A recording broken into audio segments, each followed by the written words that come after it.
acknowledge that we meet on the traditional land of Treaty 6 territory in the Métis homeland, and acknowledge the diverse Indigenous peoples whose ancestors' footsteps have marked this territory for centuries, such as the Cree, the Dene, the Saulteaux, the Blackfoot, the Cotaisca, as well as Métis and Inuit and now settlers from around the world.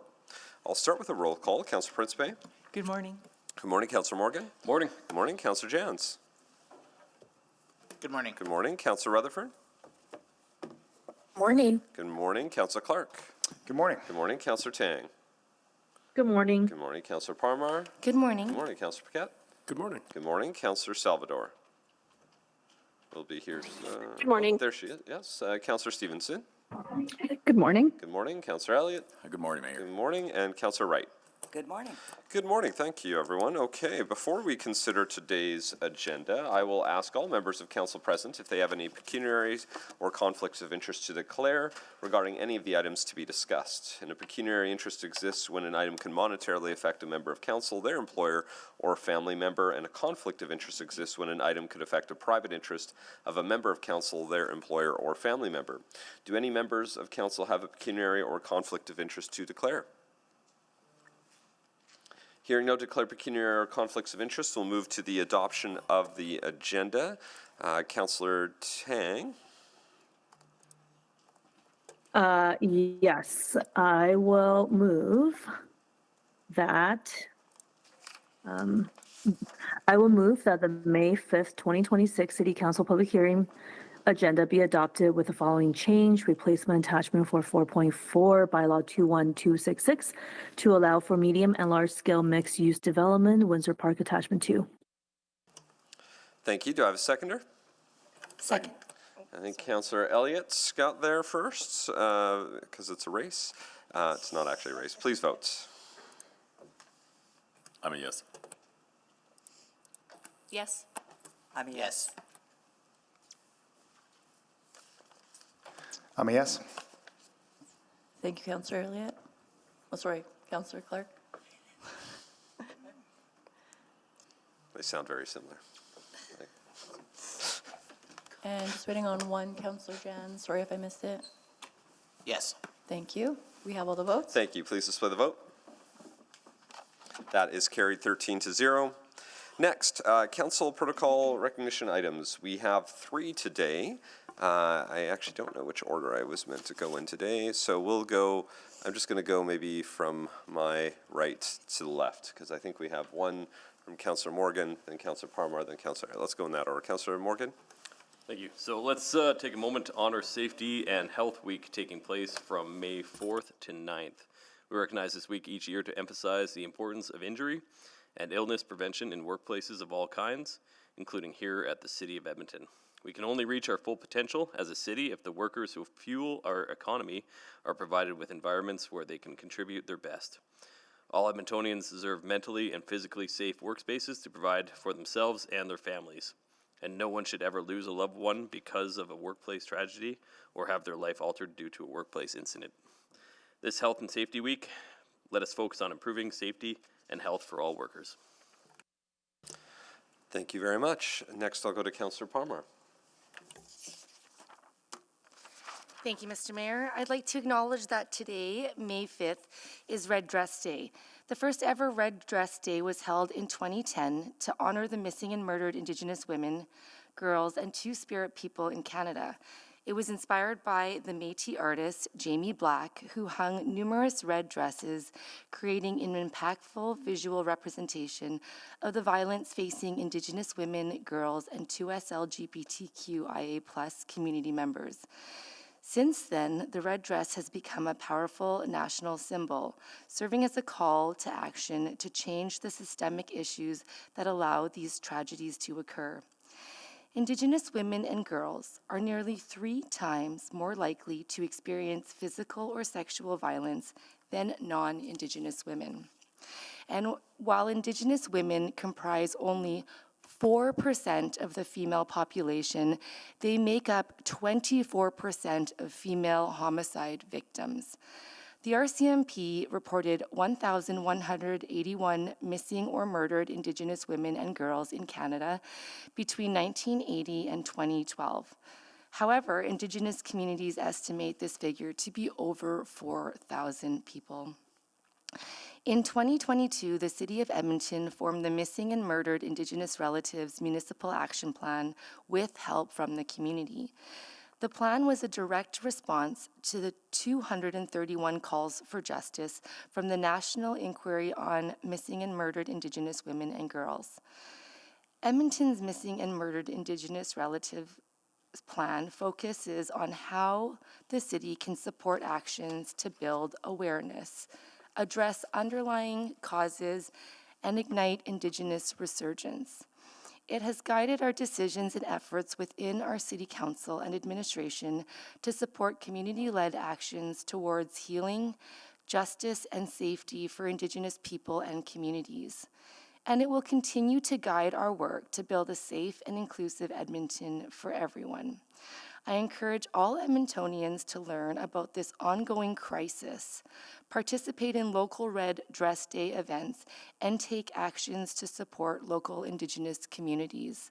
Anyone experiencing signs of distress can call Crisis Services Canada all day, every day at 988.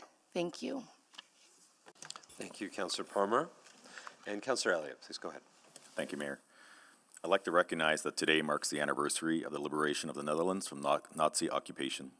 Last year, the City of Edmonton was honored to support a remembrance event for the 80th anniversary of the liberation of the Netherlands. It was a powerful reminder of the value of our freedom and our lasting friendship with the Netherlands. More than 7,600 Canadians gave their lives during the 8-month campaign, which ended when the German army officially surrendered on May of 1945. The Loyal Edmonton Regiment, known as the Loyal Eddies, and the South Alberta Light Horse Regiment contributed to the campaign. Their sacrifices for the freedom of others must never be forgotten. We commemorate this dedication and bravery of the Canadian Armed Forces during World War II and commend all those who serve both domestically and abroad today. Thank you very much, Councillor Elliott, and to all my council colleagues for those protocol items today. Next, and you'll notice, sorry, actually, we have a slightly different layout on our agendas. So where there has been a request to reschedule reports, we can deal with these right now if we want. That might be the cleanest way if possible. So happy to take a motion to for the revised due dates of items 2.1 and 2.2. So moved. That's moved by Councillor Parmar. Do I have a seconder? Second. Seconded by Councillor Wright. And just again, this normally how we've done this in the past to my council colleagues and to members of the public is that those types of requests would just be in the main agenda, and then we would select them out and then move them separately. And it's yet every other council meeting we would break these out this way. So we're just doing it like we would a typical council meeting now, when there's a request. You can still ask questions about it if you have any questions, but just makes it a little bit cleaner for all of us. So if there are any questions, please feel free to click on. I'm not seeing any, so please vote to for those revised due dates, please. Go ahead.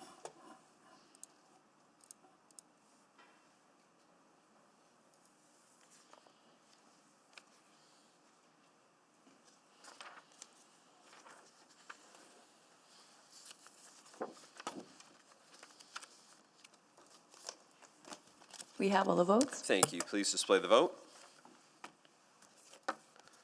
And that is carried 13-0. Next is the explanation of the public hearing process. So before we begin, I'd like to give a brief overview of the public hearing process. How this will work is the clerk will call out the bylaws, and I will state the number of speakers that are registered to speak to the bylaw.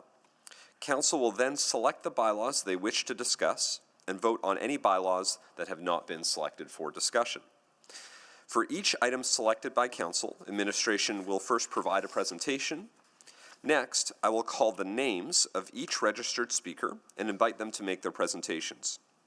Each speaker will have 5 minutes to make comments.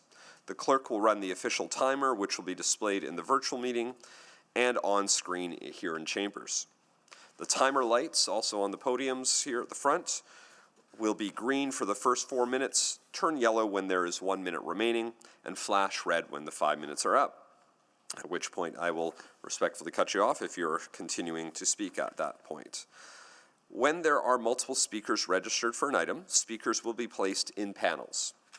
The first panel will be those in favor, followed by a panel of those in opposition, continuing in that order until everyone has been heard. And when everyone in your panel has had their turn to speak, members of council may ask questions of you and other panel members. And the panels will be down on this side here to my left. After hearing from the public, council may ask questions of administration. After all questions of administration have concluded, I'll ask council if they have any clarifying questions as a result of any new information that may have arisen during the public hearing. Finally, council may close the public hearing and debate the bylaw. And for anyone participating virtually, I would ask that you please mute your microphone when you are not speaking.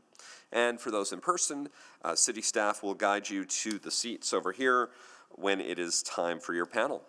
Clerk, may you please call the bylaws? Thank you, Mayor Knack.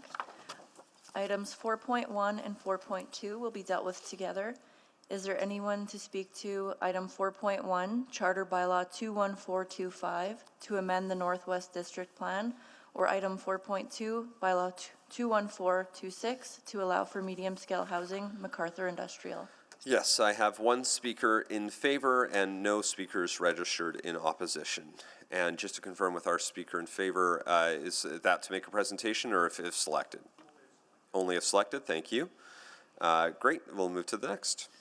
Is there anyone to speak to item 4.3, Bylaw 21494, to allow for medium-scale mixed-use development, Parkview? Yes, I have 3 speakers registered in favor and 1 speaker registered in opposition.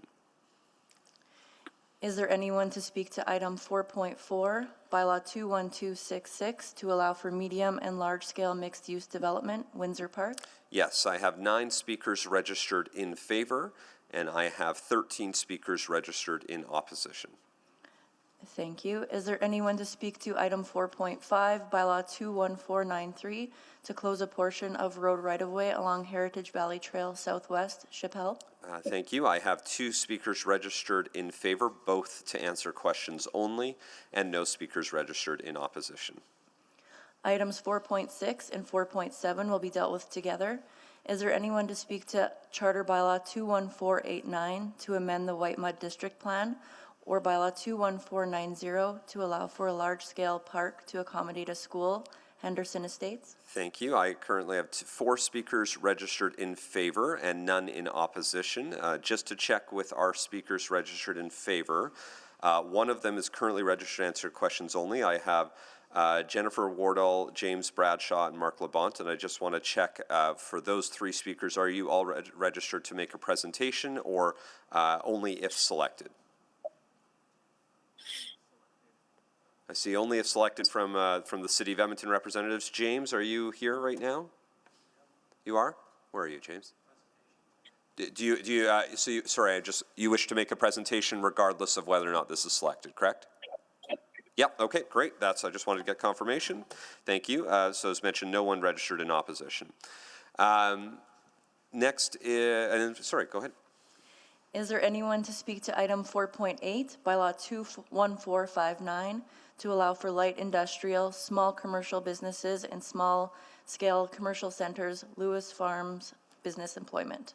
Yes, I have 1 speaker registered in favor to answer questions only and no speakers registered in opposition.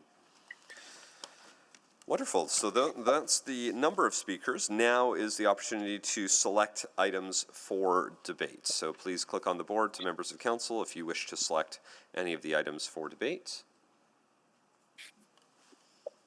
I think there will be some. Councillor Morgan. We'll go 4.5. 4.5. All right. Councillor Elliott. Thank you, Mayor. I'm just going to select 4.6 and 4.7 because Mr. Bradshaw wishes to provide a presentation. Perfect, thank you. Councillor Parmar? I will select 4.3, please. 4.3. Councillor Jans? 4.4. 4.4. Councillor Clark? Let's do 4.8. 4.8. Okay. And I think that's everyone. So At this point, there's been no selection for 4142, so at this point, we can take a motion to approve any bylaws that have not been selected, and I can go to Councillor Rutherford for that.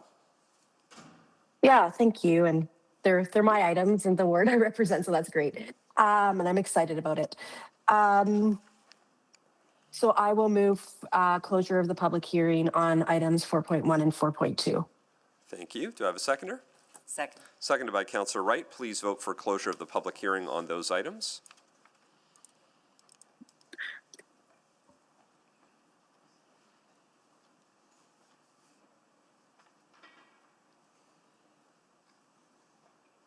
We have all the votes. Thank you. Please display the vote.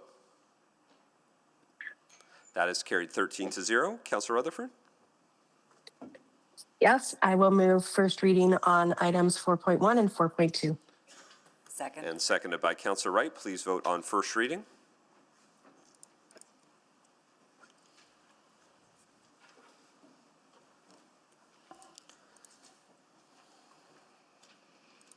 We have all the votes. Thank you. Please display the vote. That is carried 13-0. Councillor Rutherford? Yeah, I'll move second reading of items 4.1 and 4.2. Second. Seconded by Councillor Wright. Please vote on second reading.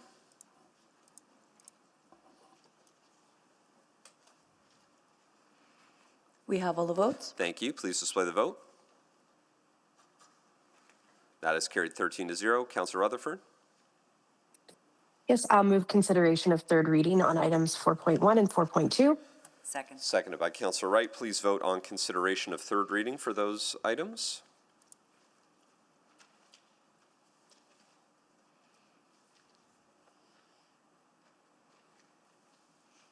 We have all the votes. Thank you. Please display the vote. That is carried 13-0. And Councillor Rutherford?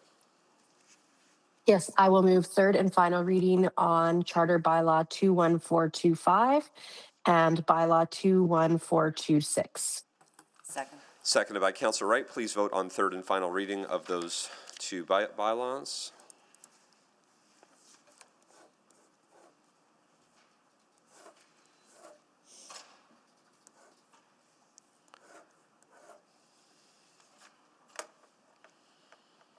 We have all the votes. Thank you. Please display the vote. That is carried 13-0. So that deals with items 4.1 and 4.2. Just for some, just so everyone is up to speed on this, what the order of operations on this will be is first item 4.3, which is the Parkview item. Then we'll be going to 4.4, which is the Windsor Park item. Then we'll move to 4.5, which is Chappelle, 4.6 and 4.7, which is the Whitemud District Plan and Henderson Estates, and then 4.8 is the Lewis Farms Business Employment. Just to give a heads up, particularly to, 4.5 and 4.8 were questions only. To our guest who is in chambers here for 4.647, which is James Bradshaw. I just want to give you a heads up because we have a lot of speakers for item 4.4. We're definitely not getting to you before lunch. But I hear you want to make a presentation, so I don't want to discourage that. I just want to let you know that if you were planning on being done today, plan for a long day. And I would say the same to anyone for 4.5 and 4.8 because we have a number of speakers registered on 4.4.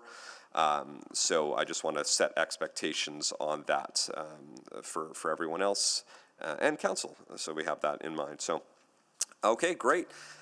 Before we go any further, we do have some guests here. I don't know which grade they're from, but we have a class here from Delton School. Hello, everyone from Delton School. Very excited to have you. I think the teacher, I believe, is Katie Chapman. Is that correct? And Julie Sterling. Oh, fantastic. We have a couple teachers here. Delton School, that's Councillor Salvador, I believe, is your city councillor right there. So Councillor Salvador is going to wave at all of you there. We're excited to have you here. So are you here on an official tour, or did you just come and crash City Hall for fun today? We kind of crashed it, yeah. I love that. We're doing a self-guided downtown tour, and we thought we'd show them the lobby, and then we were invited to come and crash, so thank you. Oh, they're doing for those online who couldn't hear, they are doing just a self-guided downtown tour. They were checking out the lobby of City Hall, and they were invited to come into Chambers, which is a delight because we always love to welcome our school classes from any school in the city. And so wonderful to have you all. Where else are you going to be touring downtown today? We're planning to check out the art galleries in Milner, Oh. perhaps Citadel and CKUA, and then they don't know this part yet, but we'll be taking the funicular down to some river valley. Oh. Tawatina Bridge for some art, and then some river valley outdoor exploring. They got a treat. Oh, sorry for everyone online. You missed the exciting. They got the art gallery. They're going to do Milner Library, maybe the Citadel, CKUA, and as we just learned, and the class will be very excited now, they get to go on the funicular and the Tawatina Bridge, which is fantastic. One of the best gems in the city. So lovely to have you all. I hope you have a wonderful day today. Welcome to City Hall. We'll give you a big round of applause for. Which, by the way, in case you're wondering, you would say, I thought, because soon enough I'm going to read something that says don't applaud. But we make an exception for applauding in council chambers when it comes to welcoming our guests from our schools. So very excited to have you here from Delton School. Thank you very much. And we might as well keep going with welcoming of our school guests, because as we were introducing you, we had another class join us. This is a grade 6 class from Dr. Margaret Ann Armour School in Ward Pehasawin, which is your city councillor, Mike Elliott, who's so focused right now. He's excited. He was so focused on welcoming you, and he's there now, right over there. You can see Councillor Elliott. And I think we have, do we have 2 teachers here? It looks like Christian Legg and Angela Stark. Is that right? Fantastic. We have two teachers. Always a delight when we get 2 for the price of 1. Hopefully 2 for the, actually I hope you get paid as for the each individually. We don't want to split the wage between teachers. You're already underpaid enough. That's me editorializing. That's not an official position of anyone else, just me offering my own 2 cents. You are here on a tour right now, and I imagine you're going to be doing a mock city council. Is there mock council at school? Oh. Art walk and city tour today. Art walk and city tour today. So you've already done a mock council. So where were the mayor? Do we have 1 mayor or 2 mayors? Just 1 mayor. Mayor, did you want to come down and tell us what you discussed? Yeah, come on down to the podium. Yeah, Mayor was so excited. He was ready to go. This is great. Come on down, Mayor. Yeah, I appreciate the jump in your step there. Mayor, what's your first name? Oh, let's get that microphone on for our mayor, and then let's try that. What's your first name again? Bryce. Mayor Bryce. Grade 6 class, Dr. Margaret Ann Armour School. What did you discuss at your mock city council? Should libraries spend money on high-end gaming equipment other than more books? I'm so excited about this. This is like my dream. What did your class decide? We went against it. Somebody else share this meeting. My wife is going to love that answer. Why that hurts let me tell you a quick story of why that hurts my heart, and then I want you to tell me why you decided that. In 2007, a young want-to-be city councillor, Andrew Knack, was at a library meet and greet with all the library staff, and at the time he suggested to the library staff, have you ever thought about carrying video games? Because he loved video games and still loves video games. And surprisingly, that is actually what kickstarted the library for carrying video games. Somehow I had some type of impact on that. So if nothing else, that's why it hurts my heart. But I'm excited to hear, why did you decide not to carry those things? Because they would have to be spending a lot of money on games, and they would eventually be broken, and you would have to pay a lot more money to fix them. And if libraries are all getting the same amount, some won't have enough, and some are going to have too many. That's being very fiscally responsible, actually. That's thoughtful. That's a good answer. That's a great answer. And I also thought you could just give the books from the library that doesn't need as many to the ones that needs more. Mm-hmm. But also, still, a library is a place to be quiet and to read, and not to be loud and energetic and play video games. interesting. I love hearing that. I'm going to challenge you, Mayor, on one thing. We want our libraries to be energetic. You know, I grew up in libraries where they were quiet. They were, you know, you had to go and whisper because you had to go do your homework. We want you to go to libraries and have fun because they are community hubs. So going forward, you are more than welcome to have fun in those libraries. You know, we don't want you yelling and screaming as classes, but if you want to go and chat with your friends, that is absolutely encouraged in our libraries in the city of Edmonton. That might not be encouraged in all libraries, but we love when people are having fun, when people are chatting, when people are having conversations. So you're welcome to do that when you go visit, and especially to our Delton class. When you go to Milner Library, you're welcome to go and chat about it because we want you to celebrate. So thank you, Mayor Bryce. That was fantastic. Appreciate your submission there, and welcome to the entire class. Thank you very much for having us, for coming by.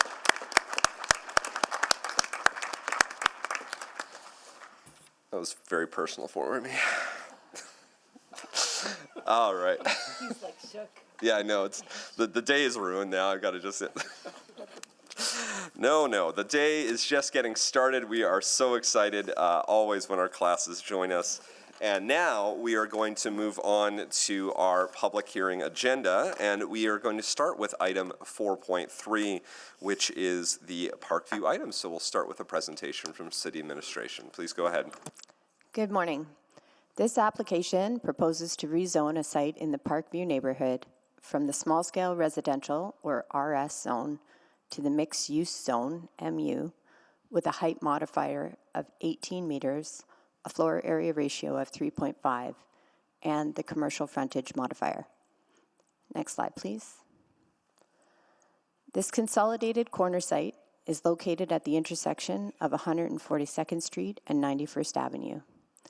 It is located in close proximity to a range of amenities and gathering places, including Parkview Public School and Park, the Mackenzie Ravine, and a commercial area directly north.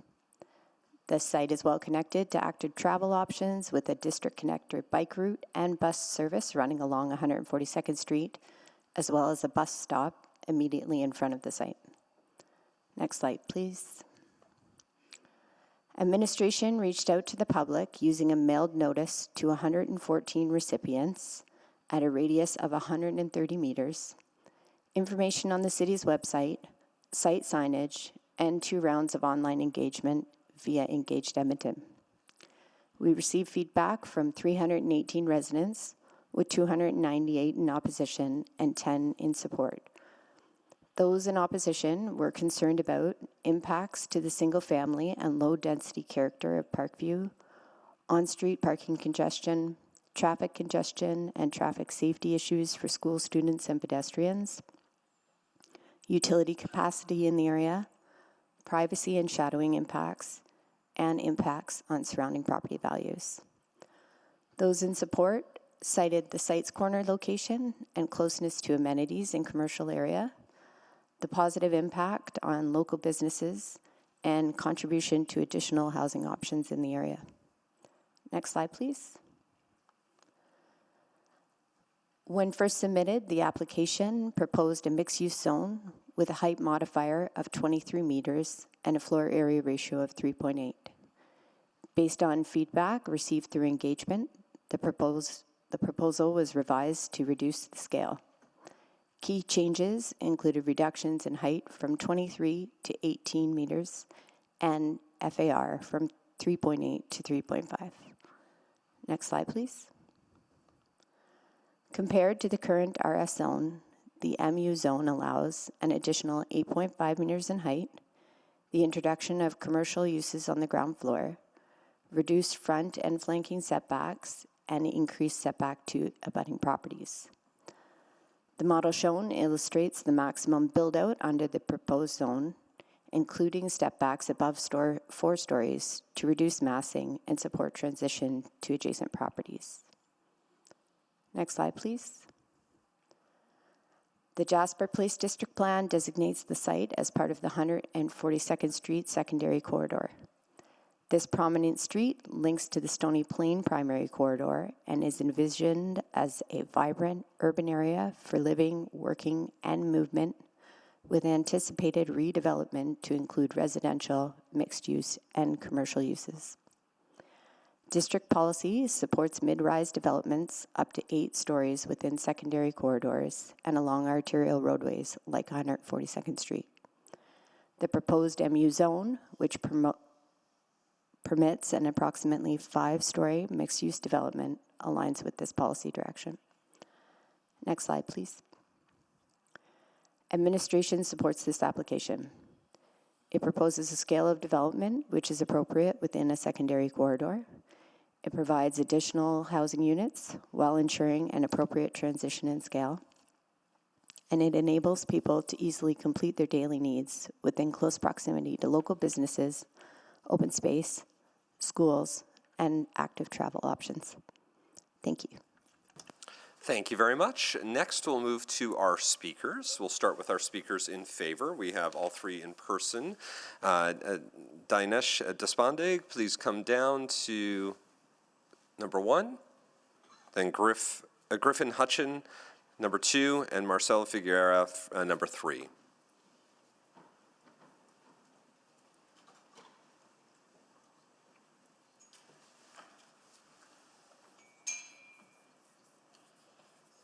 As they're getting seated, I'll provide this just as a bit of information for everyone, but just around our expectations of our public hearing process. So before we continue, I want to remind everyone of the respectful behavior expectations required while participating in this meeting, both in person and virtually. Hearing from the public is an important part of Council's process that provides us with the opportunity to hear the full diversity of opinions that exists in our community. As meeting chair, my role is not to moderate the nature of the content being discussed, but to ensure behaviors support a safe, respectful, and neutral space for my colleagues, city employees, and the public. Disrespectful comments, including the use of profane language or gestures, and behaviors such as shouting, cheering, or clapping, other than for schools, as we just discussed, will not be tolerated. Anyone continuing to demonstrate these types of behaviors will be removed and not be permitted to rejoin the meeting. And I will not provide any additional warnings. This meeting is being live streamed and everyone is welcome to watch online. And for those online, the use of the raise hand feature, the chat, the emoticon response, or AI note-taking tools in the virtual meeting are not permitted. And so that helps make sure everyone understands those processes. And with that said, I think we're ready to start hearing from our speakers. Please, and is this the order you want to present in? Yes. Yes, please go ahead. Good morning, Mr. Mayor and members of council. My name is Dinesh Deshpande. I'm principal at Green Space Alliance. I'll begin by providing the site context and explaining why this application is appropriate for this location. The intent is to allow a 5-story mixed-use building with commercial at ground level and residential above. Next slide, please. The site is located at the corner of 142 Street, which is an arterial roadway, and 91 Avenue, a collector roadway. It also abuts a rear alley and a public utility lot. This matters because the site is not an interior residential lot. It sits on the edge of the neighborhood directly on a corridor. 142 Street is a designated secondary corridor in both the city plan and the Jasper Place district plan. Secondary corridors are intended to accommodate growth, local services, and low-rise to mid-rise developments over time. So this application is not introducing an unexpected form of growth. It is implementing the policy direction already established in this corridor. The administration's report confirms that the proposal is within the 142 Street secondary corridor and supports the application as the scale is appropriate in that corridor context. Next slide, please. This corridor is already evolving. The slide shows that existing precedents along 142 Street, including buildings in the 4 to 5-story range. These examples are important because they show that mid-rise build form is not theoretical along this corridor, it is already present. The Cattenbury Foundation, for example, is approximately 40 meters tall and is located along the same 142 Street corridor. Other examples near the site, as shown on the slide, show that the corridor is already accommodating buildings larger than the surrounding 1 to 2-story residential fabric. The proposed 18-meter height is consistent with this emerging pattern.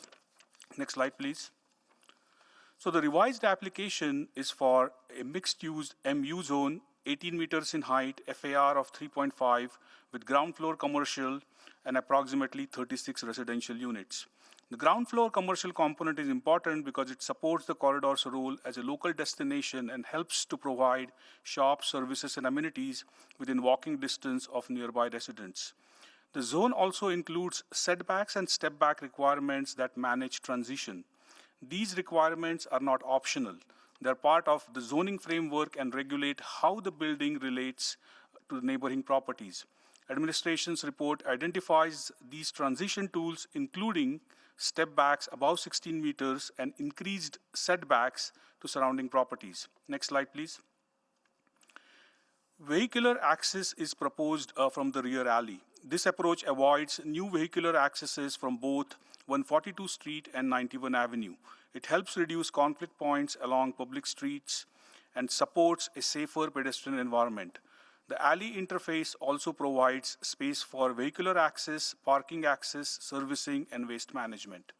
Administration's report confirms that vehicle access will be restricted to the alley and existing accesses to 142 Street and 91 Avenue will be removed. It also notes that a sidewalk along 142 Street Service Road will be required with the redevelopment. In summary, the site is in the right location in our opinion. The proposed scale reflects the emerging corridor patterns, and the zoning framework includes transition tools to manage the interface with surrounding residential areas. That concludes my initial presentation, and I'll pass it over to Griffin, who's going to talk about engagement and project revisions. Thank you very much. Next up, please go ahead. Griffin Hutchin, please start with your 5 minutes. Yeah, so good morning, Mayor and Council. My name is Griffin Hutchin. I'm urban planner and designer at Green Space Alliance. So I'll speak to the engagement process and just how the application changed in response to what was heard. Next slide, please. So this file involved both city-led engagement and applicant-led engagement. The city's report identifies a significant level of public response, including concerns related to height, neighborhood character, parking, traffic, and safety. Next slide, please. So at the first stage, the project team reviewed the city's engaged Edmonton feedback and began testing different zoning options in massing scenarios. So the initial application was proposed with a height of 23 and an FAR of 3.8. But through technical circulation and engagement, a first revision was conducted that reduced the maximum height from 23 meters to 21 meters and reduced the FAR from 3.8 to 3.5. The city's report confirms this first set of changes and identifies them as revisions made to improve compatibility with the surrounding area. The proposed public utility rezoning for the city-owned utility lot was also removed, leaving that parcel under its existing zoning. Next slide, please.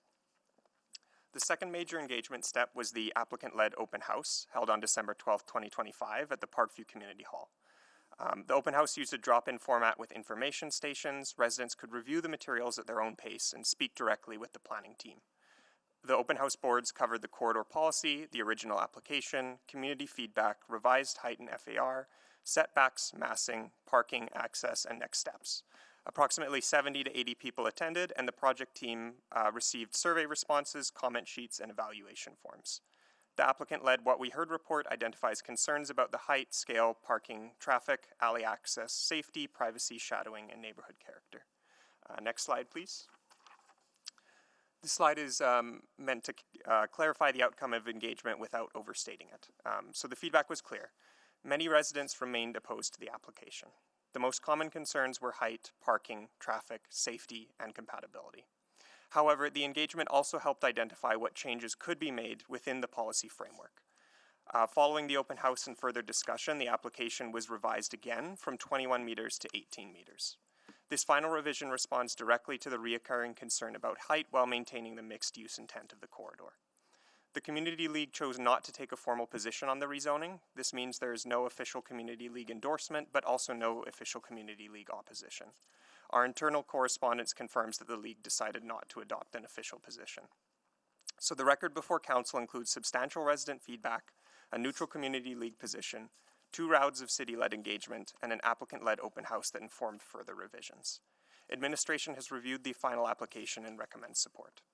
I'll now pass it to Marcelo Figuera to speak to the final solution and why we believe it's appropriate. And next slide, please. Thank you very much. And Marcelo, please go ahead. You have 5 minutes. Good morning, Mayor Knack and Council. I'm Marcelo Figueira, Associate Principal at Green Space Alliance. I will close by speaking to the final proposal and the planning logic behind it. The key point I want to emphasize is that this application is not asking Council to choose between change and no change.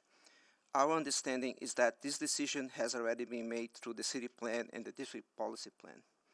The question today is whether this is an appropriate way to implement Council's policies direction on this specific site.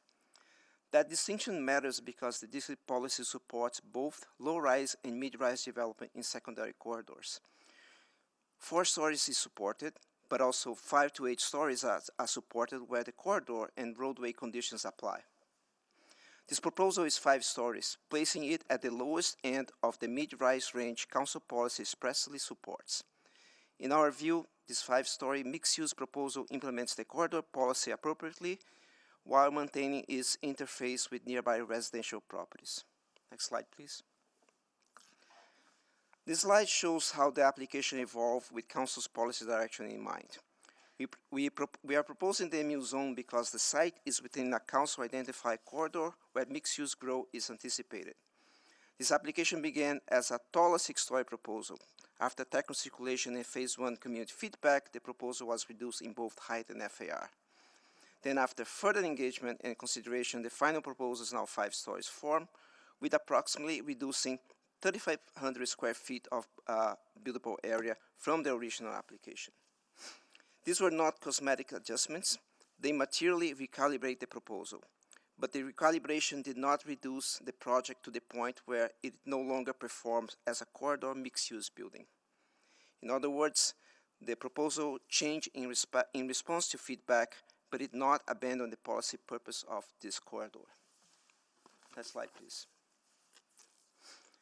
The community recurring concern has been that the proposal does not fit the context. That concern deserves to be taken seriously, but it also requires a clear definition of what context means in a corridor location. If context is limited to existing 1- and 2-story housing nearby, then any corridor redevelopment will appear incompatible. But that's not how the city plan and this plan define this location. So the planning question is not whether the building should look like the same or similar to existing small-scale homes. The planning question is whether the corridor can evolve while protecting the interface with nearby residential properties. That is where the MU zone matters. Council created the MU zone specifically to implement mixed-use growth in nodes and corridors. That means the zone itself was designed with transitions and interface in mind. Its setbacks, stepbacks, and transition requirements are not afterthoughts. They are the tools Council embedded in the zone to manage how corridor development relates to lower-scale residential areas. On this site, those protections are reinforced by the physical conditions around the property. That means it's a corner, the alley is right behind it, and the public utility lot emphasize the separation from the nearby residential house. Those edges provide separation that would not exist on a typical interior residential lot. So the proposal allows the corridor to evolve while applying the interface protections embedded in the zone. The final 18-meter height responds directly to public feedback while preserving the mixed-use function intended for this location. So that's the balance of this application before Council today. It respects community concerns, it applies the transition tools in the zoning bylaw, it maintains ground floor commercial, it supports additional housing, and implements the corridor policy Council has already approved. For those reasons, we respectfully ask Council to support this rezoning. Thank you.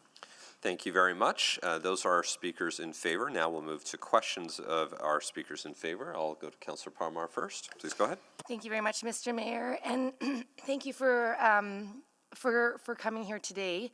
When we first talked at the open house in December, there was a lot of, I think I would say, opposition on in that open house, and I heard a lot of feedback from residents and throughout the whole process that, you know, they would be okay with 4 stories, but really it's the 5th story that has taken some of them over the edge.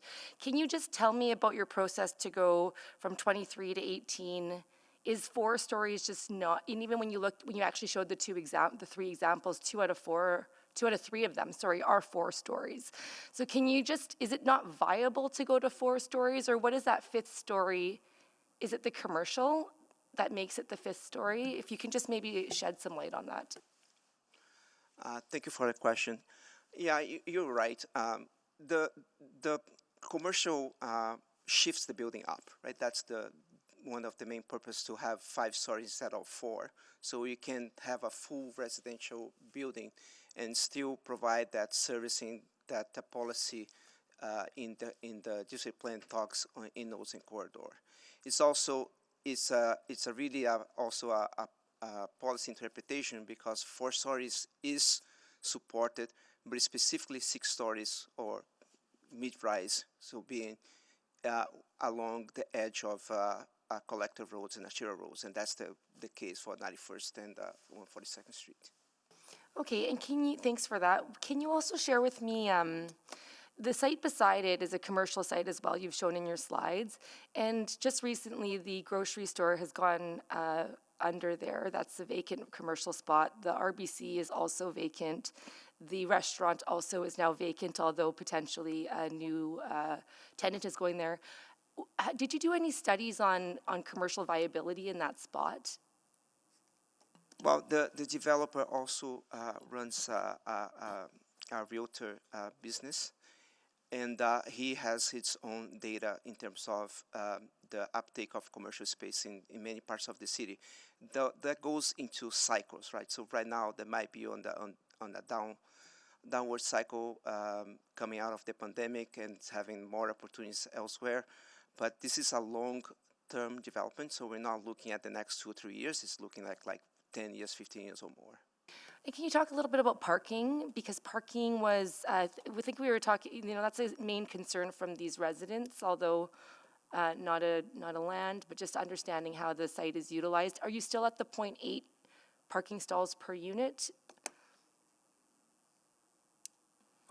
Yeah, so I think approximately like that kind of like a range. We are thinking about like providing like 1 story of like underground parking, and through the development permit design process, we will do additional design to accommodate as many parking stalls as possible. Do you know if it's around the 0.8 then, or do you know exactly what that underground parking will turn to per unit? So underground parking would be for the residents. There's also surface parking behind the building for the commercial patrons. So the 0.8 range that we discussed earlier is an average that we've seen in other developments similar to this one, but not the exact number yet, because the design, it's not complete. Right, and so by decreasing it, have you been able to increase the number of parking per unit, I guess is my question. Well, so we were at, I believe, about 40 units, and now it's 36. There is a reduction there, so the ratio is going to be slightly different, but it's the average remains with less than 1 per residential unit. Okay, and would you say throughout the engagement session, things have gotten more positive from your feedback, or are you still receiving majority negative?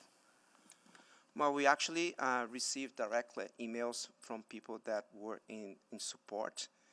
We had one-on-one interviews with them, and I think the outcome that we see today at the public hearing, coming out of 300 people that wrote in opposition, now just 1. I believe there were 10 letters sent to council in opposition too, but one person registered. That speaks to the volume of and the effort that we went through to make this application more amenable to them. Thank you. That's all. Thank you. Before we go to Councillor Clark, we have another grade 6 class from Dr. Margaret Ann Amerskul here. Welcome, and your city councillor is Councillor Mike Elliott, who's just there on the side, and he's waving to you right now. He is excited to see you, as we all are, and their teacher, is it Mr. Timmer? Is There we are. Yes, excellent. We're excited to have you here. So you're in the middle of a City Hall tour right now?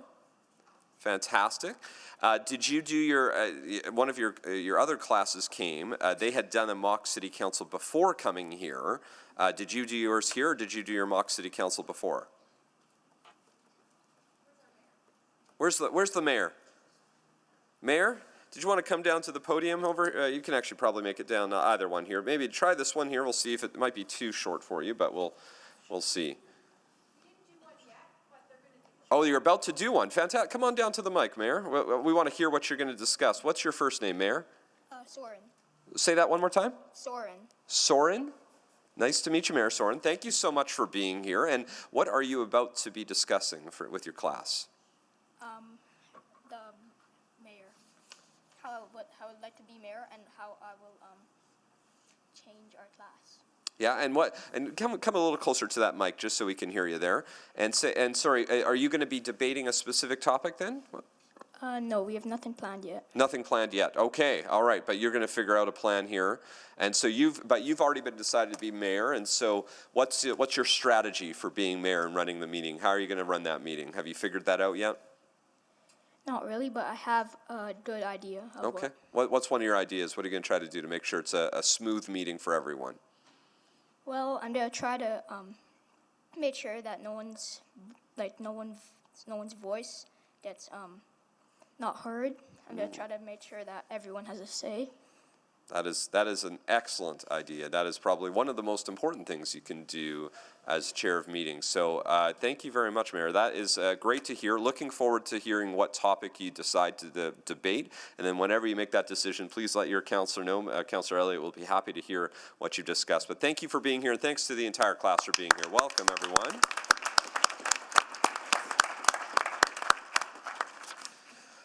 Wonderful. Next up is going to be Councillor Reid Clark. Please go ahead.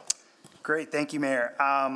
Yeah, I just got a couple questions, and I'll open it up to any one of the three speakers from Green Space Alliance here.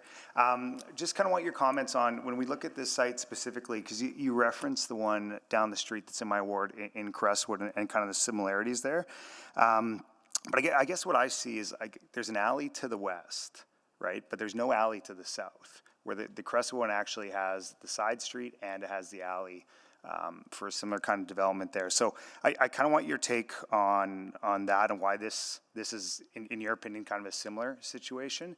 And then also, what would be that buffer? Because you're going to back on right to a house, right? So what's the buffer that you have planned in between? Well, thank you for your question. It's a really important question. So actually, to the south, there is a utility right-of-way. Initially, we included in the application to actually rezone that to make it clear that it's not a site that could be developed. But through the communication with the administration, they said that was not necessary. So on the south side, you have approximately 6 to 8 meters right away before the house. So the house is further down.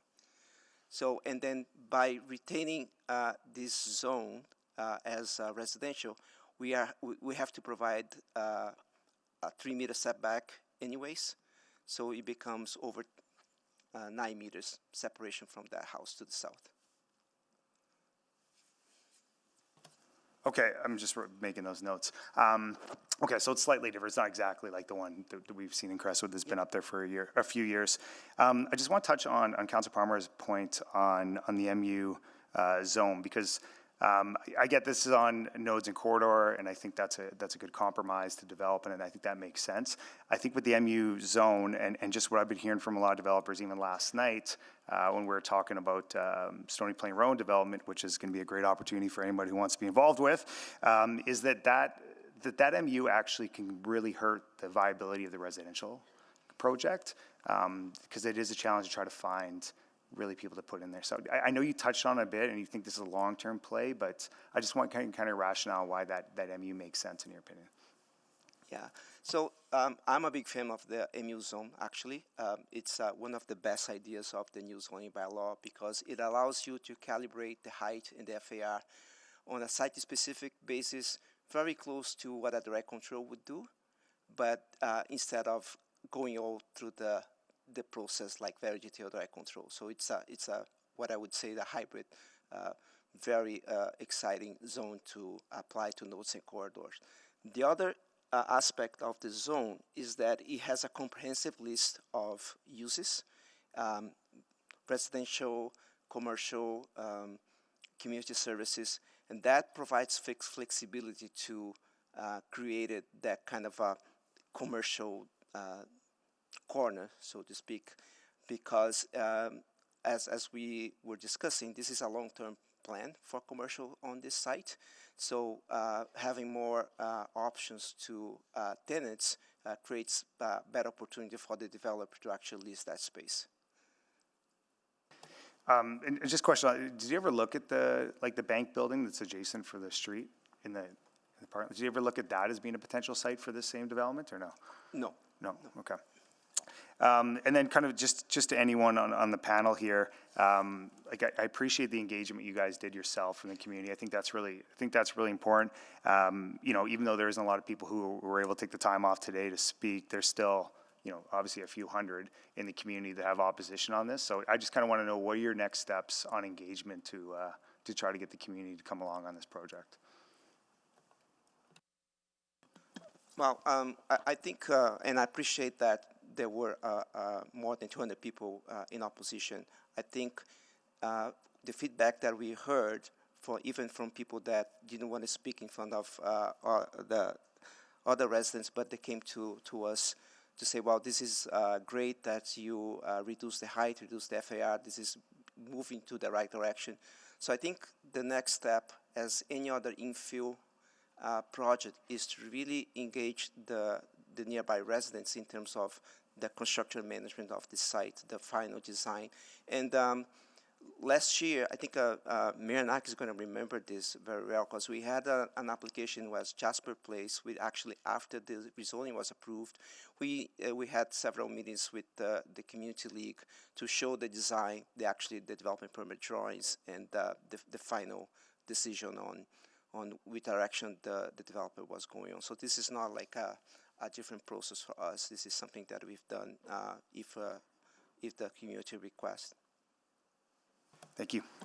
Thank you. Those are all the questions for our speakers in favor. So we'll let you go grab your seats, and we do have speakers in opposition, or a speaker in opposition. George Crones is able to come down. George, you can please come down and grab a seat at mic number 1.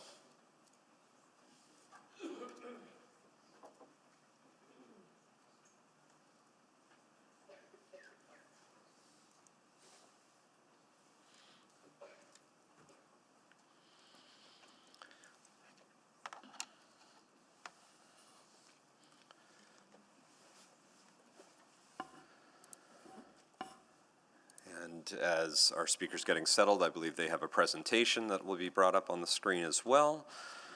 And there, I see it's already on the screen. So whenever you're ready, Guest Crones, please go ahead.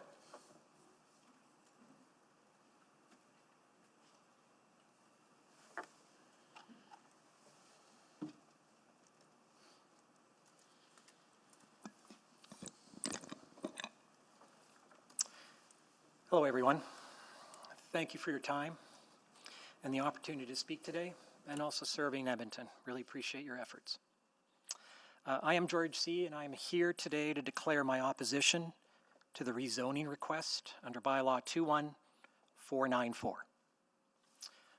Firstly, please know that I am in favor of densification, but it must be done in a manner that is responsible, thoughtful, respectable, and it must take neighborhood context and feedback from its residents into account, and not partially, fully. This rezoning request should be denied based on the following themes. Next slide, please. Just a first note, the slides in this presentation are derived from the March 2026 report from Build Edmonton, except for this slide. So the themes that I'm going to touch on today include market oversupply, risks to overbuilding, housing affordability, suitability. Next slide, please. current Edmonton housing market, including ownership and rentals, is out of balance. Supply is outstripping demand. The rental apartment vacancy rate in Edmonton was just recently reported at 6.2%, which has doubled from 3% in late 2023. New rental units available or under construction in these surrounding neighborhoods around this development, which includes Parkview, West Jasper Place, and Sherwood, Grosvenor, Crestwood, total 367 units that are either complete, available for rent, or under construction.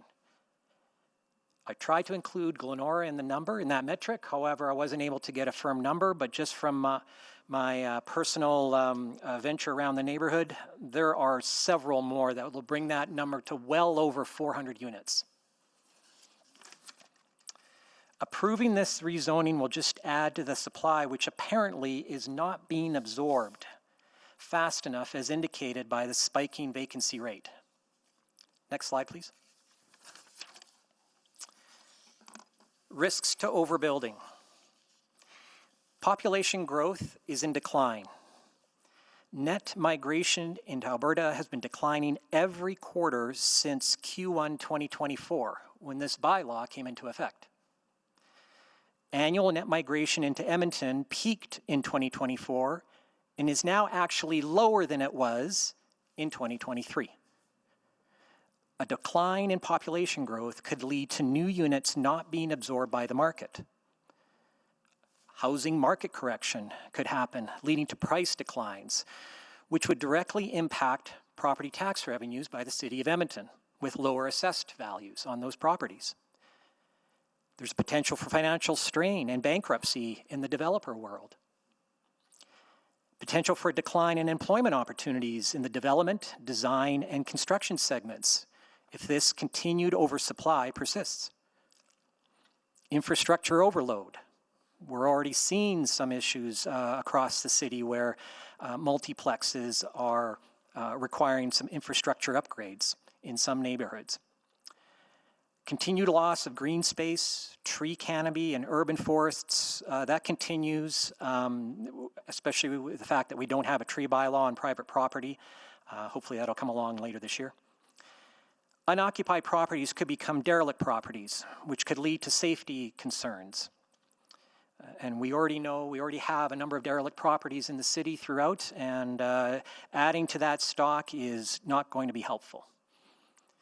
The city has a responsibility to strike a balance by creating an environment to manage growth, but not at any cost. Next slide, please. Housing affordability. The City of Edmonton created the Environment Blanket Zoning Bylaw to address several issues, including housing affordability, yet the outcomes we are seeing are not at all favorable. Build reports that family rents have trended back to 2024 levels, but significantly higher than 2023 levels. Next slide, please. Edmonton appears to be experiencing... That is your time, but I think there are going to be some questions, so don't worry. I know I have questions, but I think we'll start with Councillor Parmar, who selected the item. So please go ahead, Councillor Parmar. I'll give you another minute, Speaker, if you wanted to keep on going. Great, thank you very much. Edmonton appears to be experiencing lower rents now than a year ago, but it appears to be at the expense of driving house prices up, caused by developers overpaying to secure lots for multiplex developments and upzoning. The two lots in question, the corner lot, was purchased for $585,000 versus the assessed city value at $519,000. The lot next to it was purchased for $800,000 versus the city assessed value at $427,000. There are many other examples like this in other neighborhoods. This is not unique to Parkview. This proposed development is 2.4 kilometers away from the closest LRT station. The proposed density is much more suitable for a primary corridor, not a secondary corridor. Approving this rezoning will set a precedent to allow for potentially the first 5-story building in Parkview. Another suitability matter is that out of 318 respondents to the City of Edmonton on this matter, 298 are opposed and only 10 supported it. Clearly, Parkview residents do not feel this zoning request is suitable for their neighborhood. And Councillor Palmer pointed out that they'd be much more palatable with maybe a 3 or 4 story development. We already have a loss of amenities next door with a grocery store and a restaurant gone. The first I've heard today is 36 units maybe being proposed for this. There have been repeated questions as to how many units the developer was looking to build there, and that question was never answered in the open house or subsequently after. So this is news to us about 36 units on that corner. Okay, thank you very much. I'm also seeing, your numbers are showing, but I'm also seeing just in our ward and around a lot of these buildings, I'm now seeing all of these for rent signs. So I think it is, you are correct that we are, I feel like we are in kind of this overbuilding, and we are going to have less we're going to have less, migration. Thank you. Thank you. Into Edmonton, as well as a lot of other changes, with MLI Select and a lot of federal changes as well. I'm wondering if, one of the things that I was looking at when we wanted to do the zoning bylaw is the missing middle. I feel like it's really the missing middle that we're going for, and what we're seeing right now is a really big push to large density versus that row house, townhouse, that we're seeing. When you look at the numbers, are you seeing a difference between the row housing, or is it mainly the apartments that are really what is not being absorbed in the market? I'm sorry, I don't have that answer. I haven't looked that deep into that data, but I bet City Admin could answer that question for you. Yeah, definitely. I will save that for City Administration then. And with that, I will just thank you for coming. I appreciate it. Thank you. Councillor Salvador? Yeah, thank you. I just wanted to better understand some of the lines of questioning that you brought up, particularly related to affordability and the relationship with supply. And I think you mentioned how supply is outstripping demand, but then you also talked about how we're not seeing affordability in the market. But I guess what I would pose as a question, we get economic updates quite regularly around this table. And one of our most recent ones suggested that Edmonton's actually outcompeting other cities on affordability because of the easing of shelter inflation, primarily due to the expansion of supply that is outstripping demand. So we're easing that pressure. And while there's more work to do on affordability, it seems like we're doing much better than other jurisdictions. I just want to jump in because viability, and we'll go to missing pin for clarification, viability is allowed as a consideration. The overall market conversation and pricing is not necessarily a valid land use consideration. So I wanted to get missing pin's ruling on this. You're correct, Mr. Mayor. So I think we have to be really careful around that conversation. I think viability in general, Councillor, and economics of development, so on and so forth. You've heard me kind of bring it up here is sort of my advice with this. So I just caution you to be a little bit careful about, what units are selling for or what renting for, that sort of thing.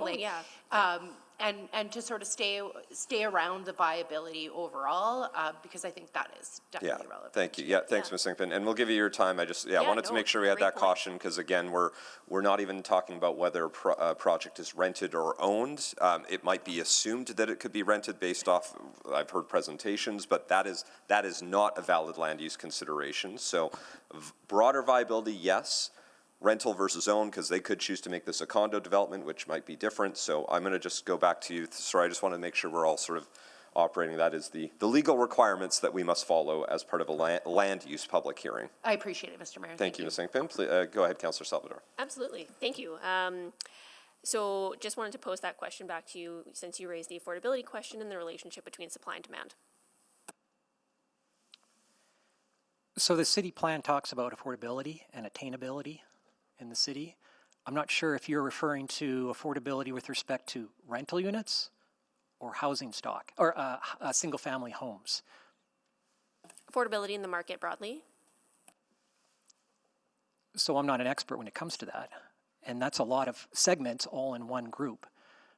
In terms of affordability, it appears that rents are declining, which is great.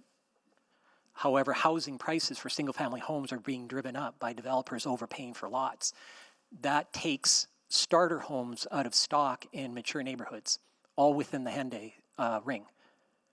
So the city of Edmonton is achieving part of their goals with driving down rents to make it more affordable by oversupplying the market at the expense of single-family homes that are rising in value and being taken out of the market and demolished, along with trees on the property too. Tree canopy, there's a huge cost to just beyond that single-family home. Of course, the seller makes off like a bandit, and I can't fault them for that, but the developers have been very aggressive with offering well above market rates for those single-family homes, which are viable starter homes in any mature neighborhood. Okay, I appreciate the clarity. The other question I wanted to ask around infrastructure, I think you raised some concerns about just like infrastructure capacity when we're seeing, projects that are of a higher density proposed. What were your concerns there? So with a 36-unit complex going onto those two properties, obviously the current infrastructure will not handle the drainage from surface water or from internally in the building. It will need to be upgraded. We've seen that happen time and time again. Secondly, the alley is not designed, to my knowledge, for that volume of cars, proposed cars that could be using or utilizing the parkade there. So upgrades are probably required there as well, especially since the city says in their report that access on the north side and the east side to those properties will be closed off. That means there will only be one ingress and ingress, which is the alley. Okay, thank you for that, and I'll direct some of those questions to administration as well. It speaks a little bit about it in the report, about the need for some of those infrastructure upgrades, but thanks for your clarity. Thank you very much. Councillor Clark. Great, thank you. Just a couple questions for you, George. You kind of touched on this in your presentation, but I just want to know, kind of, in your opinion, how does the potential approval of this applicant and kind of other multiplex developments you're seeing in your community and surrounding communities, how does that hurt our kind of city's goal and our desire to really build up, larger density projects on, major arterial roads, LRT projects, shout out Stony Plain Road. How does that affect that in terms of supply? Okay, thank you for the question. So as I said earlier, I'm not anti-densification.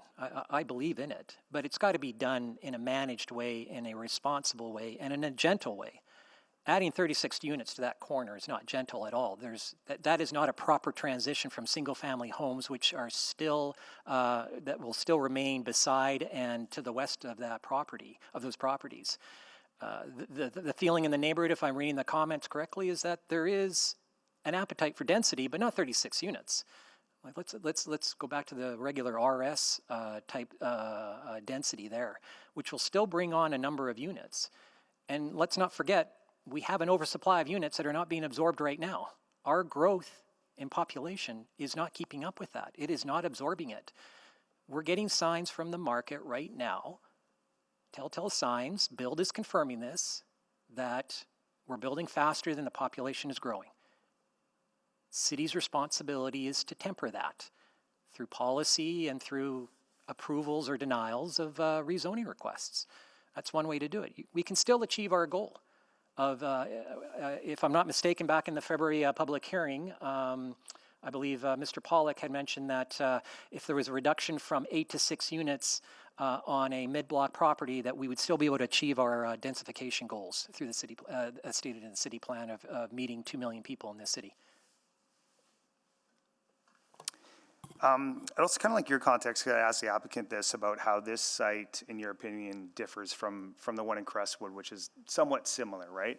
And you know the one I'm talking about. It's right across from the shopping center. I think it's called the Valley View. It's a 4-story development. So what are your thoughts as somebody kind of in the neighborhood who knows kind of both spaces pretty well? Right. So that is an excellent example, but not in this situation. That is responsibly done. As you mentioned, there is an alley to the south of that property that breaks up between the single, I believe it's a duplex to the south of that alley. And then to the west of that Crestwood property, Crestwood apartment, is another multiplex. So you've got a whole entire block there roughly of two multiplexes. I think this one is, in Crestwood, is 4 stories high, to my knowledge. It's respectfully done. The setbacks are tremendous. It's a respectable setback all around. It's a well-maintained property. We do not believe in our neighborhood that this is what the current developer is trying to achieve with 36 units on 2 properties that are going to be 5 stories high. It'll stick out like a sore thumb. So, this is the kind of property, this is the kind of development that is more suitable to primary corridors. And if I'm not mistaken, in our last public hearing in April, the city council and the mayor have an appetite for promoting more densification around the transit corridors, the LRT and the bus routes. So this is 2 kilometers away. This doesn't make any sense whatsoever. Great, thank you, that's it. Thank you very much. Councillor Stevenson, can you take the chair?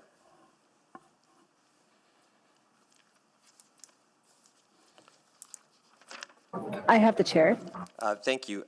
Thanks for the presentation. I wanted to just ask, because I think there's part of the piece, and I'm going to try to make sure I'm careful, and Ms. Inkman can rule me out if I'm incorrect here, but the broader question about viability applies in a few areas. There's the concern raised about there being an oversupply.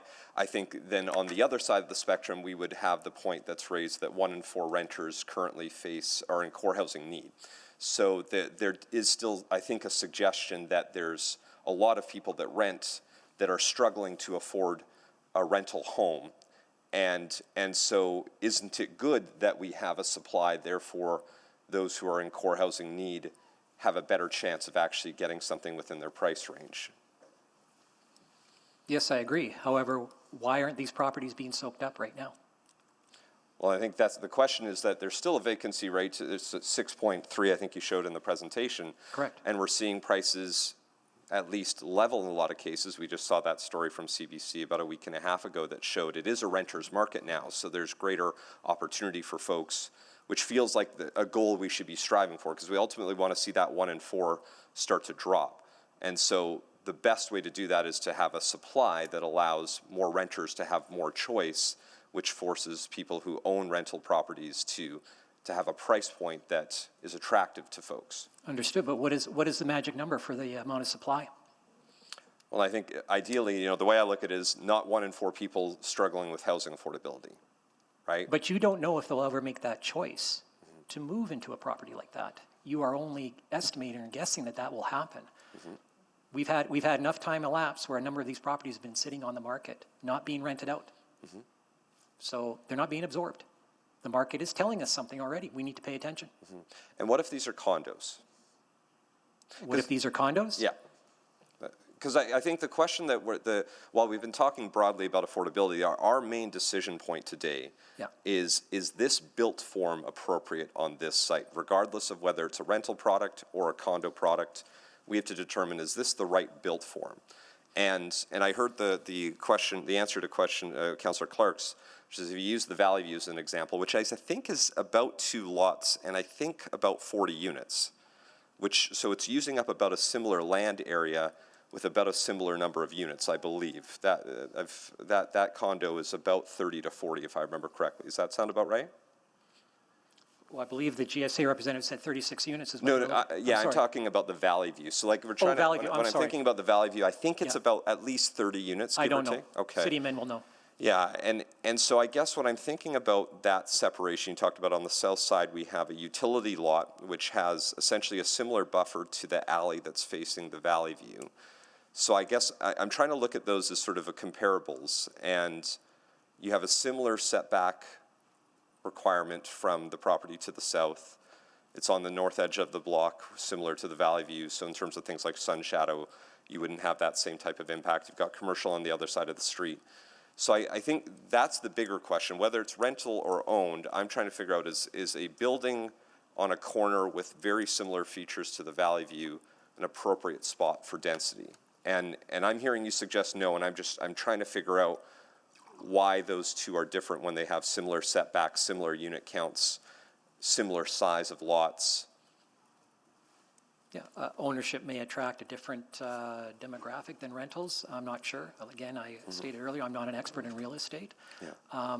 To go the route of building condos there's an oversupply of condos in this market right now, right across Edmonton, new neighborhoods and old neighborhoods. So I'm only guessing, but the developer would probably not go down that route of building condos.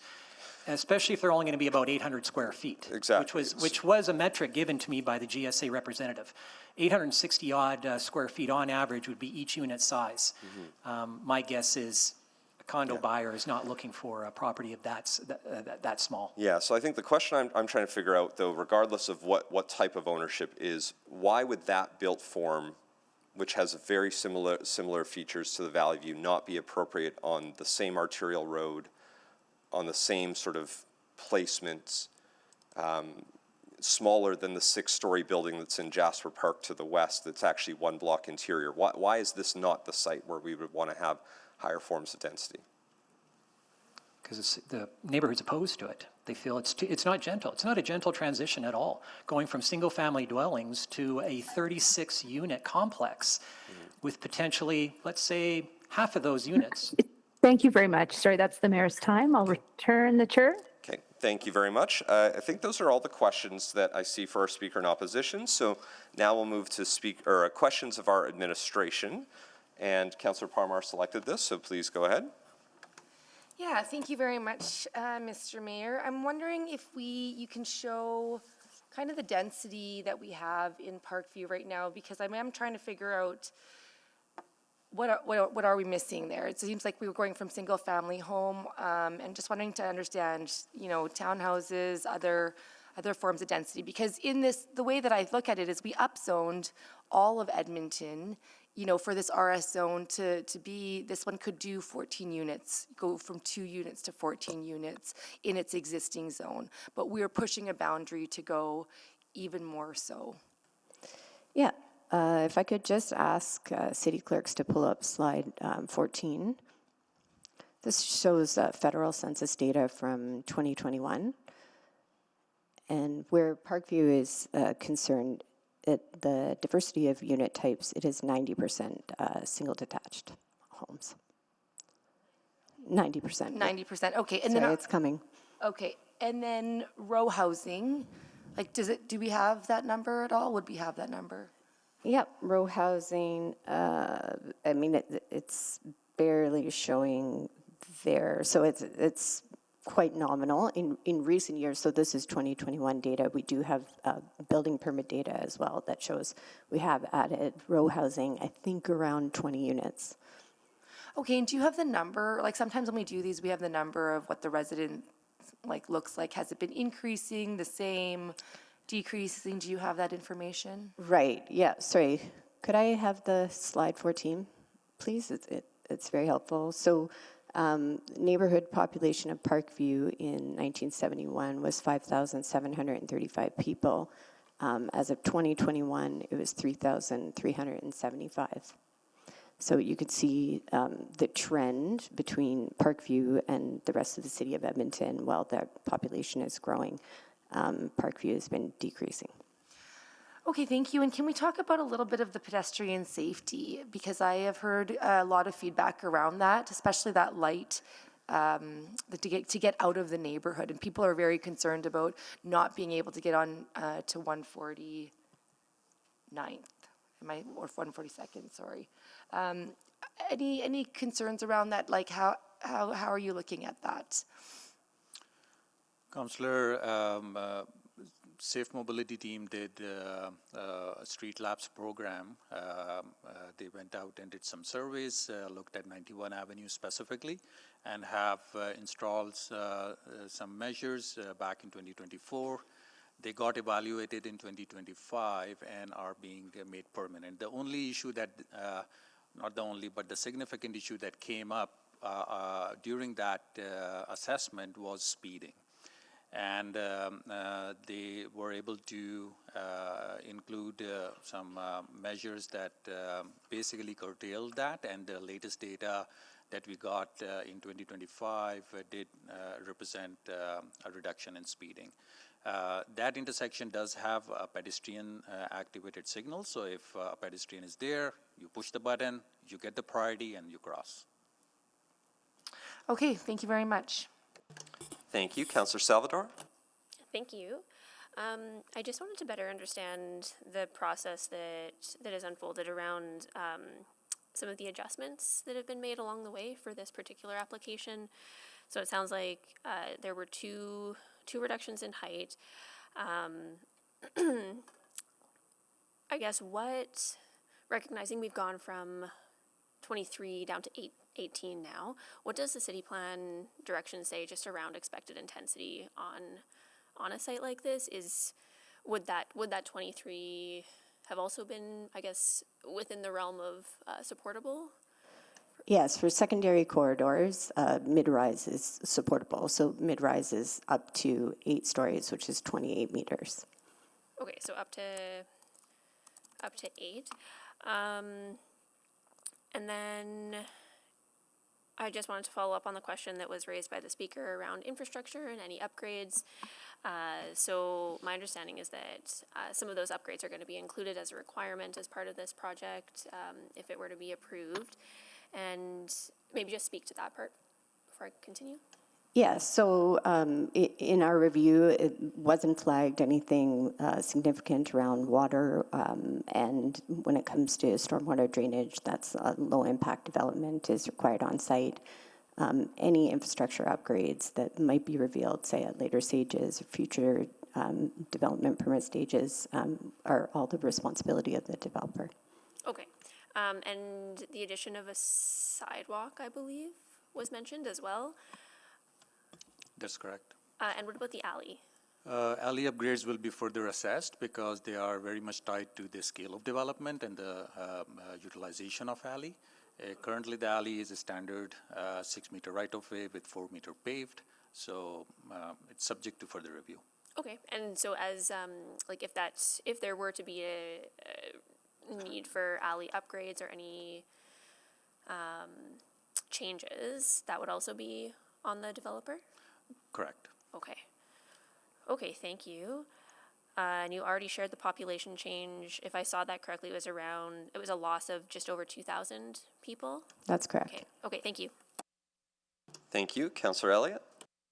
Thank you, Mayor. Can I just get some, I guess, more background? Because when I look at the rezoning, I know this was here, this is not the first, this is the third time it's been before us. When it was here, the first, was it been here between the public hearings previously? I'm making the assumption here on this, when it was, and my question is, what was the rationale for the first 2 times for it to be sent back for changes? Can you provide some insight on that? Because I just see the rezoning application in the document, but I'm just looking for more information. Councillor Elliott, this hasn't been before. Oh, it has not? No. Okay. And this is a question in regards to the Jasper Place district plan. If this were reduced to 16 meters, so that's still align with the Jasper Place district plan as we stand right now? It would. The corridor is up to, so it can allow for a range of houses and buildings and scales. Okay, thank you very much. Thank you. And sorry, I should have clicked on. I'm trying to get in the habit of that. I'll get better at that and I'll go to Councillor Stevenson to take the chair. Thank you. I have the chair. Thank you. So, yeah, I wanted to just ask a little bit about that intersection again at 91st and 142nd. And I imagine there's probably 2 trains of thought. So that would still be reviewed as part of the permit process to determine whether a full traffic light would go there? Or are we already at the point where we could make a determination one way or another? We can make that determination because this particular development will not trigger any improvements of that scale. Mm-hmm. And there's a trade-off conversation even if we did, because I think the concern we saw in Crestwood when traffic lights, full traffic lights were installed at 142nd is that it started to encourage greater shortcutting. And there's that back and forth. So there might still be a point at which a traffic light is warranted, but with that likely comes the possibility of more traffic using that as a throughway. Correct, and traffic is one of the many components. So even with signalization, we go out and take a more holistic review in terms of what the safety concerns are, how many pedestrians bikes are using that, and then make a determination alongside the traffic requirements. And again, this area is also subject to some travel pattern changes with LRT opening. Yes, LRT is a bit away from this area, but generally speaking, 142 Street does get impacted by some of the construction, rerouting and everything. So down the road, yes. Currently, do we need a change to the current control? No. But there was a speeding issue when the traffic study was done, and I think it increased after the traffic light was installed at 149th. I used that route multiple times a week, so I saw the traffic speed go up because now we were seeing people shortcut even without a traffic light there. So there were traffic calming measures brought in to help address what it seems like is a growing challenge on that road. Correct, and the good news is those mitigation measures are working. Great. So okay. When we went out and reevaluated, the results are very positive. Okay, that's helpful to know. Remind me, so I think, like we say, we have 20 units of row housing. I think most of them are the ones that have been done for a while, which is right behind the old RBC, right on 143rd Street. And then there was another RSM 12 zoned right across from the school. That's the other one that would add up to so it's two parcels of land that would total 20 units of row housing. Yes, sorry, and that exact number is 17. Yeah, I thought it was and closer. The RSM is just south of this, or yes. west of this site. Yeah. Yeah. And I'm pretty sure I'm correct, but I want to make sure. Currently, no apartment housing in this community at all. Everything's west of on the west side of 149th for the apartment style buildings. Very, very minimal, yes, Mayor Knack, you're correct. Minimal, or is it, because I don't think. Sorry, I'm just bringing it up. I can't recall of a single census apartment. data is telling me 0.8%. Okay, so they might lump in that. Okay, because I'm thinking of the actual apartment buildings that I'm. Okay, that's helpful context.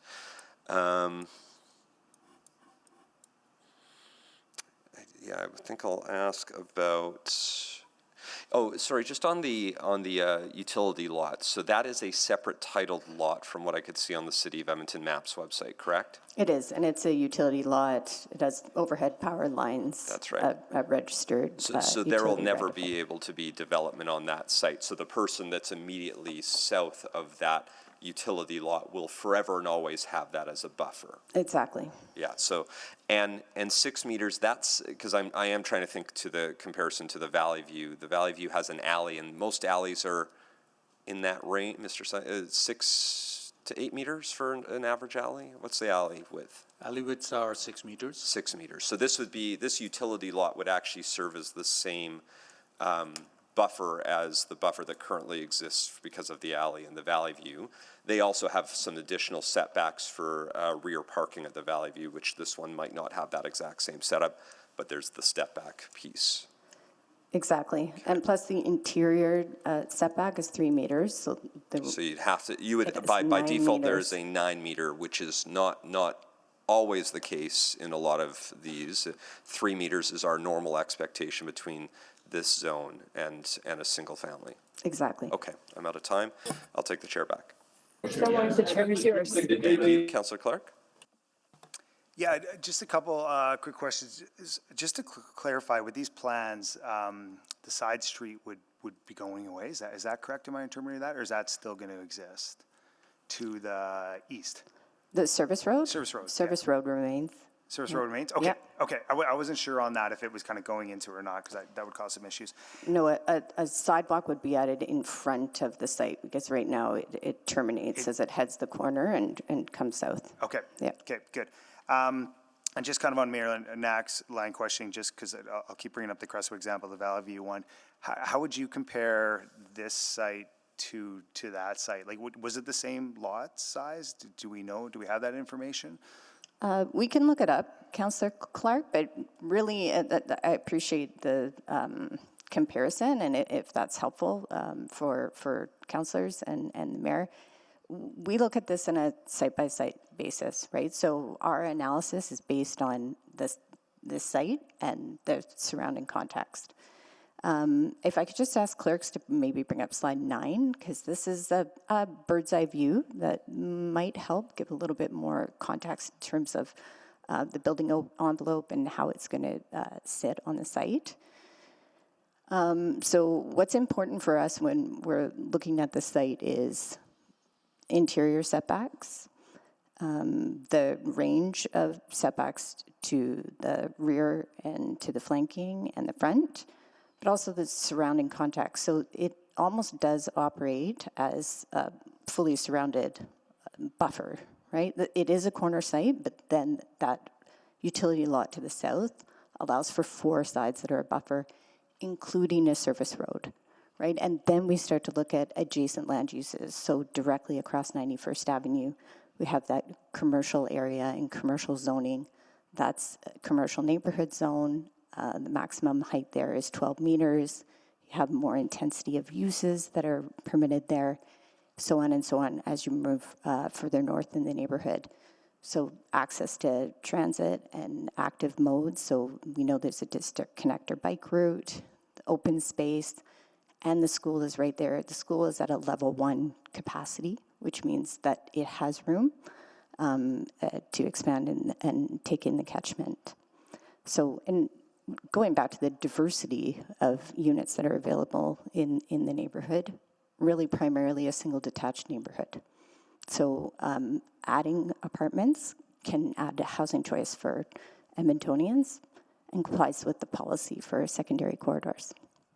Yeah, thanks for that context, and I'm not questioning the density and the need in this neighborhood at all. The comparable to the other one is very obvious because it's down the streets across from a shopping center. It's 4 to 5 stories. So that's where I was just going, and that one's already been built and been in the neighborhood for a lot of years, and people understand it. So that's just where my line of sight was going. But I think you answered most of the questions, and I think we can safely say it's a similar size, which was really the question I needed to answer. It is, sorry. So the size of the 4-story in Crestwood is 1,958 square meters. So slightly bigger than this one. Okay, good to know. Thank you. Thank you very much. I don't see any other questions of our administration, so this would be the appropriate time for new information first. So any new information that has arisen during the public hearing that members of council wish to ask of our administration or to our speakers in opposition or our speakers in favor. I do see, while it doesn't work this way, I see the hand of, so I'll actually give up the chair for a moment to Councillor Stevenson again. I have the chair. Because I did see our speaker in opposition had put up his hand, hoping to maybe ask or share some information, which isn't the order. So I'm going to ask the question: does our speaker in opposition have any information they wish to share that you'd like to share right now? Yes, thank you. I do. You asked the question about the number of units in the Valley View, which is being used as a comp. It's only 24 units, 24. Not 40. Great. Vast difference, all ownership, condos, and from what I understand, mature demographic. Absolutely. Not a senior's residence, but generally a lot of seniors in that. Yeah. Perfect. Thank you. Thank you very much. Those are all my questions. I'll take the chair back. Chair is returned. Thank you. I don't see any other questions from members of council related to new information. I'll take a motion to close. I think Councillor Parmar is reaching to their microphone. I'll move to close public hearing. Second. Thank you. That's the motion to close public hearing, moved by Councillor Parmar, seconded by Councillor Jans. Please vote. Yes. Thank you, Councillor Jans. I'm a yes. Thank you, Councillor Paquette. I'm a yes. Thank you, Councillor Tang. We have all the votes. Thank you. Please display the vote. That is carried 13-0. This would be a time. Mr. Mayor, I'll move first reading of bylaw 21494. First, Yeah. that's just that item, 21494. Do I have a seconder? Second. I think seconded by Councillor Wright. Anyone wishing to speak to it, please click onto the board. I think I saw Councillor Parmar on the board. Please go ahead. Thank you, Mr. Mayor. Yeah, this is a really challenging one for me because the density goes so great from single-family home, even commercial beside it, which has the ability to be high, but because of the context of the community has also remained low. And so it's a challenge for me because there is a lot of the push to density is on arterial roads, is on context. But for me, a lot of the conversation around gradual density in neighborhoods and the amount of opposition is a challenge for me for this one. I appreciate the applicants, decreasing from 23 to 21 to 18. I was looking for just one more story there because I think the community was okay with a bit of a 4-story. And I am a little bit concerned about the commercial where we've had a site beside it that has not been successful. It has been challenging. And although residents in it could increase the commercial viability, increased commercial in that area beside a commercial site that hasn't been successful is also a challenge. And we don't want to have more derelict properties in the community. And so with that, I understand why some of my council colleagues would be able to support just because of the nature of the area. But with this one, I will not be supporting this bylaw. Thank you very much. Councillor Clark. Great, thank you. Appreciate everyone's time and going through this and kind of hearing both sides of it. I guess where I kind of go on this one is, do we need more residential built on nodes and corridors? Yes, and I think I've been very clear on that message, and I think as a council, we're getting that across as part of our priorities, right? Do we need more density in mature neighborhoods? Of course we do, and especially in Parkview here, I totally understand that, right? I guess where I go to the next step is this a great location, what's in front of us right now for mixed-use developments? And I'm not sure it is. If it was a residential building, just that, I might be more open to supporting it.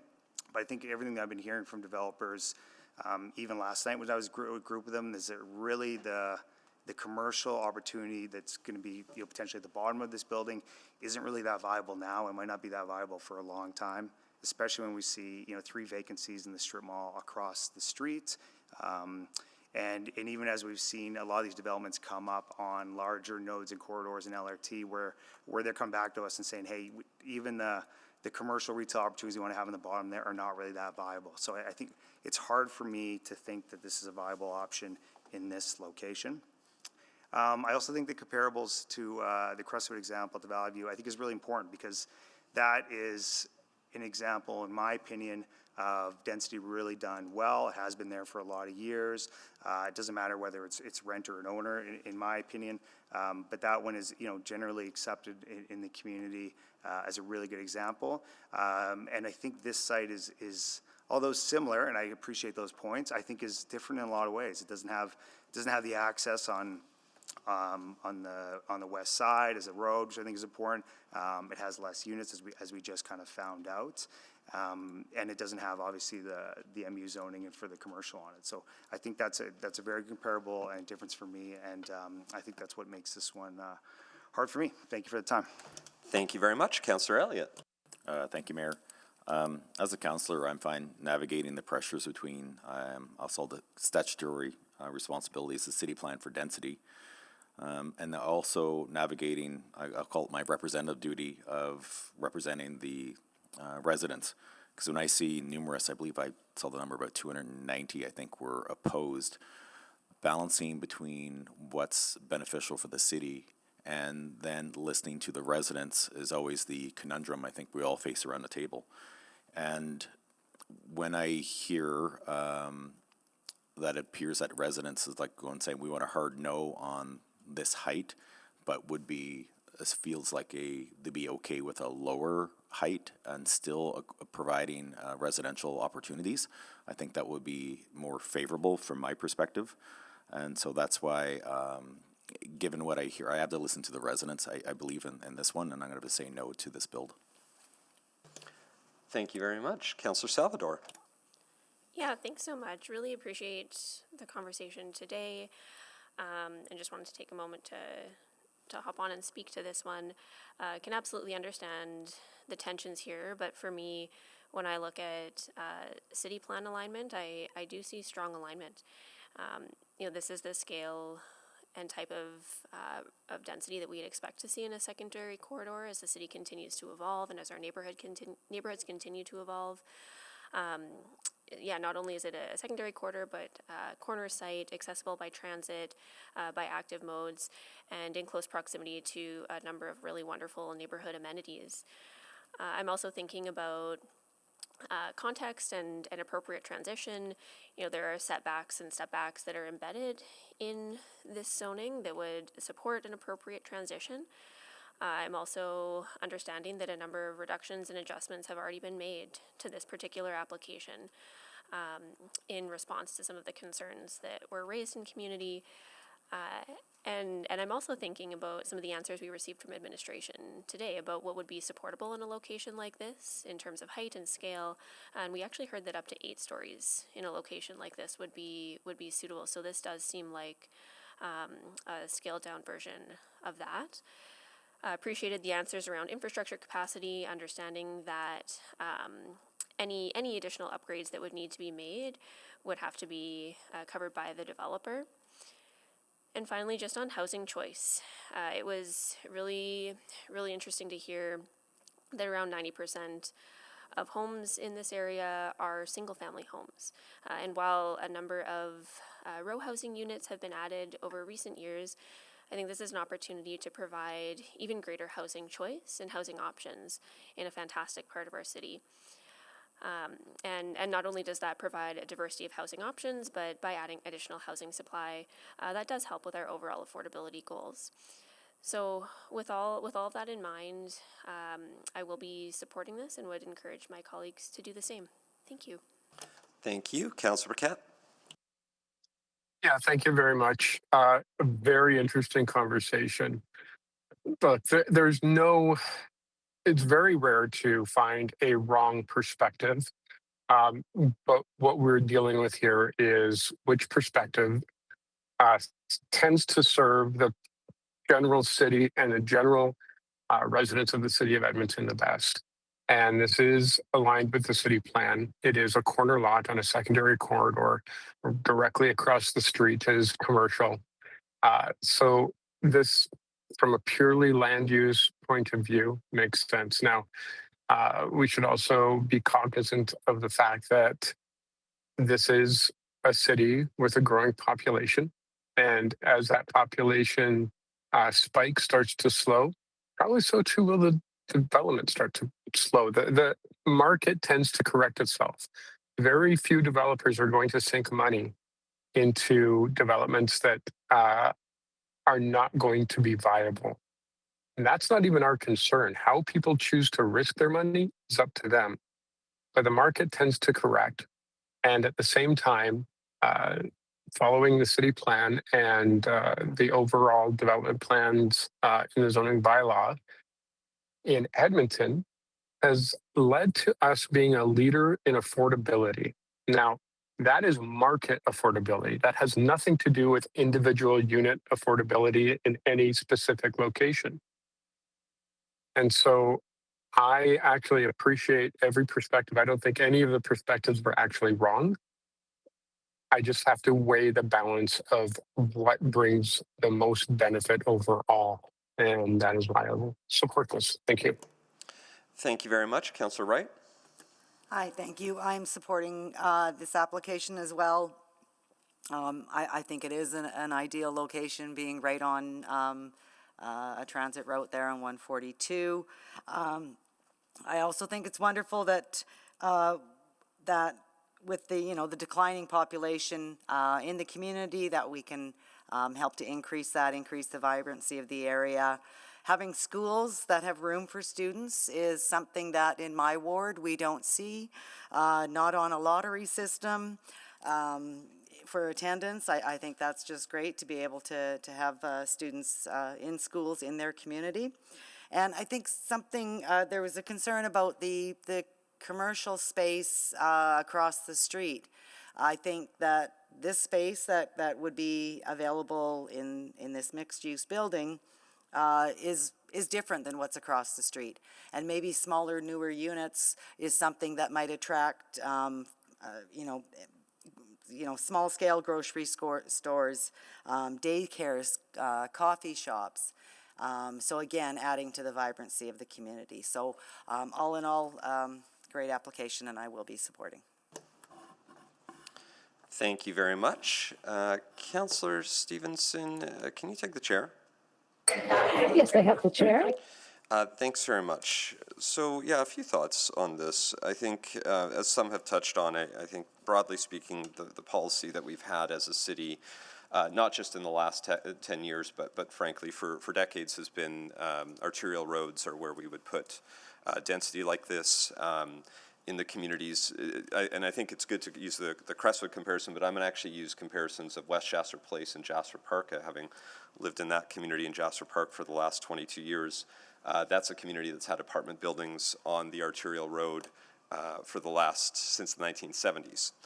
West Jasper Place very similarly, so it's actually a fairly common built form. And I think that's part of the piece is that, even looking at the Crestwood example, which has been referenced, you have similar setbacks to the south, you have similar placement to commercial, you have similar connections to transit because it's on the same roadway. Not to mention the Canterbury development that's further south and more internal to a community. But then if you look at all of the development that's occurred, a community like Jasper Park has 50% apartment buildings compared to what we have here. A community like West Jasper Sherwood has significantly more apartment buildings than what we have here. And so when I look at this built form, regardless of whether it's going to be rented or owned, this feels like a very appropriate built form on a site that we have previously supported development like this. And for myself, I think that's an important consideration in this. I think when we talk about how we're building out as a city, that reference to the other communities I feel is important because oftentimes apartment-style building can be over-concentrated in single communities or a small number of communities. And so when you have a number of communities immediately adjacent that have substantially more, and then we don't have this type of built form in this community at all, I do think it's reasonable to start introducing some of this. It's going to take, I don't know if this community would ever see the level of development of apartment buildings that Jasper Park has, or West Jasper Sherwood has, or Glenwood has, or any of these neighborhoods that are a little bit further to the west. But I don't think it's unreasonable to have some level of densification.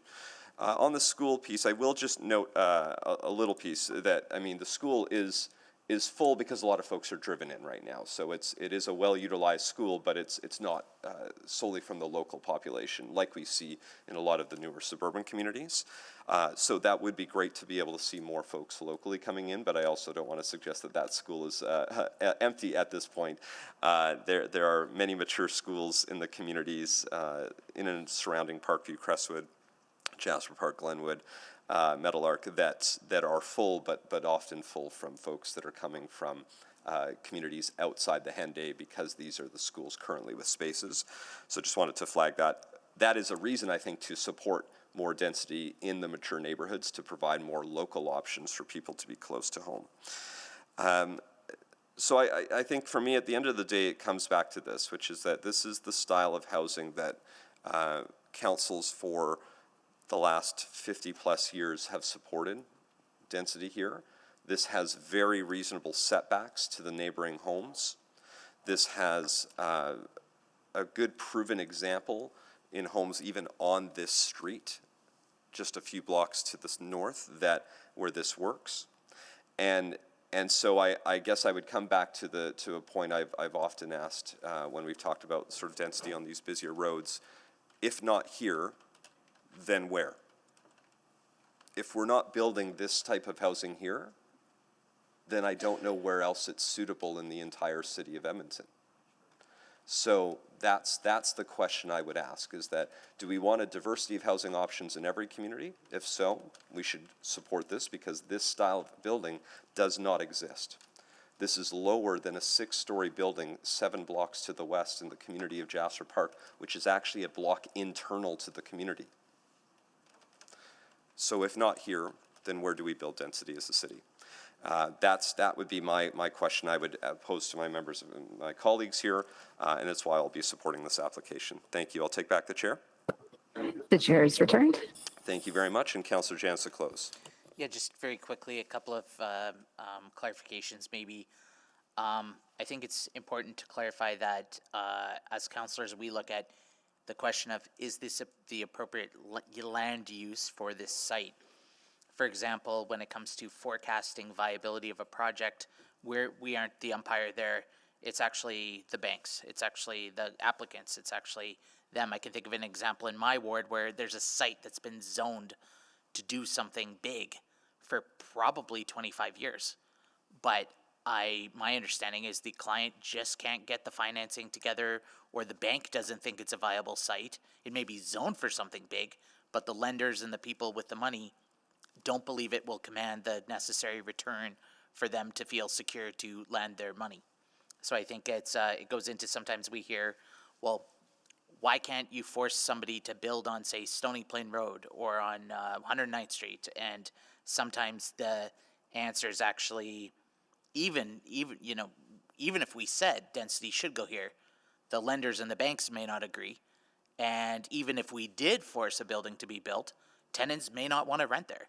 I think this comes back to a fundamental adage of just letting people live where they want to live. And we know there's certain parts of our city where people want to live. And when you look at this site where you've got a library close by, your steps to the ravine in the River Valley and Horlock Park, it's a wonderful place. You've got the number 2 bus coming on. It's a high frequency transit route. There's a lot of good opportunity here. I think it's also important to talk about commercial viability. Again, that's up to the applicant who they choose to rent to. But I do think when I see the part, I was very sad to see the grocery close. But when I look at the over 40 years, you see that the population in the neighborhood has sort of dropped by half. It to me says, okay, this is reminds me of a couple neighborhoods in my ward where we actually are trying to revive the commercial, but you need to have as when I asked a grocery store owner, how do we get your grocery store back? She said, show me the stomachs. Show me the people who are here to eat and to buy groceries, then we will come back. So it's kind of the chicken and the egg tension there. The other thing we don't have is we don't have an assessment of the condition of buildings in Edmonton. There may be buildings right now that over the next 5 years fall into disrepair, are shut down, are condemned, are demolished. So we're always in a way saying, yes, you can do this, or no, you can't do this with the land. But we always have to just say that we should be denying a project now because of a vacancy rate at a point in time in 2026 is a very risky proposition, because in future, other buildings may be closing that we need to make sure that there's replacement supply available to open. Overall, it's an exciting project, and I always ask myself, would I want to live there? Would this be a good location? And I absolutely would, so I'll support this. Thank you. Thank you. Please vote.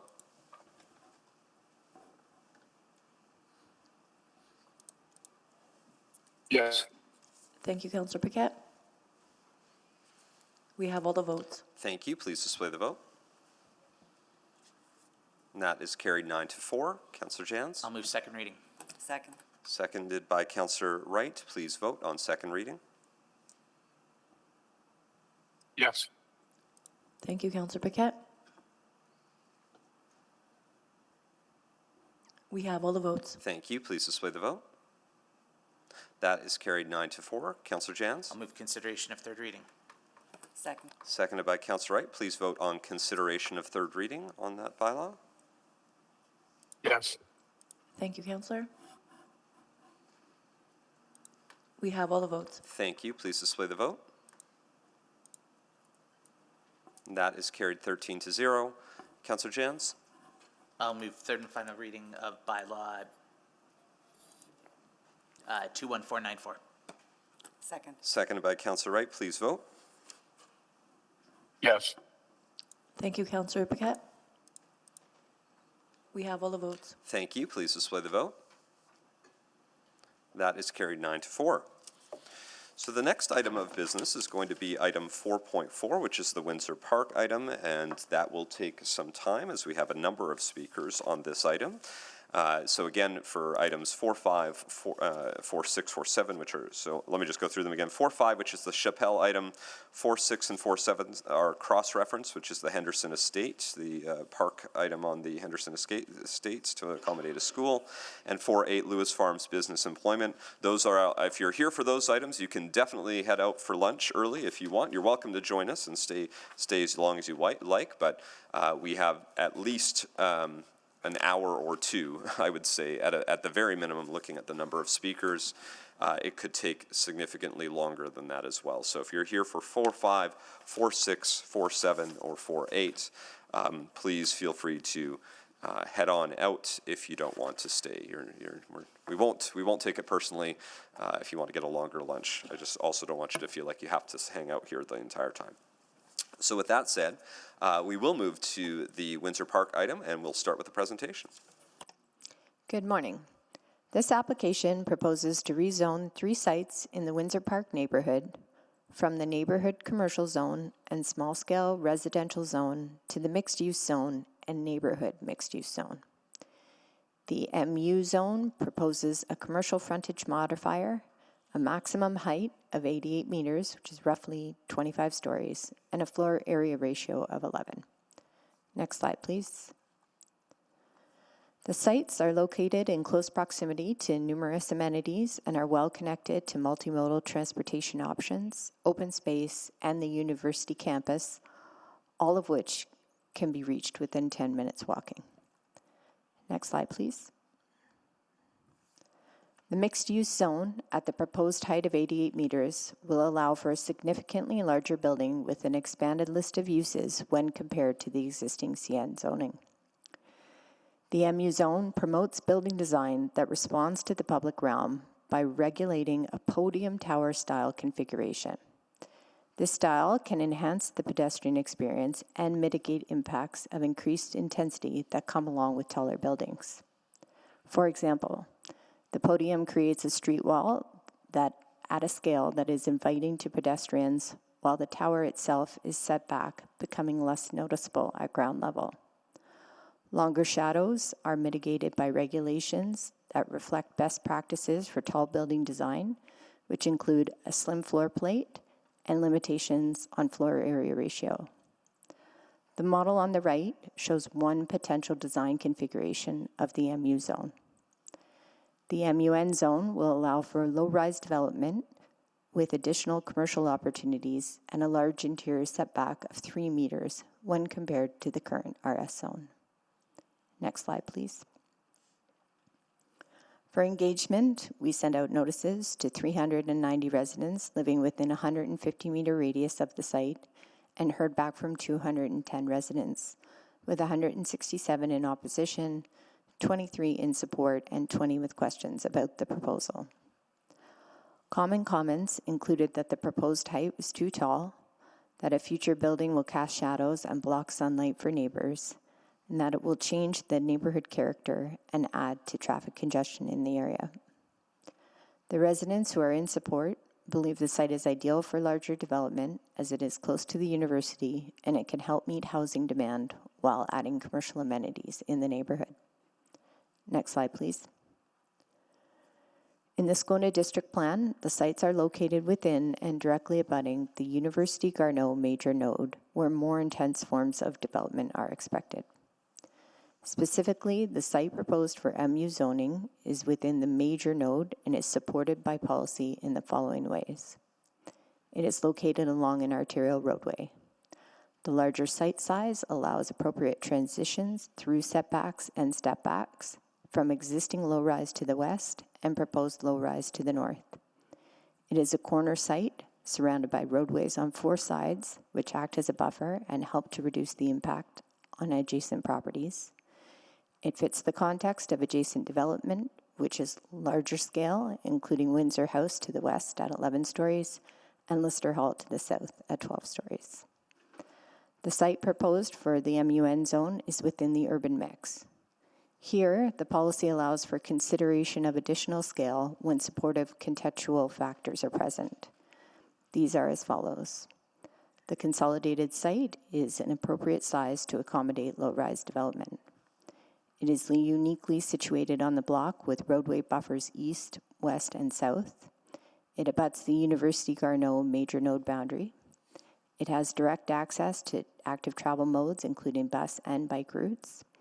It is 2 minutes walking distance to Windsor Park, and it is compatible with the uses and scale permitted on the adjacent sites. Next slide, please. A Transportation Impact Assessment, or TIA, was submitted with this application to review the cumulative impact of ongoing development near the site.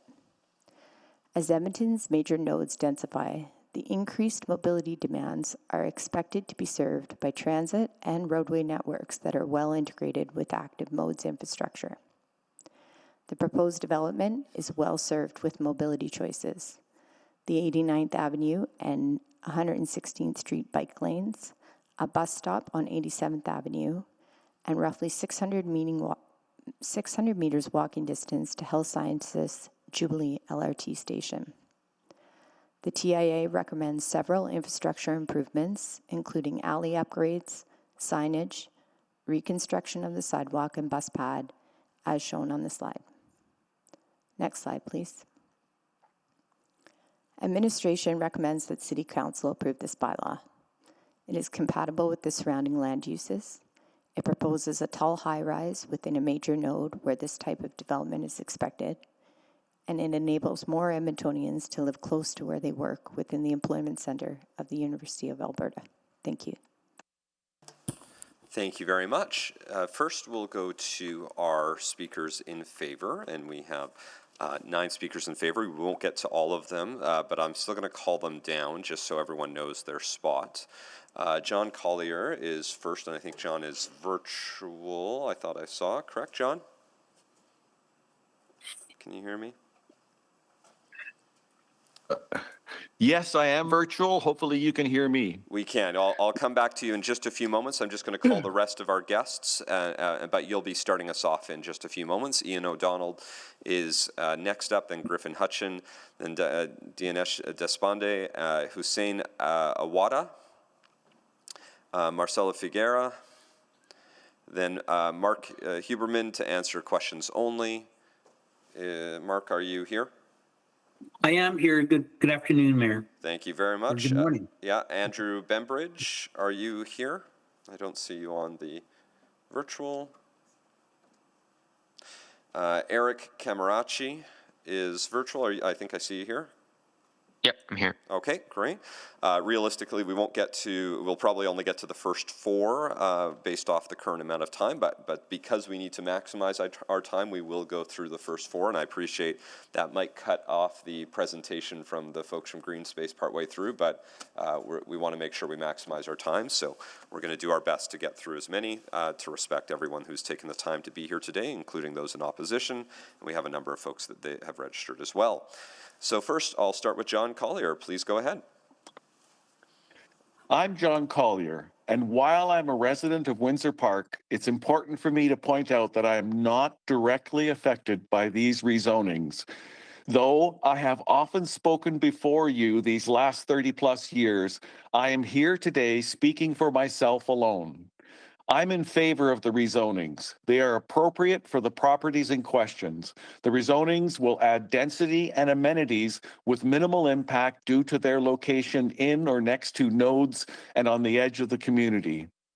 There was opposition to Windsor House, nee Windsor Terrace, and it is now accepted by most of the community. Its residents valued, their children at our school, and the coffee shop busy and much loved. I expect that the same will happen with this development that is before us today as well. Myself, I look forward to the new neighbors and more walkable amenities in my neighborhood. Thank you for your time. Thank you, John. That was short, so we'll be able to get through the next four, I think. Ian O'Donnell is next. Please go ahead. Good morning, Mayor and Council. My name is Ian O'Donnell, and I'm the Development Manager here at Westridge Pacific. Westridge Pacific has been in business for 15 years and is locally owned and managed, and our head office is proudly located in downtown Edmonton. We'd like to start by thanking administration for their policy and technical support on this proposal to date. We cannot do what we do without your insight and advice and collaborative approach on applications such as this. We'd also like to thank the Windsor Park Community League and its residents for their time and thoughtful feedback on our project over the last 2+ years. I'd like to stress that we are city building partners. We have a proven track record on building and delivering quality projects with a focus on developing near transit and in areas that are highly walkable, bikeable, and ones that provide much needed housing near major employers and post-secondary institutions. We do not land bank or sit on properties that we own, and we want to help expedite development of these key urban sites. If approved today, we hope to be under construction by late next year and have the resources to deliver on that promise. Housing diversity. In speaking with the U of A Student Union, we heard the importance of increasing private housing options for students that have a variety of layouts and sizes to meet increasing demand and flexibility. In all of our projects, we include everything from an efficient bachelor-style unit all the way up to family-friendly 3-bedroom units, ensuring that we provide ways to move within the building over the years as needs and lifestyles change. While not a planning consideration, tax uplift should be mentioned. We feel it is important to note that projects such as this can have a significant impact on the city's bottom line. Using the city's property tax estimator, we anticipate the uplift would be approximately $700,000 to $900,000 a year, and that is significant and notable for this project. Walkable community retail. We are very proud, and as requested by Windsor Park residents, to be able to deliver walkable retail that's community-minded, community-focused, and something that will be an amenity to the area. Our intent is to respond to this request with a grouping of tenants that are responsive to the feedback that we've had from Windsor Park, including things such as food and beverage, cafe, restaurant, medical services. This supports existing city policy, especially the city plan goals of creating a more compact and urban core, one that is focused on a more efficient use of existing infrastructure that supports transit usage, and one that enhances walkability in our central neighborhoods. It's consistent with the major node context. It's within the major node and provides much needed housing diversity, and enables existing and future community residents to complete their daily needs closer to their home and places of work. We understand that neighborhood change spurs a lot of discussion, but the evolution of our urban core neighborhoods are also important and exciting. Many benefits can be realized by adding a greater range of housing to these areas where housing choice is currently limited. On behalf of our CEOs, Mr. David Sanch and Mr. Richie Lamb, we'd like to thank Council for their leadership to date on supporting city plan and other initiatives to help guide this city to a more sustainable future, rich in housing options, and more compact urban form. Thank you for your time today, and I'd be happy to answer any questions. Thank you. Our next speaker is Griffin Hutchin. Please go ahead. Yeah, so good morning, Mayor and Councillors. My name is Griffin Hutchin, Urban Planner and Designer at Green Space Alliance. Can you go to the next slide, please? I'll begin just by outlining the policy framework that governs this application, and specifically how the tall high-rise test in the district policy applies to this site. So the district policy does not prohibit tall high-rise development in major nodes. It conditionally supports it subject to 2 criteria. So the first is the location test. The policy requires that the site be either within 200 meters of a mass transit station or located along an arterial roadway. This site meets both conditions. It's located along 87th Avenue, which is an arterial corridor, and it is also proximate to major transit infrastructure. So from a policy standpoint, the location criterion is not in dispute. The second test, transition, can be more interpretive if we don't set clear criteria, which has been the focus for most of the discussion on this file. The policy requires that the site size and context allow for appropriate transition to the surrounding development. The question is how that transition is interpreted and demonstrated on this specific site. We will address that in the context slides that follow. So next slide, please. So the starting point for interpreting transition is defining the context correctly. In this case, the site is within the University Garneau major node, which is an established high-density environment. That context includes institutional buildings, student residence, high-rise, and tall high-rise developments. So when the policy refers to context, it is not referring solely to the immediate adjacent small-scale developments to the north and west. It refers to the broader major node condition that Council has identified as an area intended for higher intensity. That distinction is important because if context is defined too narrowly, the policy framework is effectively overridden by adjacent conditions. If context is defined as the major node, as the policy intends, then the question becomes whether transition can be achieved between the higher intensity condition and the surrounding lower scale areas. That is the framework within which this application is being evaluated. Next slide, please. This slide shows that the major node context is not theoretical, it is already established. Along 87th Avenue, there are multiple high-rise buildings and a new tall high-rise building further east. These include institutional buildings, student housing, and recently improved developments. Together, they form a continuous pattern of vertical development along this corridor. That pattern is important because it demonstrates that the corridor already functions as a transition zone between higher intensity built forms and the surrounding neighborhood. So this application is not introducing tall buildings in a low-rise context. It is adding to an existing corridor where high-intensity built forms are already present and anticipated. Next slide, please. At a broader city level, the city plan directs growths to nodes like this.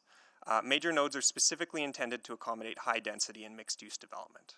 Growth is not intended to be applied uniformly across all neighborhoods. It is concentrated in defined locations where infrastructure services and land use patterns can support it. This site is one of those locations. The lower scale MUN component is also supported by the recently amended low-rise policy for arterial and corner site conditions, which applies to this 117th Street and Alley interface. So the policy question is not whether growth should occur here. That direction has already been established by Council. The question is whether this application is an appropriate implementation of the policy direction on this site. Next slide, please. This slide shows how the proposal evolved within that policy framework. Initial concepts tested a greater height and floor area. Through technical analysis, specifically related to shadow, massing, and transition, the proposal was reduced and refined. The current 25-story form is the result of that process. This is not an initial proposal being brought forward for the first time. It is a calibrated outcome that reflects testing and adjustment within the tall high-rise framework. It is also important to note that further reduction is not a linear continuation of that process. Beyond a certain point, reduction changes the role and function of that project within the major node. That distinction between calibration and rescaling will be addressed later in the presentation. At this point, I will turn it over to Janusz Deshpande, and Janusz will explain how transition is addressed through the design of the project, including placement, separation, and the interface of the surrounding environment. Thank you. Our next speaker, Janusz Deshpande, please go ahead. Good morning, Mr. Mayor and members of council. Again, my name is Janusz Deshpande, principal with GSA. As Griffin mentioned, I'm going to explain the how this design addresses the transition between the proposed tall high-rise form and the surrounding developments. The transition is achieved through a combination of site planning and build form responses. These responses include tower placement, physical separation, building/base design, or podium/base design, and improvements to the public realm along 117th Street and the retained alley. In the revised proposal, the existing alley becomes part of the transition condition. Next slide, please. Actually, another slide. Just go next. Yeah, perfect. Thank you. This slide shows how the transition is achieved through the existing retained alley. The tower is located approximately 50 meters from the nearest single detached house. Between the tower and the nearest lower scale residential area, there are several intervening conditions. First, The existing alley remains in place and provides physical separation. Second, the link building, which is a low-rise component, provides an intermediate scale between tall high-rise form and lower-scale surroundings. Third, the podium and base conditions help establish a more human-scale relationship along 117th Street. So the transition strategy includes a sequence of conditions such as separation distance, massing, and street-level design. In our view, the proposed design satisfies the transition requirements in the district policy. Next slide, please. The analysis shown here on this slide looks at key seasonal periods for shadow studies, including March and September. The key question is whether the shadow impacts are limited by the site and building configuration or are consistent with the type of development anticipated in a major node. The results show that shadow impacts move fast and are equally directed through the neighborhood and broader major node context. There is some additional shadow on adjacent sidewalks and public spaces, but the surrounding pedestrian areas continue to receive sunlight during key periods of the day. From an urban design perspective, this supports the conclusion that the building shadow effects are bounded and consistent with a tall rise condition in this type of location. Next slide, please. Our proposed public realm design framework includes active frontages, podium scale base, opportunities for enhanced paving and lighting, and improved visibility along the existing alley. A tall building can be visible from a distance, but its impacts at the street level is shaped by the podium, entrances, glazing, setbacks, landscaping, lighting, and the quality of the edge conditions. Those details would be further refined through the development permit process, but the rezoning establishes the built-form structure needed to support a safe and active public realm. Next slide, please. The proposed redevelopment creates a more active edge along 117th Street and 87th Avenue. The building base is designed to support a more comfortable street-level experience, and the public realm improvements help strengthen the interface between the private site and the public realm. Along the retained alley, the intent is to improve visibility, access, and edge conditions. Overall, the proposal is structured to improve the site's relationship to the street and alley rather than simply placing height on the site without attention to ground-level conditions. Next slide, please. To summarize the urban design response, the transition is addressed through several coordinated measures. First, the towel placement provides separation from nearby low-rise podium or low-rise homes. The podium and base design supports a human-scale street edge. The building form has been tested for shadows and wind conditions. The public realm framework supports pedestrian comfort and improves the interface with 117th Street, 87th Avenue, and the retained alley. These elements should be understood together. And that is why, from an urban design perspective, the proposal can accommodate tall, high-rise development while still managing its relationship to surrounding development. So that concludes my presentation, and I'll pass it over to Hussein, who will speak about engagement process. Thank you. Yes, and we'll move on. This will be the last item, or last speaker. We're at 11:53, so it'll be Hussein Awada. Please go ahead. Good morning, Mayor and Council. My name is Hussein Awada, Urban Planner at Green Space Alliance. Rather than focusing on the number of meetings or engagement activities, I'll focus on what changed in the project and how the key concerns were translated into design and technical responses. Through both city-led and applicant-led engagement, several consistent themes emerged. These included concerns related to height, transition, traffic, and mobility, shadow impacts, and the relationship between the development and the surrounding neighborhood. These concerns did not all point in the same direction, and they were not all resolvable through a single design move. So the approach taken was not to respond to each concern in isolation, but to identify which issues required technical response and then incorporate those into the design and analysis of the project. Next slide, please. Two key refinements were made as part of that process. The first was a zoning refinement on the north portion of the site, which was changed to the MUN neighborhood mixed-use zone. This adjustment was made to better align with the surrounding context and to support a more appropriate transition in land use and built form at that edge of the site. The second was the calibration of the tower massing. The initial concept tested a 32-story building. Through technical analysis of fit, shadow, and transition, it was reduced to the current 25 to 27-story form. It is important to be clear about what that represents. These were not cosmetic adjustments. They were meaningful refinements made within the tall high-rise framework. At the same time, those refinements did not change the underlying planning role of the site within the major node. So the proposal was adjusted, but it was not redefined. Next slide, please.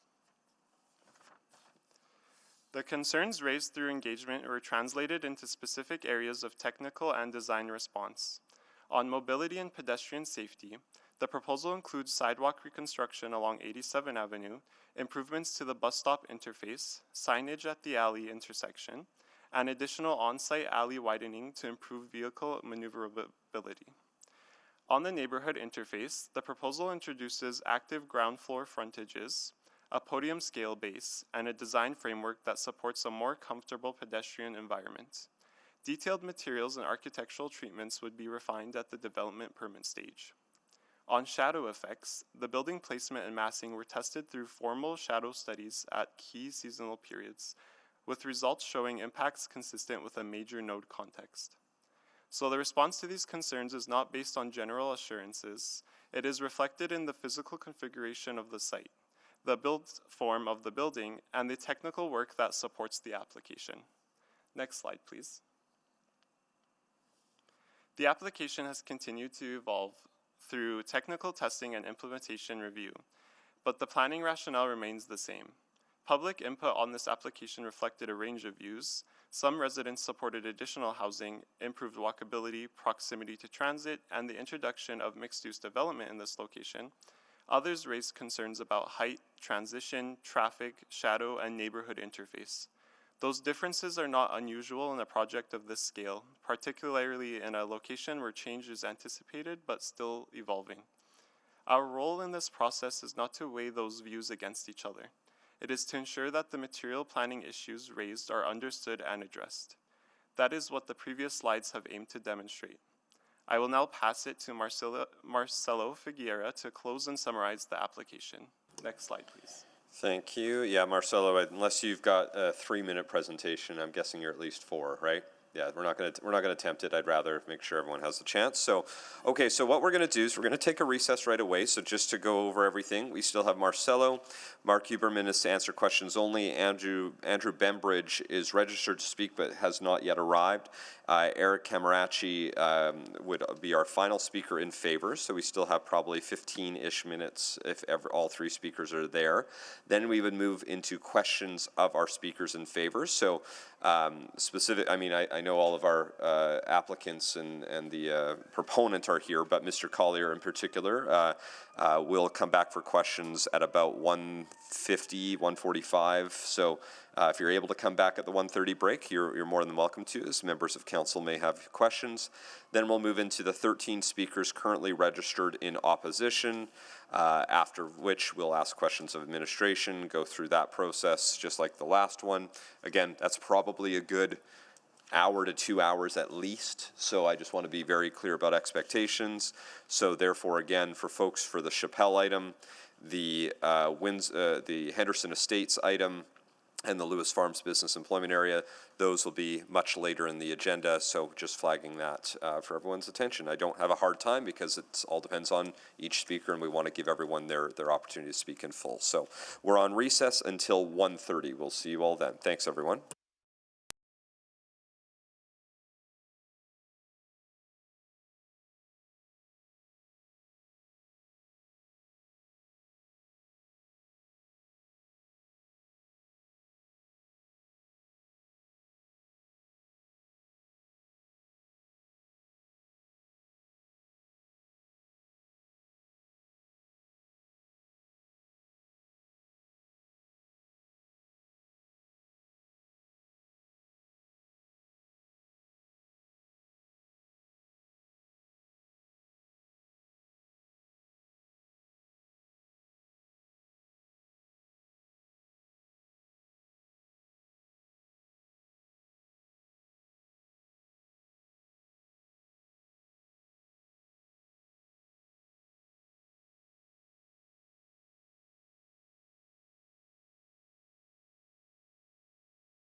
Check one, check two, check one, check two.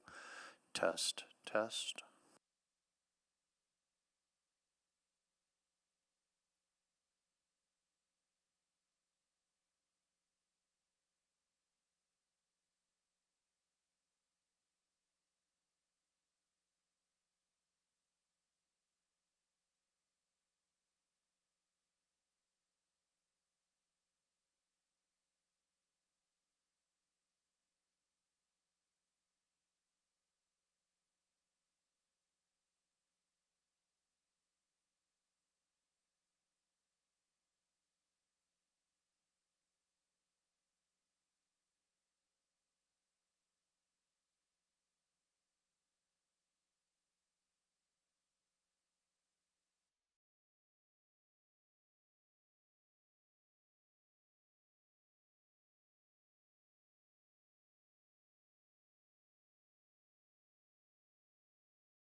Is 1:30, so we'll call this meeting back to order, and we will start off with a roll call. Councillor Principe is going to be here any moment now. I saw her coming soon. Councillor Morgan. Good afternoon. Good afternoon. Councillor Jans. Good afternoon. Good afternoon. Councillor Rutherford. Good afternoon. Good afternoon. Oh, there's Councillor Principe. We've got her in the room. Councillor Clark. Good afternoon. Good afternoon. Councillor Tang. Good afternoon. Good afternoon. Councillor Parmar. Good afternoon. Good afternoon. Councillor Paquette. Hello. Hello. Councillor Salvador. Good afternoon. Good afternoon. Councillor Stevenson. Good afternoon. Good afternoon. Councillor Elliott. Good afternoon. Good afternoon. And Councillor Wright. Okay. Well, we've got enough to continue on, and I think we were on our speakers in favor. Just jumping back over to the list here. Next up was Marcelo, and you have up to 5 minutes. Please go ahead. Oh, wait, am I supposed to, are we formally introducing our team here, our groups? So many wonderful people here. Yeah, let's do a quick introduction. Joining us here in Chambers today are the Civic Youth Fellowship interns. I think that's the official title. I believe we got it. We are very fortunate. This is year 4? Yeah, good. Whew, I was like, I think I've done it 4 years. Yeah, 4. Working with different partner groups across the city. Fortunate to have so many incredible folks here who are fortunate enough to work with members of council, members with the executive leadership team here in the mayor's office. And it's a chance for everyone to learn more about sort of how the city operates in different spaces. And very glad to have everyone here. This is technically day 2. Day 1 was yesterday, where I think they did all the fun legal paperwork and all that. It's not really fun, but you got to go through that. And now it's getting a tour and then working in a number of the offices. And so very pleased to have everyone. We're going to get a chance to see everyone many times over the coming months here, and look forward to learning from you, because that's something I found, having done this now for the 4th year. As much as I think we get to share our learnings with you, and you get to experience a bit of that, I find that we often get to learn quite a bit from the folks who participate in this program, because you've got incredible insight, different lived experiences, different expertise, and so cannot wait to learn from each and every one of you as we go through this process. So let's welcome our group. Stand up to all of our interns. Stand up to all the interns, and just so we can see all of you, and then congratulate you. Thank you for coming into City Hall here. Welcome. So feel free to grab a seat. I don't know how long you get to hang out with us for, but we'll be in the middle of our public hearing process. So now we'll go to Marcelo for his 5 minutes. Please go ahead. Good afternoon, Mayor Knack and Council. Thank you again for the opportunity to present today. I will close our group presentation by briefly summarize what has changed since the previous hearing and what that means for the application now before you. The most important change is that the proposal now advances as 2 buildings with the existing alley retained. It no longer depends on alley closure, utility relocation, or land agreements in order to proceed. That matters because it moves a layer of complexity that was previously part of the file. What is before Council today is a more direct and implementable version of the same planning concept. So while the policy framework and the role of the site have not changed, the way the project is delivered has been simplified. Next slide, please. This slide shows how the application has evolved. It also reflects the time dimension and file complexity of this application. This file has been in process for approximately 2 years. That duration includes policy review, technical analysis, multiple rounds of engagement, and revisions to the project itself. In that sense, the application has already been tested, both from a planning perspective and through public process. From an implementation perspective, 2 years is a significant amount of time for a rezoning decision, but we're not complaining. This development to materialize, the stage that typically follows the rezoning is where further refinement will occur and our time will be efficiently spent. So the timeline here reflects not just complexity, but the fact that the application has already been through a full cycle of review and adjustment. In that context, what remains is a determination of whether the current proposal is an appropriate implementation of Council major nodes policy on this site. Next slide, please. This is where the timelines matters. Calibration has already occurred.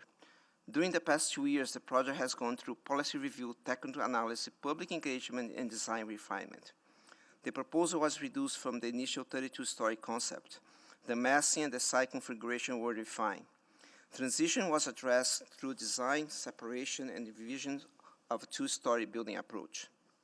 Further reduction would be materially affect the feasibility and intended major node role of the project. At this point, the issue would no longer be refinement, it would become rescaling. And after 2 years of rezoning process, rescaling would carry real opportunity costs such as time, uncertainty, and the loss of other development opportunities that could have been pursued. Next slide, please. To summarize the planning consideration, this is a site within a major node where high-intensity development is intended. The proposal meets the tall high-rise policy test, including how transition is addressed through placement, separation, and build form. The project has been refined through technical analysis and design adjustment over time. In that sense, this is not an unresolved or exploratory file. It is a complete application that reflects the policy framework and the site conditions before you. Next slide, please. Our final point relates to implementation. The project can proceed through a standard development permit and construction process if approved. This would be without reliance on additional approvals such as alley closure, utility relocation, or land agreements, which always cause delays in implementation phase. A clear implementation pathway matters because it means the approval of the rezoning does not commit the city to future decision.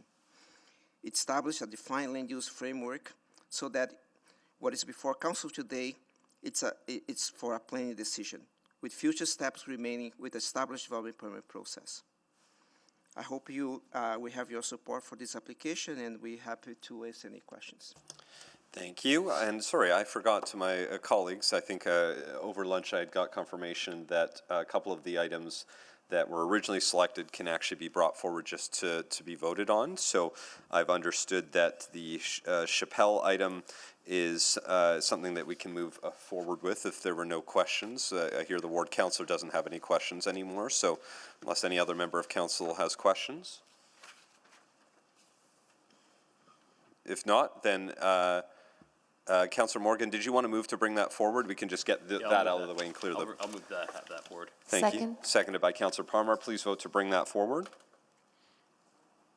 And just for the audience, it's just to clear off two items that mean those waiting don't have to wait any further because they're not going to be debated.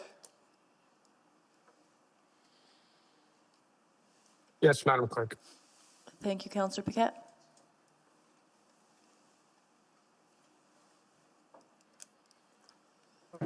Councillor Tang, are you online? Yes. Oh, thank you, Councillor Stevenson. We have all the votes. Yes. Thank you. Please display the vote. That's been brought forward on a 13-0 vote. Councillor Morgan, did you want to move closure of the public hearing on item 4.4? Yeah, I'll move. Or sorry, not 4.4, Yeah, not 4.5. Yeah. 4.5. Don't worry, everyone. We still got a public hearing. 4.5. I'll move closure of the public hearing for 4.5. Thank you. Yes. Moved to bring forward item 4.5 and seconded by Councillor Palmer. Please, that was already brought forward. Now we're voting on closure of the public hearing. Please vote on closure of the public hearing. There we go. Yes. Thank you, Councillor Paquette. We have all the votes. Thank you. Please display the vote. That's carried 13-0. Councillor Morgan, do you want to move first reading? Yeah, I'll move first reading of bylaw 21493. Second. Seconded by Councillor Palmer. Please vote on first reading.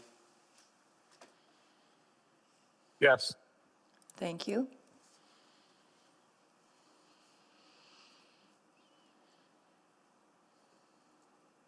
We have all the votes. Thank you. Please display the vote. That's carried 13-0. Councillor Morgan. Second reading, bylaw 21493. Second. Seconded by Councillor Palmer for second reading. Please vote. Yes. Thank you.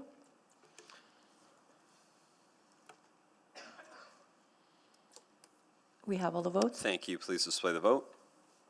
That is carried 13-0. Councillor Morgan?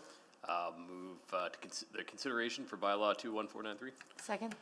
Seconded by Councillor Parmar. Please vote on consideration of third reading of that item.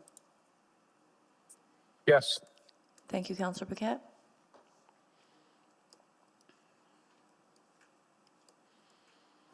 We have all the votes. Thank you. Please display the vote. That's carried 13-0. And Councillor Morgan? And third and final reading for bylaw 21493. Second? And that's seconded by Councillor Parmar. Please vote on on final reading, third and final reading of that bylaw. Yes. Thank you, Councillor. We have all the votes. Thank you. Please display the vote. That is carried 13-0. So to our guests waiting in favor who were to answer questions only, I think that was Marco and Peter, that item is now complete, so you don't have to stay. But always welcome to, of course, if you like. I also understand that the speaker in favor, James Bradshaw, has stated they no longer need to speak and that they have already submitted in writing their presentation. Councillor Elliott made us aware of that. So, therefore, it is. We can also bring that one forward now. Councillor Elliott, did you want to move to bring forward items 4.6 and 4.7? Yes, so move for 4.6 and 4.7. May we just confirm that the speaker is no longer here?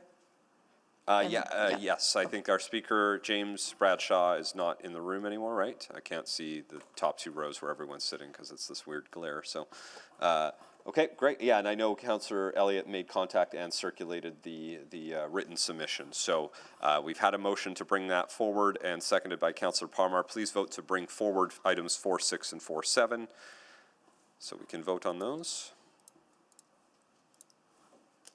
Yes. Thank you, Councillor Paquette.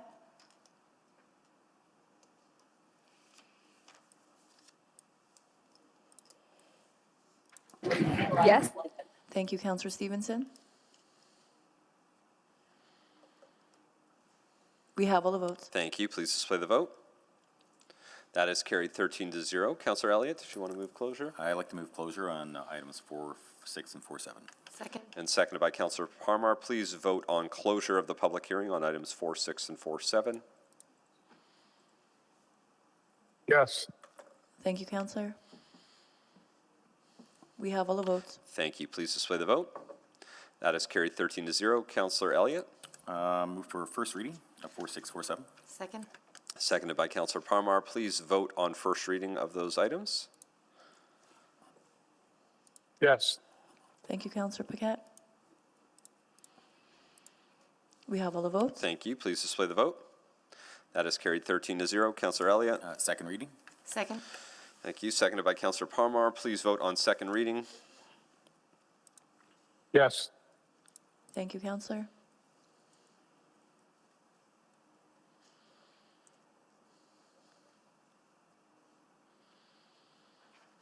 Councillor Stevenson, are you with us?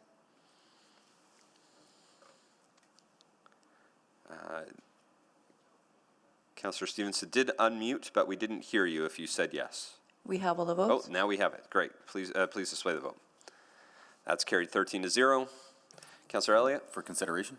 Second? Consideration moved by Councillor Elliott, seconded by Councillor Parmar. Please vote for consideration of third reading on those items. Yes. Thank you, Councillor Paquette.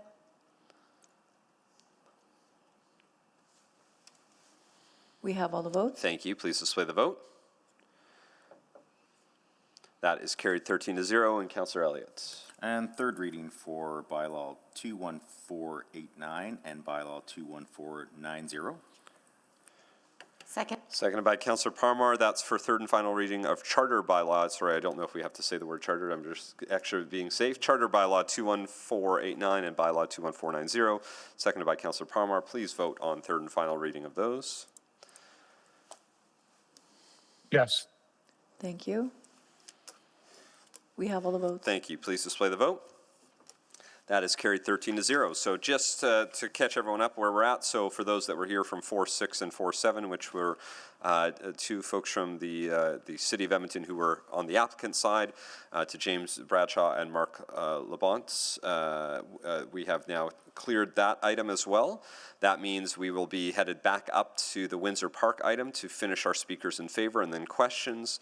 And then we'll do opposition and questions. We'll finish all of 4.4, which is the Windsor Park item, and then the only item of business left after that will be 4.8, which is the Lewis Farms business employment item. So that will, if you're here, and that's specifically, I think Greg McKenzie's to answer questions only. Yeah, Greg, you just get to hang out for a while. It's still going to be a while, so enjoy your time here, and because we've still got a couple hours to go.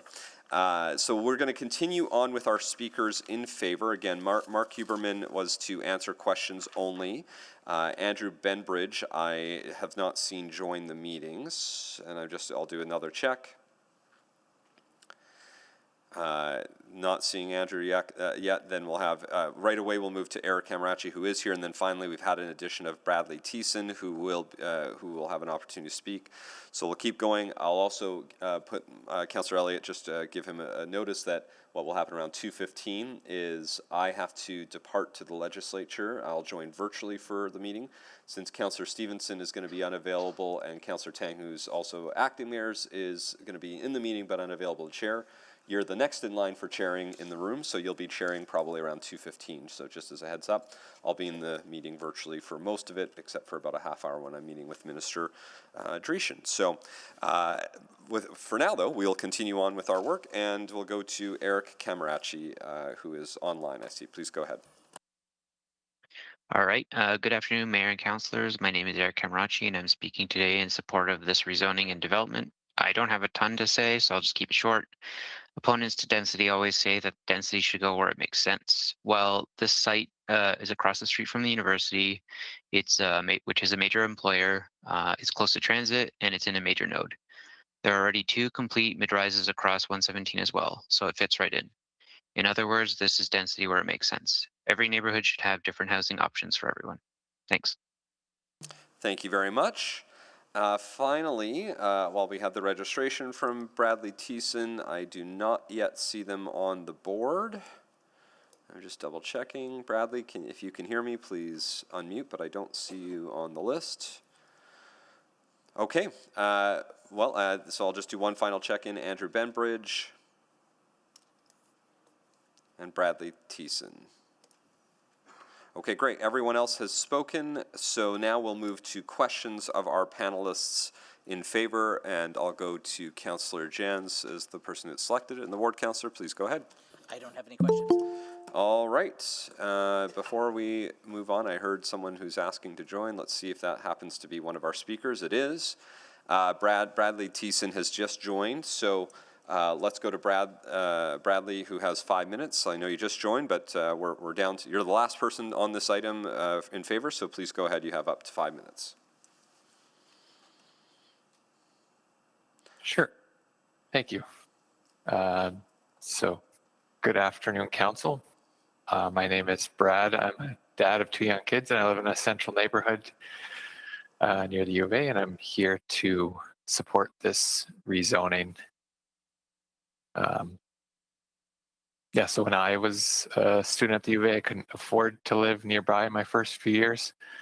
I commuted from the edge of the city, sometimes by car, which just essentially means more traffic, more time in the car, and just a longer commute. And then luckily my last couple of years, I was actually finally able to live closer, and I was able to walk more places, and I barely drove, and I was just more active without even trying. So I guess what I want to say is that if we want less traffic, a healthier and more active populations, one of the simplest things we can do is just let more people live close to where they study and work. And that's exactly what this site is, right by the university, on a major road, and near the LRT stop, the health sciences stop. So this is exactly where density should be going. Even groups that typically will push back on housing development will say, put it near transit or a major road, and that's exactly what this is. So again, I guess even if we don't build here, Like these people, people don't just disappear. They just end up living farther away. And ultimately that means more cars, more traffic, more congestion, and more sprawl. And then higher property taxes to service all those additional roads that we have to build for that. And I guess finally, just as a parent, think about the kind of city that my kids will grow up in. I want them to have the option to live close to school, close to their work, to be able to walk or bike or take transit without needing a long commute. And I think this kind of project helps make that possible. Thanks. Thank you very much. And those are all our speakers in favor. Now we'll go to questions. I did click on, but it's not showing yet. So, but I did click on. So I'm going to just go. I know Councillor Chance didn't have questions. Councillor Tang, I believe you're able to chair for the next little bit still. Do you want to take the chair? I got it. Thank you. Thank you. I wanted to go to Mr. Collier. You are still here. Thanks for staying with us. So I wanted to ask you, as someone in the neighborhood, and I'm not going to presuppose too much, but I think I can, reading from the comments in the report, there's going to be a question around the scale. So I have a feeling most would be comfortable with a tower of some height here, considering all of the other things around it, and considering, even on the east side of this site, it's, I think, the church, and so it's not a residential development. So I guess I want to ask you the question of why is this scale of building comfortable for, like, what gives you comfort about this scale? Because I think we'll have people saying, why not 15, 18? I don't know what the number is, but it's probably, we're going to have people say less than this. So why are you comfortable with this? Well, the big thing for me is actual massing. So if we had a large podium and a short tower so they can maintain their FAR, that would actually cause more shadowing, more effect on the neighborhood. A taller tower reduces the necessary height of the podium to maintain the same FAR, and it has a lot less impact on the neighborhood. Shadowing is briefer. It flows through the neighborhood as the day goes by. And so that would be why my preference is for the way that they have planned it. I can't give you an opinion on whether I would like 25 or 22 and a half or 23 and a quarter, stories. That's really not my expertise, but I have no personal problem with the 25 story. You'll get people saying, I want shorter, and I'm sure they do, but I don't myself see that it would have much impact going to 25 story. And this, if you're going to build it anywhere, this is the place. You're next to the health sciences, the university, you're next to the biggest transit station in the city. Where else are you going to build this, if not here? Okay. Thanks. And I guess, just to maybe go a little further with you, because I know you've come to many of our public hearings, as you've mentioned, over many years. Sometimes you come in favor, sometimes you come in opposition. Looking at all of the policies that we have and sort of the district policies for the area, I guess I wanted to get your take, because I think the argument is that this is going to be in full alignment with the district policy. This is the space. Broadly speaking, I know you've read through all of these policies. You've been involved in these conversations for even longer than I've been around.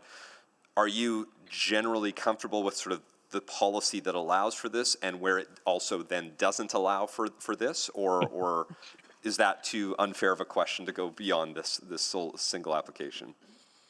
When the Windsor House, Windsor Terrace was being built, the guy asked me, so are you in favor of this development? I said, honestly, I'd really like the gas station back. And, sure, it'd be great to see RF1 there. Woohoo. But, times have changed, policies have changed, needs have changed, and we need to densify, especially in our inner core. And this is just a prime location. And I have been there opposed to some of the developments that you have approved when they have been interior inside the blocks, because I think those, I believe those are more intrusive on the immediate neighbors. But this is on the edge. This is perfect location, and it's going to bring much needed amenities into the area. make my area more walkable. I greatly appreciate that. And then that leads just to the last question, because the tower is sort of right on the road, and then you have the other parcel, which is the a low-rise building. How do you feel about the comfort of that transition from the tall tower to the low-rise and then the single-family home adjacent to that? Well, I feel, I like the transition because the low rise gives that transition area into the neighborhood. They're not right next to the tower. They're not looking up from their backyards and looking at people's, whatever, as they lean out the balcony. There's a little bit of space. There's a little bit of distance. There's that transition. You'll get different opinions, but I think it's an appropriate transition. Okay. No, that's helpful context. Thank you. Those are all my questions. I'll take the chair back. Back to you. Thank you. I don't see, oh, there we go. Councillor Clark is on the board. Sorry, go ahead. Thank you, Mayor. Just a quick question for Speaker 2, Mr. O'Donnell, because we've been talking a lot about kind of zoning and what works in certain places. So from your opinion, why does this work for the zoning that you're going for with the commercial and the residential above? And why is this a good site for that, and why some other sites maybe not? Thank you very much for the question. When we looked at various opportunities around Edmonton, the University of Alberta certainly hits home a lot in terms of what it needs to support it. And we've heard from the University of Alberta Students' Union, we've heard from people that work in the area, we've heard from community residents that there needs to be greater housing diversity in that area, and it needs to be available to a variety of people. And what we also heard was that there needs to be more walkable retail and more services, that it's a bit of a food desert, that it's a bit of a service desert. People have to go over towards 109th Street. They like to have more things in their neighborhood. And so we looked at a variety of options in terms of what we could provide in the building. Right now we've got an allocation of some significant amount of space in the podium to allow for commercial, and that would be walkable, that'd be community based, that'd be community minded type of commercial space. And we heard from the residents, even those that were opposed to the project, that they would like to have more commercial and more walkable commercial in the community, and that's what we've responded to. And we look forward to getting some tenants in there, should this be approved, that would be able to respond to the community's needs, food, beverage, services, medical. The bank would like to stay, so reintroducing that. But making sure that we have a good mixed-use tower that would respond to those residents' needs that we heard at the open houses. Cool. If I'm just hearing you correctly, from all the analysis, the density supports this on kind of both levels, right? Commercial and residential. Absolutely. I mean, it's a natural transition from a little bit further east as it goes west, still within the node. And being next to the University of Alberta, there's significant demand for housing. We also have designed the building so that people coming out of single-family houses could stay in the neighborhood with larger 2- and 3-bedroom units. We believe that aging in place is important, and that is aging in place in your community. And so ensuring that there's a diversity of housing options available, but along with those services and amenities and walkable community social hub spaces that are equally important and that don't exist today. You only have to go to Square One Coffee in the new high-rise next door. It's lined up all the time. It's very clear that there needs to be more options for the community. Great, thank you. Thank you. Thank you very much. I don't see any other questions for our speakers in favor, so I'll welcome all of you to go back and to grab your seats, because we do have speakers in opposition, including some in person, that I'd like to make sure they can come down and grab seats in those locations. So I'll start calling out the names of everyone registered in opposition. And as your name is called, if you're in person, please make your way down, and our clerk's team will get you in the appropriate seat. And then if you're remote, I'll just ask for you to unmute to say hello, and then we'll go through the list. Kelly Bertram is first. They were originally planning on remote. I don't yet saying Kelly's not in chamber. No, okay. So Kelly not here yet. Roger Toogood. Roger Toogood. Next is Jutta Prexitis, I believe. I hope I pronounced that right. Jutta. They were also planned to be remote. Not yet. Okay. Michael Wayman. Michael Wayman. also not here yet. And what I'll do is, of course, I'll call them again when the time comes. They'll, so if folks know them and you're in the community, text them away and make sure they're able to join virtually. Christy Green is next. Do I have Christy Green? Yes, here. Thank you. Okay, Christy, at the moment you might end up being first unless those other four join right away, so just be prepared. Julia Parker is next. Please come on down. Then we have Danica Woolko. Danica? Oh, there we are. Sorry, in person. That's why I was looking at, I said remote originally. Next is Arthur Clock, who I believe is online. Yes, there is. Yes, I am. Thank you, Arthur. Yeah, we'll make a note. Marie Wilson is next, and I think they're online as well. I see their name. Marie, if you can hear my voice, please unmute.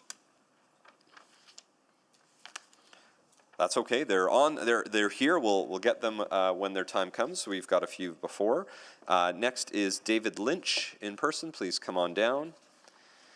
And then David Alton from Windsor Park as well. Windsor Park Community League. David Alton's there. Yep. Next is Joe Miller. There's Joe. And Karen Hughes, I think, is also here. Karen? Yep. There we are. Okay, great. So we've got many of our speakers. We don't have the first four. What we'll do is everyone's getting settled in here. They'll be, I'll check in with our ones who had participated, who registered virtually again. Again, as everyone's getting settled in, everyone here I think has been here for most of this, but you each have 5 minutes. And just to ensure that we get through everyone, we are quite firm on the 5 minutes, and that will continue as we go forward on this. And what I'll do is I'll double check. I'll check with our first four once more before we move. At this moment, it looks like it'll be Christy Green starting, but I will double check to make sure. Kelly Bertram? No, not yet. Roger Toogood? No. Jutta Prexitis? Not yet. And Michael Wayman? Not yet. If any of those four come sometime through, we'll be able to add them on once we've heard through everyone else. We'll do a final call for all of those speakers once everyone has had a chance to speak. So if any of them join, we'll just have them join or speak afterwards. So, but with this panel. So we will get started with Christy Green. Christy, please go ahead. You have up to 5 minutes. Hi, my name is Kirsty Green. I'm speaking to the rezoning application bylaw 21266 as president of the Windsor Park Community League. I note that some of our 225 league member families and Windsor Park residents are here today to share their perspectives, and I appreciate the opportunity to speak as well. To begin, I want to be clear that the Windsor Park Community League supports the broader direction of increased density, particularly within the nodes and corridors as envisaged in Edmonton's city plan and guided by district level planning. We understand that growth and change are part of a healthy, evolving city. Our members' concerns relate to how this is being implemented at this location. The most consistent concerns we hear from residents are about the scale of the proposed development, its transition to adjacent lower density homes, and the cumulative impact of multiple developments occurring at the same time within a relatively small area. This isn't about a single project. While each application may be evaluated individually, the lived experience in the neighbourhood is one of rapid and overlapping change. And that cumulative effect is reshaping how residents experience their community. Residents have also raised concerns about whether existing community infrastructure can keep pace with this level and pace of intensification, including much loved and well-used structures like our Community League Hall. There's also great concern about the height and massing of the proposed development where it directly borders lower density homes. These edge conditions are where impacts are felt most strongly and where thoughtful transitions are most important. We do want to acknowledge the efforts the developer has made to engage with the community, make adjustments based on feedback received, and we appreciate that outreach. Community feedback has, of course, been mixed, but a substantial number of residents and League members continue to vehemently express concerns about scale, transition, and neighbourhood fit.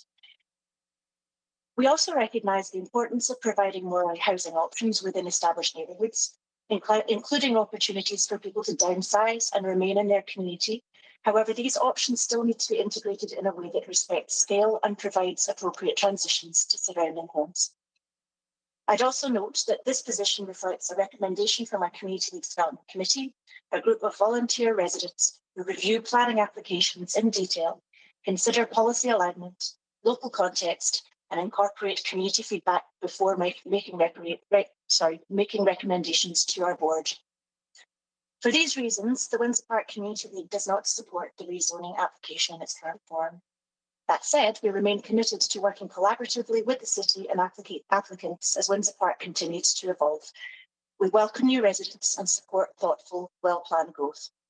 We ask that this growth be implemented in a way that better reflects policy intent through appropriate scale, careful transitions, and consideration for existing residents, particularly at the interface between new development and established homes. Thank you for your consideration.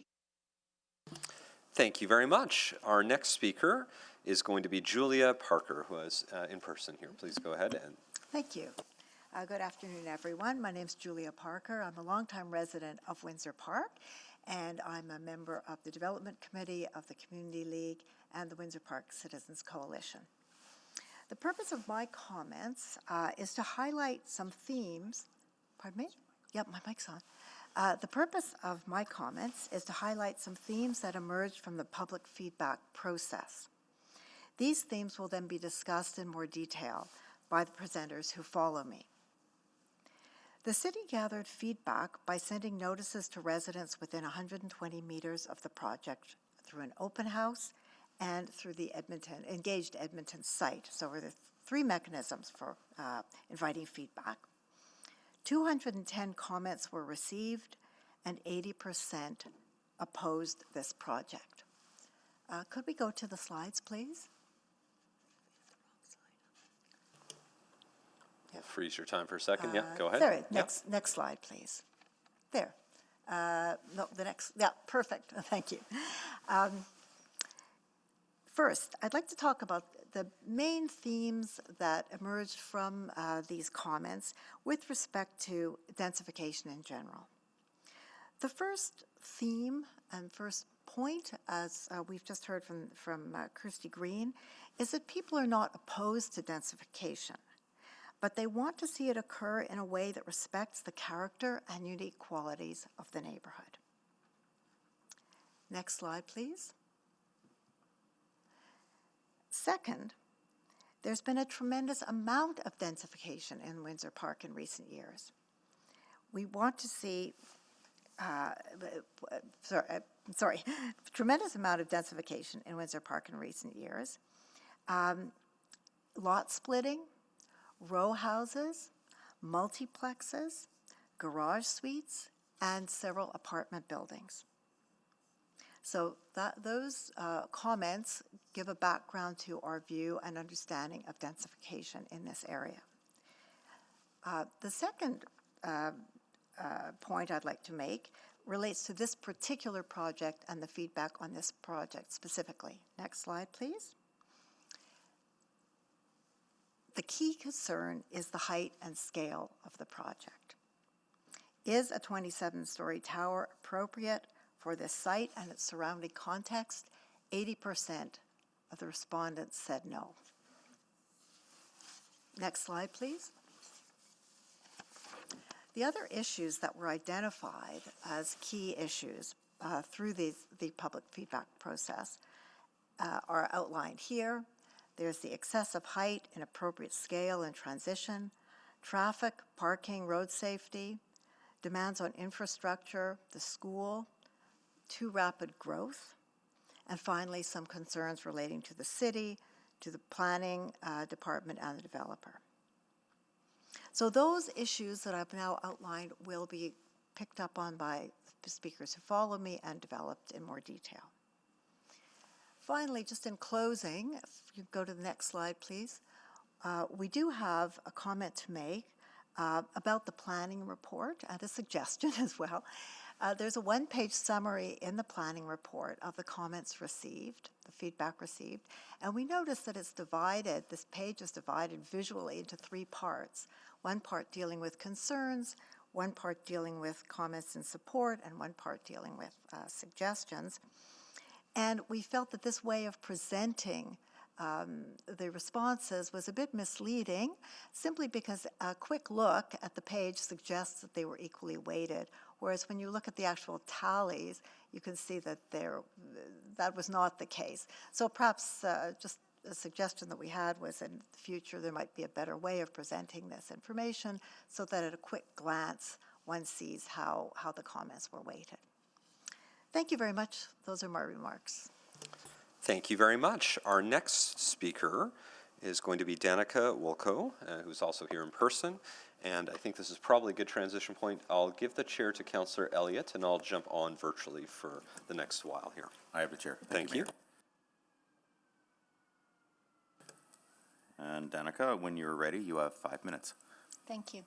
Good afternoon, everybody. I'm Danica Wolko. I'm a Windsor Park resident, member of the Windsor Park Community League Executive, and part of the Windsor Park Coalition.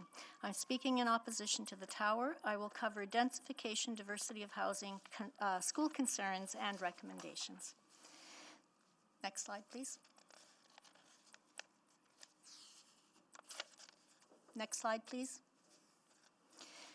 The city target a 60% population increase inside Henday Drive when Edmonton doubles to 2 million.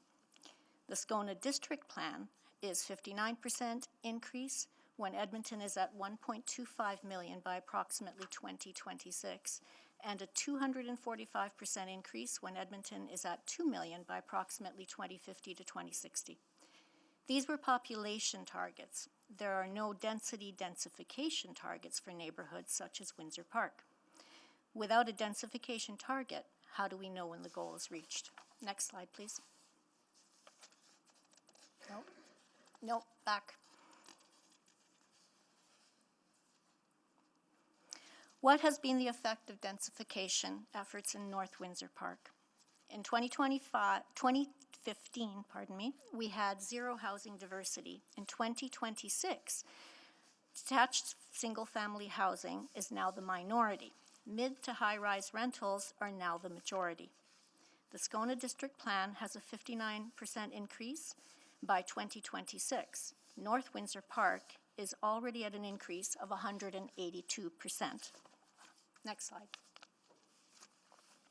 This is the Westridge drawing on the Government of Alberta Major Projects website. The orange buildings do not exist.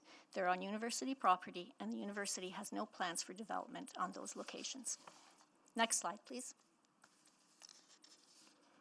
If rezoning is approved for a 27-story tower with 285 units, we will have decreased diversity. The Scona District Plan includes a 245% increase by 2050 to 2060. North Windsor Park will be at 270% by 2030. Next slide, please.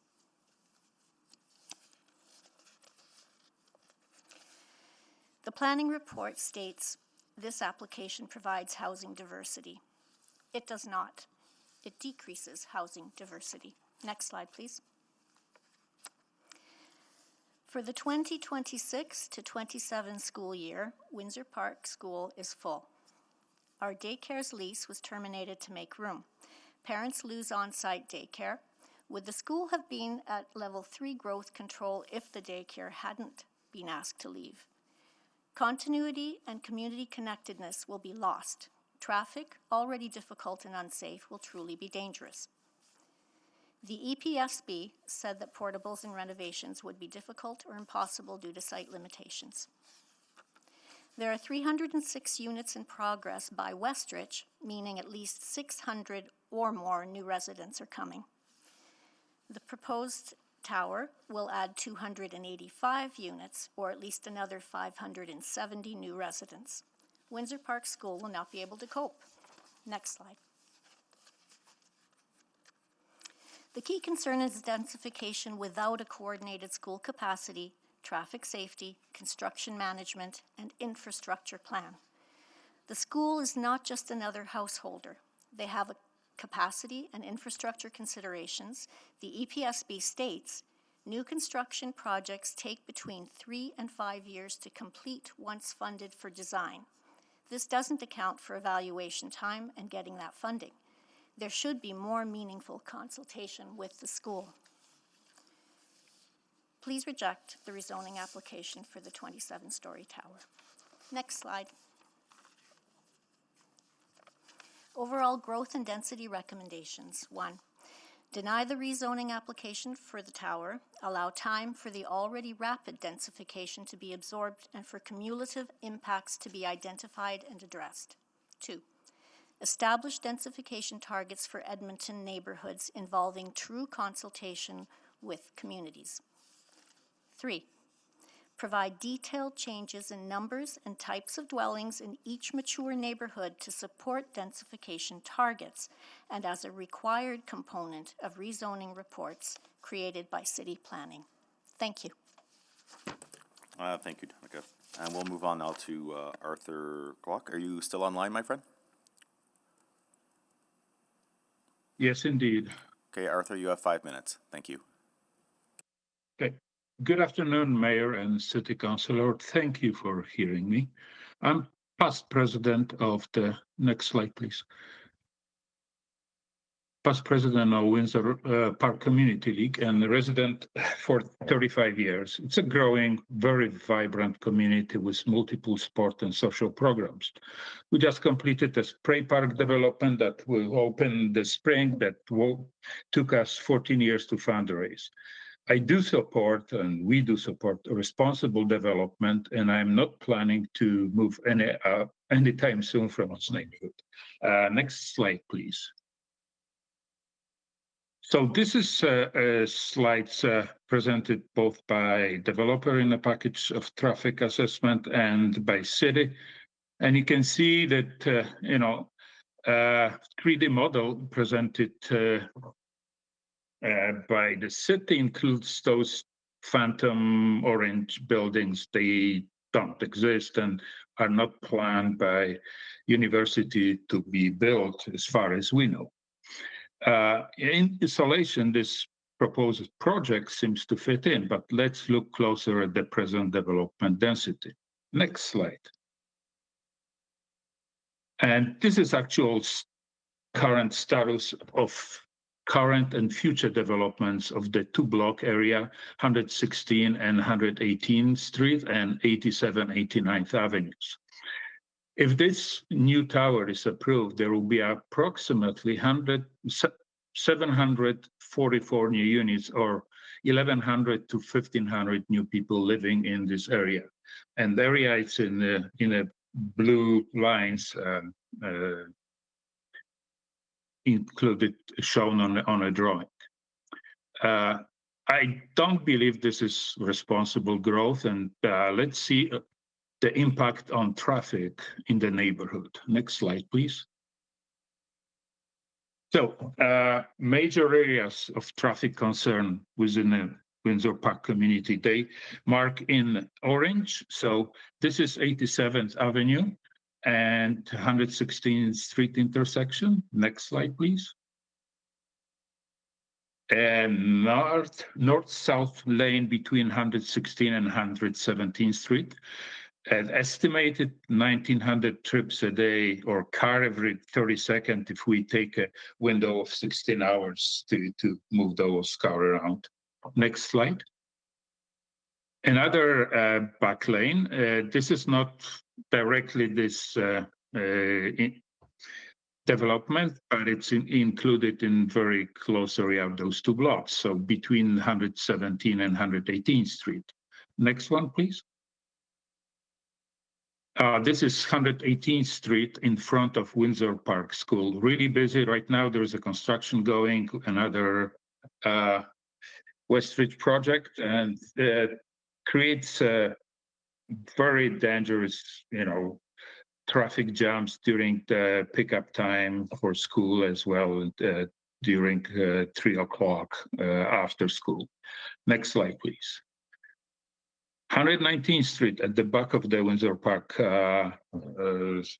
school. It's the same, very busy, and that should be addressed in the future because it creates a lot of traffic jams around 8 o'clock in the morning and 3 o'clock in the afternoon. Next one, please. This is 92nd Avenue, 116th Street intersection. This is center right showing, and there is no crossing there, I believe. And it's difficult for people to safely go into 116th Street or just cross 116th Street. Next one, please. Edinburgh Road, which is further north, so on the right-hand side, upper side. And that's again, there is no easy way of joining traffic on 116th Street. Next slide, please. So those on previous slides, we shown the major choke points within the community or trying to leave. But let's look at the major choke points in and out of outside world from the community. So first one is 87th Avenue, 116th Street. Sorry, Arthur, I'm going to have to cut you off there. Your 5 minutes are up. Okay. But thank you. All right, thanks. Maria Wilson, are you online? I'm here, thank you. Okay, please go ahead. I'm Dr. Wilson, and I've been a 41-year resident of Windsor Park, and I'm speaking in opposition to this development. Next slide, please. Next slide. I want you to look at this 3D rendition of this proposed development area. I walk my dog on campus daily, and I was mystified to see these orange towers depicted here. I've never seen them. Where did they come from? And as of last Friday evening, where did they go? Is it possible that this 3D rendition is an example of regulatory capture? The blue areas are the proposed Westridge Windsor Heights project that would include a 27-story tower and an associated 4-story structure that would have a total of 285 rental units, 250 underground parking stalls, and 18 on-grade parking spaces. Next slide, please. The impact of the proposed Westridge Windsor Heights project must be assessed within the context of the immediate area. Between 118th Street to the west and 116th Street to the east, and immediately north of 87th Avenue, there is a recently occupied 140-unit building and construction of 2 other buildings, one with 172 units and the other with 134 units, a total of 446 new rental units. We do not know the cumulative impact of these 3, never mind considering the addition of another 285 rental units with this new proposal. At the moment, we have an increase of 182% in the dwelling units in North Windsor Park since 2015. This proposal of the Westridge Tower would take us to a 270% increase in density in North Windsor Park alone. Next slide, please. This visual shows you the area I've described. Along with the densification is the impact on sunlight for the remaining properties along 117th Street. Morning, afternoon, and evening light is being severely curtailed by the projects surrounding those central houses. And this proposal will make the situation much worse. Homeowners in this area are giving up and selling out, with 4 more properties having been sold on 117th Street, and I believe they're all owned by Westridge now. 1 more property on the east side of this street is being used by Westridge as a parking lot. And there is an 8-plex being built along the east side of 117th Street in this area as well. Next slide, please. An integrated cumulative impact assessment is needed.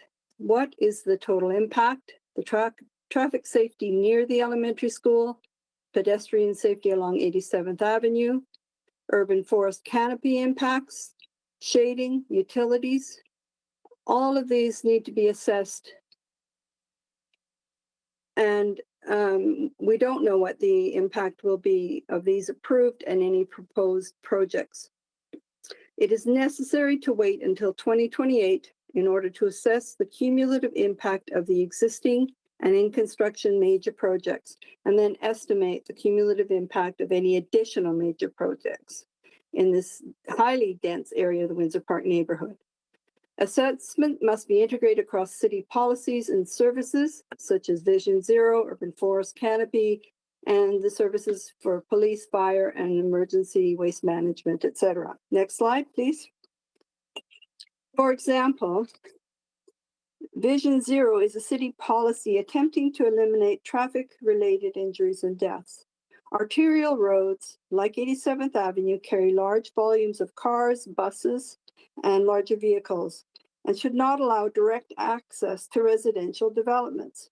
The parkades for all of the occupied, under construction, and proposed apartment buildings in this area are accessed from alleys. 2 of these alleys open directly onto 87th Avenue. How is that acceptable within the Vision Zero policy? Thank you. Thank you, Marie. Now we'll move on to Mr. David Lynch. Are you here, my friend? Okay. I prefer to stand to speak. It's occupational hazard, I guess. No problem, sir. From my previous life. Can everybody hear me if I speak like this? Is it clear? Thank you. So we'll just pick up from that previous, if you just back up to that previous slide, so it's an integrated presentation, so just, yes, that one. And the highlighted section just says that it's an arterial road, and I highlight it saying having relatively few and controlled vehicle access points. This is your definition in bylaw 2001 of an arterial road. That's 87th Avenue. The reason for relatively few and controlled is safety, because high volumes of relatively high-speed cars coming one way and other people coming in perpendicular out of back alleys is a really bad thing to do. It can be done, but it is a bad thing to do when you have a lot of pedestrians distracted walking on that sidewalk in front of the cars cutting across that sidewalk. Next slide, please. So the next slide zooms in on that. This is out of your page 83 of your agenda materials. And I've just added a few things to it. The green circles or ovals indicate the 3 access points and exit points from the back alleys that are around this project. You see the 285 units down at the bottom of the diagram. The oval at the bottom is the entry to 87th Avenue, where I'm going to focus in on. The transportation impact assessment that was provided a year ago or more estimates 1,900 vehicles in that north-south back alley. Put that in context, 117th Street beside it has, depending on where you measure, between 500 and 1,000 cars. This back alley is 2 to 3 times the volume of traffic of a residential road. This is a high-density alley carrying a lot of traffic. As Mr. Clark mentioned, every 30 seconds there's a car on average moving up. At peak times, way faster than every 30 seconds. So the exit and entry, as I say, at 117th Street, 89th Avenue, which is a 1-lane, and the back alley. So, and the transportation impact assessment indicates the majority of that traffic, 1,430 cars out of the 1,900, are going to occur at the entrance to 87th Avenue, cross-cutting the pedestrian traffic. Next slide, please. And so on this slide, I talk about vehicle, and vehicle pedestrian conflicts and Vision Zero. Are we committed to Vision Zero that says we want 0 traffic fatalities and 0 major incidents caused by traffic? This project has that unfortunate risk associated with it. Students walking, reading their text messages as they go right in front of a car that's coming out to try to jump across 4 lanes of 87th Avenue and immediately have to hit its brakes because there's a red light at 116th Street. This time of the year, you come out there, you look to the right, and you are blinded by the sun right in your eyes coming right down 87th Avenue, so you can't even see the cars. You then look the other way. As you look the other way, a pedestrian comes this way and steps in front of your car as you're accelerating to go across 87th Avenue out of the back alley. Yes, there will be a stop sign there. That is not going to solve the problem. It's going to be 1 meter wider. That's not going to solve the problem, unfortunately. And so, to summarize, I put it there. What happens when you exit? You drive onto the sidewalk, across the flow of traffic, bikes, e-bikes, scooters, and everything else going. You idle on the sidewalk as you try to time a period to cut across 3 to 4 lanes as you're heading east, and then immediately hit the brakes because the light has just turned red on you. Does this sound like a great situation? What could possibly go wrong? A whole bunch of stuff could possibly go wrong. Accidents, violations of Vision Zero. Next slide, please. This slide now shows the SLIM map, and what I've highlighted there are the same things, the same green ovals. I've also included the other 2 blocks where the other projects were developed, and you see where those green, again, for the north-south alley there. I have to mention that the transportation impact assessment has, unfortunately, some out-of-date information in it. When I reviewed it, down at the bottom where you see 140 units for Windsor House, the TIA based on 78 units, so almost only half, so much more traffic there than the 750. And also for the 134 units on the right, the Westridge East project, that's not 100, in the TIA study, it was 105, so about 30% less. So the 1900 will be even more. So if the traffic gets backed up at the alleys, it will flow elsewhere. Where will it flow? Likely in front of the school on 118th Street. It will get pushed that way to get out and then around to Saskatchewan Drive. And finally, I would just mention, I've indicated them there. There's 5 properties that Westridge has already bought in that area. Next slide, please, as I end. And the recommendation is to deny for all these reasons. Thank you. Thank you, sir. Mr. David Alton, are you here in person? Okay. Please proceed. Thank you. Good afternoon, Council. My name is David Alton. I'm a longtime resident of Windsor Park and also on the Windsor Park Executive. I'm going to be speaking against this application. I believe the application should be denied. In my view, there are no compelling reasons that the developer should be offered extra incentives or density in this situation. As I will show in the following slides, which is kind of a snapshot of Edmonton's housing market from sort of a 10,000-foot view rather than a neighborhood view, I think I can demonstrate that there's no need for these bylaws to be amended to accommodate this large tower. Next slide, please. So why do I say that? I'll start by being a little bit positive. I think bylaw 2001 has been a success. I think that housing supply has increased significantly over the last few years. Density is up. Infill housing in mature neighborhoods is booming, and we see that in Windsor Park. And we're not opposed to increasing density or infill housing. Rents in Edmonton are affordable. Renter incentives are becoming common. And finally, we are great close to the University of Alberta, and student housing on campus is not at full occupancy. So there's no pressure to build student housing around campus when they can't even fill their own dorms, as in Lister Hall. Next slide, please. So I'm just going to pull out some numbers. Most of these are from the CMHC. First showing Edmonton housing starts over the last 2 years of this bylaw change are up 16.1% in total. You'll note that single detached are down 5%, while semi-detached row housing and apartments are up 15 to 34%. So we're on the uptrend in terms of housing stock, that's clear. Looking next at the next slide, please. Just in terms of residential vacancy, this is the availability of housing vacant now or available soon that's being built. The supply from 2025 to 26 is going up. Forecast to go up 4.5% this year. I'm sorry, this is vacancy rate, not availability. So in 2023, 2.4%, forecast to increase to 4.5% this year, which is quite healthy. Next slide. I think this has been mentioned by the fellow from Parkview as a factor. Population growth is slowing. That's in Canada. It's in Alberta. We've seen international immigration going down substantially the last few years. Foreign student enrollment is way down on campus for lots of reasons, and I think generally accepted the birth rate in Canada is going down. So as opposed to a booming population growth in 2022 at 5.8% in Edmonton, we're forecast to be between 1% and 2% over the next 4 years. So the pressure is off in terms of more housing stock required for new residents. Next slide, please.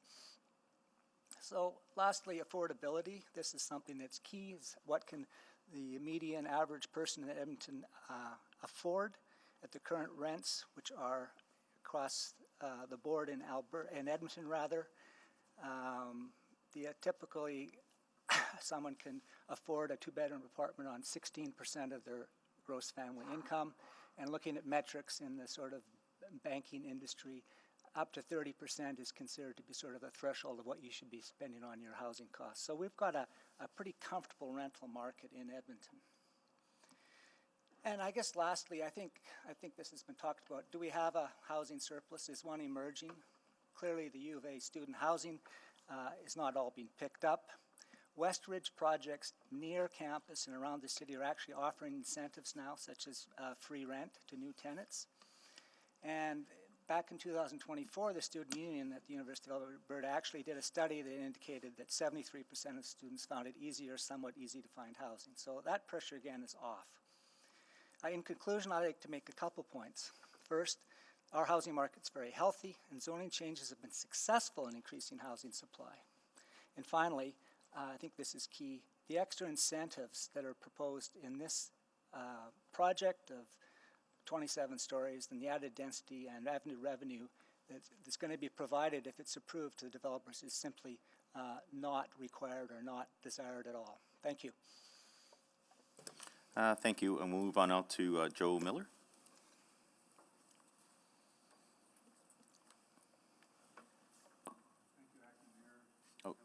Your mic, please. Gotcha. Okay, thank you.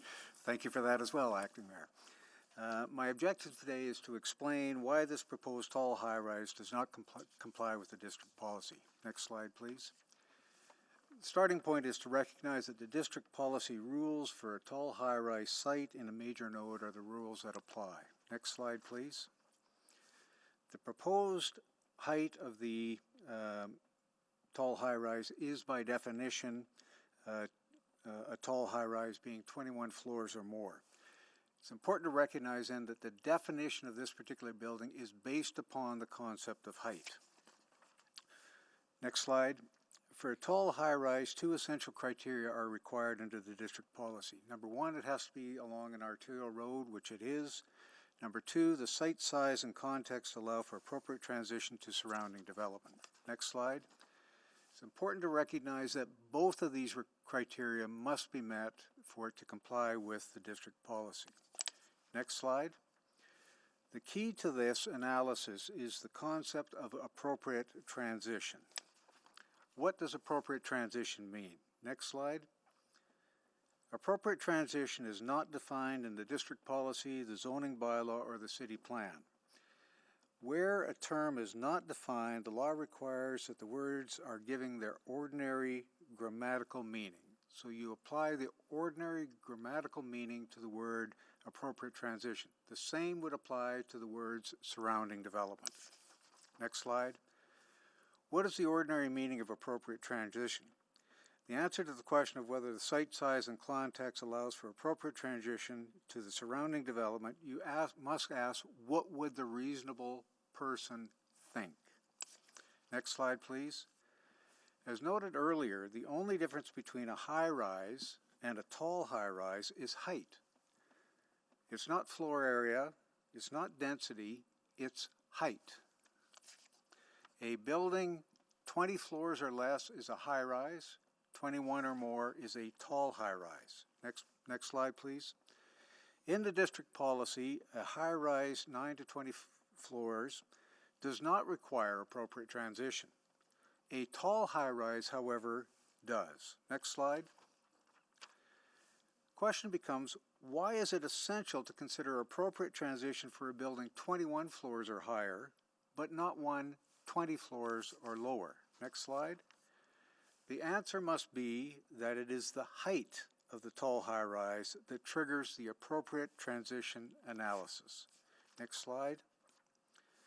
The question, therefore, is there appropriate transition from the height of a 27-floor apartment to 2 to 4-floor height of the surrounding development? Using the ordinary grammatical meaning, is that appropriate transition? Next slide. Or alternatively, on the south side, a 4-lane 20-meter arterial road. Next slide. Using the ordinary grammatical meaning, a 27-floor apartment, 23 floors higher than the tallest surrounding development, does not constitute appropriate transition. Next slide. Another question arises. If somehow it is thought that the height of a 27-floor apartment is considered appropriate transition to buildings 23 to 25 floors below it, next slide, what would the height have to be to meet the definition of not being appropriate transition to the surrounding 2 to 4 floor buildings? My suggestion is that the analysis, as Mayor Knack indicated in relation to the right build form, in this case is really a two-step procedure. The first step is to ask the question, does the building comply with the terms of the district policy? Is there appropriate transition? If the answer is no, then that ends the analysis. If the answer is yes, then you should have to consider the other items raised, parking, traffic, etc., to determine whether to exercise your discretion. It's my submission that using the ordinary grammatical meaning, which the law requires, there is no way that this can be considered appropriate transition to surrounding development. Thank you. And thank you. And now we'll move on to Karen Hughes. Thank you. Good afternoon. Can you hear me okay? Yep, thank you. I'd like to carry on from where Joe has left off. If you could go to the next slide, please. He's established that there's no appropriate transition to immediate buildings, but the question is there an appropriate transition as well to the broader surrounding development? Westridge asked about this, the broader context, and I have to say I did not recognize their description of 87th Avenue at all with all of the buildings popping up. Next slide, please. Admin report focuses attention on university lands, and that is appropriate. It is a very large land mass that is part of the node. Next slide, please. Version 1 of the admin report displayed large orange buildings, as you've heard, on university lands. These do not exist, and they are not planned. This version of the report was withdrawn late Friday evening, leaving one business day ahead of a public hearing. No explanation has been provided for why this appeared. Next slide, please. The only conclusion I can draw is that the withdrawal of version 1 confirms two things. First, there isn't an appropriate transition to surrounding development on university lands, and for some reason, perhaps admin felt it would help to suggest there might be buildings there. The second thing it suggests, and I say this as a professor who's marked many reports over the years, is when you see hurried and harried last-minute changes, you start to have a lack of confidence in the underlying analysis. Next slide, please. So to confirm, the university has no such buildings planned. I want that to be very clear. It's not clear from Westridge's presentation. This is all publicly available information. Again, we should wonder how such a visual ever ended up in administrative materials. The broader context is shown in the middle visual, generally low to mid-rise. Varsity Field is in red. It will remain at 0 stories. It is a teaching part of phys ed. There has been an idea that residences will go up there. The university has no such plans for the foreseeable future. Next slide, please. To recap, no appropriate transition to the broader context that Westridge acknowledged is very important. And at 27 stories, the proposed building will be dramatically taller than any other buildings around it. Next slide, please. On a second point, admin asserts, but doesn't discuss, that this proposed rezoning aligns with the city plan. And there's their comment, one sentence. But it doesn't explain how this height in this location aligns with what the city plan intended, which was growth, height, and intensity at the center of the node. Next slide, please. Where we can see the realization of what the city plan intended is in the priority growth maps that were approved by council last year about this time. They are height maps, and they show where high buildings are hoped for and envisioned, and again, it reflects what the city plan wanted.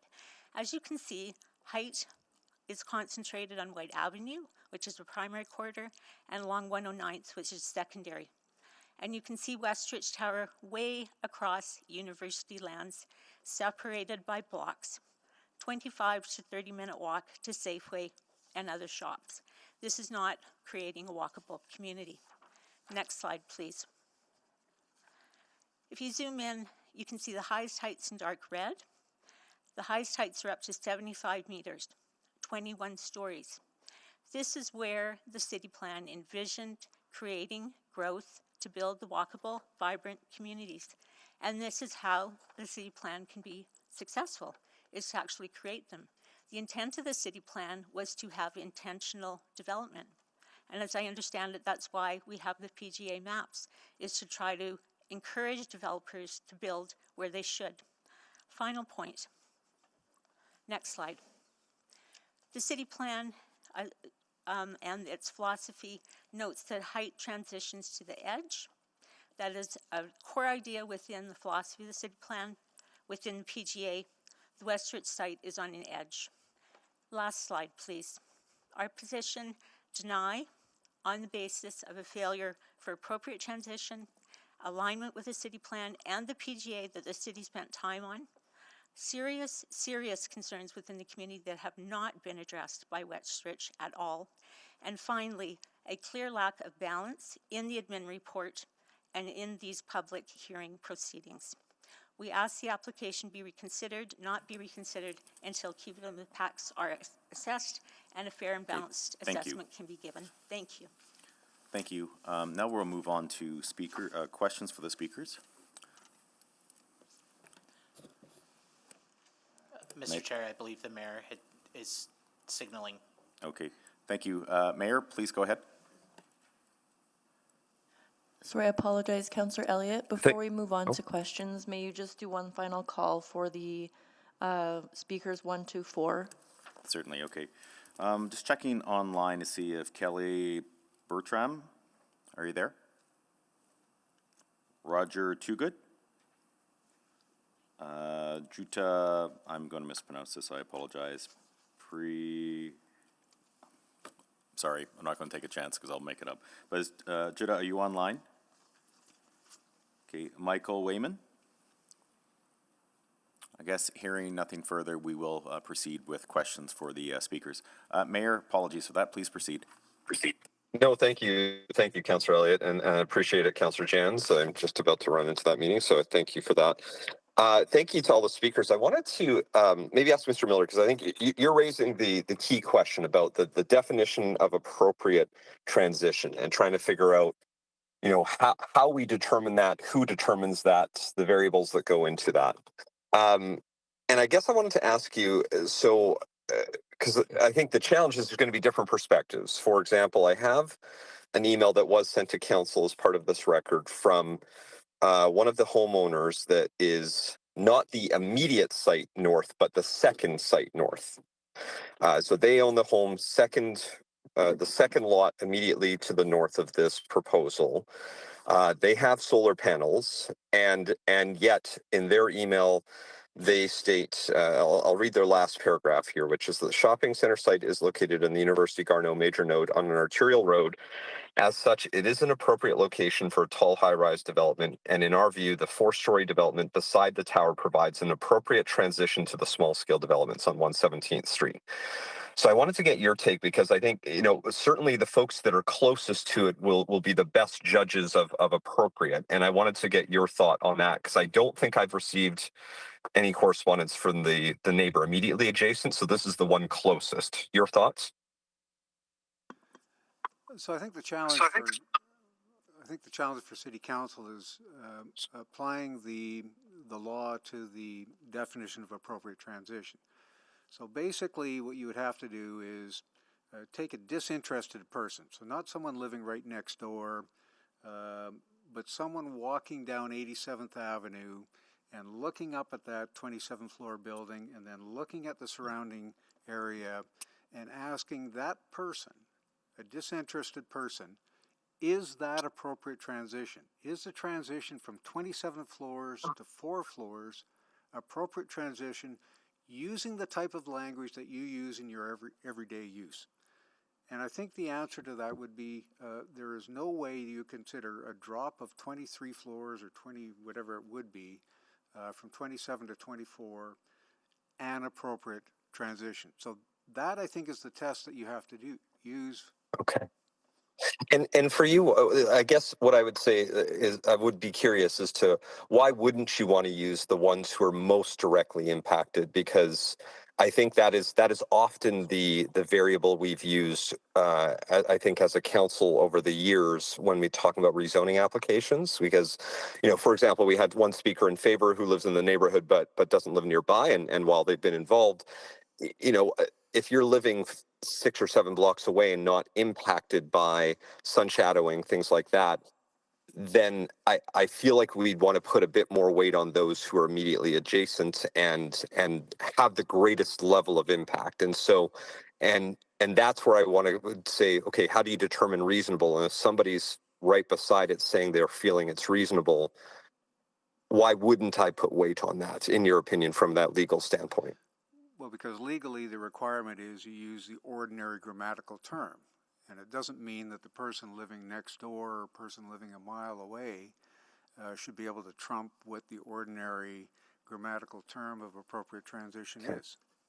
Perfect. Okay, that's helpful. So what would be reasonable in sort of your perspective on this? Like, what would be the right scale? Well, let me just say that I'm here to talk about whether the building meets the requirements of the district policy. The simple answer is if this building was not a tall high-rise, 21 or more, but 20 or less, that would meet the definition under the district policy. I'm not saying that a building 20 floors or less would be acceptable, but just using the terms of the district policy, a building 20 floors or less would meet the terms of the district policy. Perfect. What would you find, setting aside that piece now, what would be sort of your ideal based off your knowledge of the neighborhood, all of these factors? What would you want to see? Okay, so speaking for myself and not necessarily on behalf of the Community League, if there was a building consistent in height with Windsor House, which is 10 floors, so something in that range, for me personally, that would be an acceptable size building. Okay, appreciate that. I'm going to be out of time, but thank you for that, Mr. Miller. Those are all my questions. Thank you. Councillor Jans? Thank you. I have a few questions for administration. I guess if I can go to... excuse me, Councillor, this is questions for the speakers at the moment? Yeah, I'm Oh, aware. my apologies. Okay. I'm just flagging, I have notes and I have questions for administration, but right now, guest Wilkow, guest Danica, if I was thinking about that question of targets, and I was wondering if you wanted to elaborate a bit more on your thoughts on how targets should be integrated in terms of density goals for an area. Well, I know that the school is at level 2, and that's available on the EPSB website. Are there growth control targets? And My question was, yeah, I just don't think they had the capacity. Well, I know they didn't have the capacity without asking the daycare to leave. So my question was whether they would have been at level 3 and having to do other things like close boundaries and you know, the lottery system if the daycare hadn't been asked to leave. And really, does this mean that, you know, in future when we have more kids coming, are they going to lose their music room? Are they going to lose their library?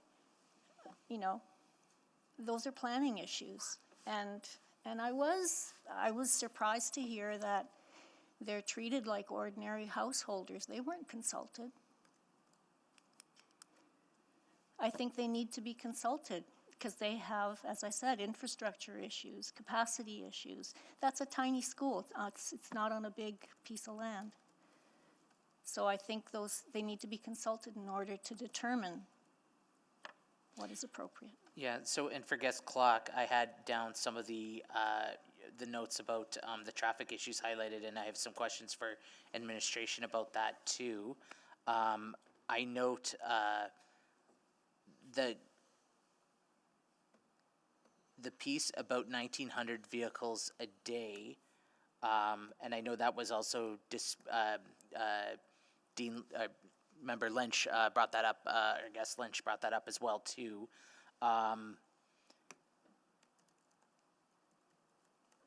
Maybe if it's easier, as guest Lynch is here in person, maybe I'll defer to you there. So your estimate is that 1,900 is more equivalent to something like 2,100 or 2,200, based on the incorrect calculation of Windsor House and the other one. Yes, I didn't try to do the exact calculation, but it would be well over 2,000, between 2,000 and 2,500 when you include, because there's also been some multiplexes built on that block, which we do know have cars associated with them. And so the report was done in 2025, submitted before this has been happening. If I could just give you one Please, word yep. on density, on the density targets. The vision there is that you could set a density target for every neighborhood so they would know where they were moving. And then neighborhoods that weren't affected yet would know over time we're expected to go 100% more or 50% or 200% or whatever. And then by adding those together, you can get the SCONA district target by breaking it apart for each of the neighborhoods so you know where you're going. It's Alice in Wonderland. If you don't know where you're going, any road will take you there. Yeah, it's interesting because I thought, like, I don't think there's a hard target in terms of like 3,000 sleepers on 117 Avenue by this date, but I do think that when we did city plan, there was a high level target about 50% of units, and then in SCONA plan, I've seen some numbers about the population will double by 2040, Yes. but then I haven't seen it more specifically broken down from there. Nothing at the neighborhood level. And Yeah. that's creating frustration at the neighborhood levels because we're already at 400%. I think one question that I've heard come up, and I'll just open it up to whoever's, I know Christie's here on the phone though, so maybe it's somebody in person, but the question of Garneau has seen apartments for 60 years. Strathcona saw apartments for 60 years, and now in the last 9 years, Windsor Park is seeing apartments come in. So that question of, it may feel like a lot, but it's still, how does it relate to the other neighborhoods in the area? If I could, at this stage, it's the cumulative impact that we don't know yet because there's 446 units that have been approved just in that little corner, another 285 on this project, and we don't actually know the impact of the 446 yet because they're just being occupied, 172 in July, another 134 next year at this time. And so until we see the safety issues, the crossing issues, and all of those, maybe some of the fears are unwarranted, but we just don't know because it's all coming at us, and we just need a delay on this. We're not objecting fully. We're just saying we need to have 2 years to let everything sort out because we've gone from like 0 up to 300 to 400% densification. Thank Sorry, you, sir. much time. This is out of time right now. We can probably come back. Councillor Clark. Thank you, Chair Elliott. I'll just jump in for Speaker Danica, number 7. I guess my question kind of goes like this. I think if we're all looking at this site, I mean, what it is, it's a parking lot with some commercial in there right now. And if the question is, should there be a development on this site? The answer is probably yes. What size that is, scale, is what we're debating right now. But I guess I kind of want your opinion on this, because you brought up some points about sort of the cumulative effect that's happening in the neighborhood. And I just want to get your take on, you know, if you're in my seat, like if I'm just looking at this one project, I understand that. But how should we be looking at the whole kind of context of the community development? Well, I think that's probably a better question for Dr. Lynch. I'm not technical. I know the statistics. I mean, I read the statistics, but I think maybe you should direct that to him. Thank you. Go ahead. Thank you. And so the key issue there is determining where the critical impacts are, and are we integrating across all the policies? It's the reason I mentioned Vision Zero, because it isn't just traffic safety. It's, are we seriously committed to Vision Zero? Are we seriously committed to 20% urban canopy, where we appear to be moving backwards right now? And so if we are, then you have to start looking at all of those in an integrated way and saying, have we got enough information on the previous projects to know where it has moved us? Has it moved us forward, backwards, or sideways? And then how does this project on top? That means you have to have a pause between projects so that you're not actually building the third project on top of a second one which isn't actually in occupancy yet, and a third one which isn't there, and so on. And so you need that little bit of a time break between the projects to actually have real measurements as opposed to estimates. So that's the key thing. To answer your question in another piece, on one of the slides, and it was mentioned by a few speakers, Westridge has, as Ian O'Donnell said, they don't like the land bank in his presentation. They have accumulated already 4 more lots just to the north of the Bentley project, just across the street from this project. They're missing 2 to not have 6 in a row. If they were to develop those 6, once they buy the 2 in between, then they can probably put up about a 300, 350 unit project in that same area. What is the cumulative impact of that on top of the 285? It would actually be nice from a cumulative impact perspective on this type of piece of land where I think we all agree it is a site for densification, but now the single family owners living in that area are literally giving up because they say there's no purchaser other than the developer at this stage. And so then what would an integrated plan for that little corner of Windsor Park actually look like if you said, okay, we still have 10 single-family homes. If they all got turned into higher density, 6-story or so, there's room for 500 to 750 more units there in addition to this tower. So is the tower the best use? Is the best use 2 6-story structures in there? Buying out all those owners. I'm not throwing the owners to the wolves, but it's to answer your question. You need to step back holistically, look at the area, and say, this isn't just one project after another coming. If we were trying to develop this in the optimal way to get the maximum density in that corner, what do we need for water, electricity, transit, police, fire, everything else? And then what would that development look like given what has already been done and the impacts that's already been done? Great, thank you. Just one more question, just to Speaker 11, David there. If I'm kind of here, thanks for all the data, appreciate that. If I'm hearing you correctly, basically your issues are with the incentives with this project, or because? Well, I appreciate that you're not supposed to reflect on the economics of these projects, but I think in giving such a boost in density or extra floors on this, that's in fact what you're doing, is giving them an extra incentive. And the housing market at this point, from what I see around the city, does not need any extra incentives from council to build, and Westridge seems to be building all over town, so they seem to have lots of options, and in this case, that's a pretty gross, if 10 stories was in the ballpark of what they can be built, as Joe would say, that an extra 17 stories seems like a giveaway to the developer. Okay, I got you. Thank you very much. Okay, thank you. Seeing no additional questions for the speakers, now we go for questions to admin. And looking for, I believe, Councillor Janser, got your hand up. Sorry, Please go ahead. Thought I clicked on. My apologies. Yeah, so a lot here today. I think my first question is I just want to interrogate the, well, okay, can we go to that image, this image that comes up, the U of A image with the boxes and the not boxes? Can we get some context for that? Yeah, I don't have a copy of the image anymore, Councillor Jans. Really, it was just to reflect the policy intention for the area. It's a major node, so the orange buildings were labeled major node building form.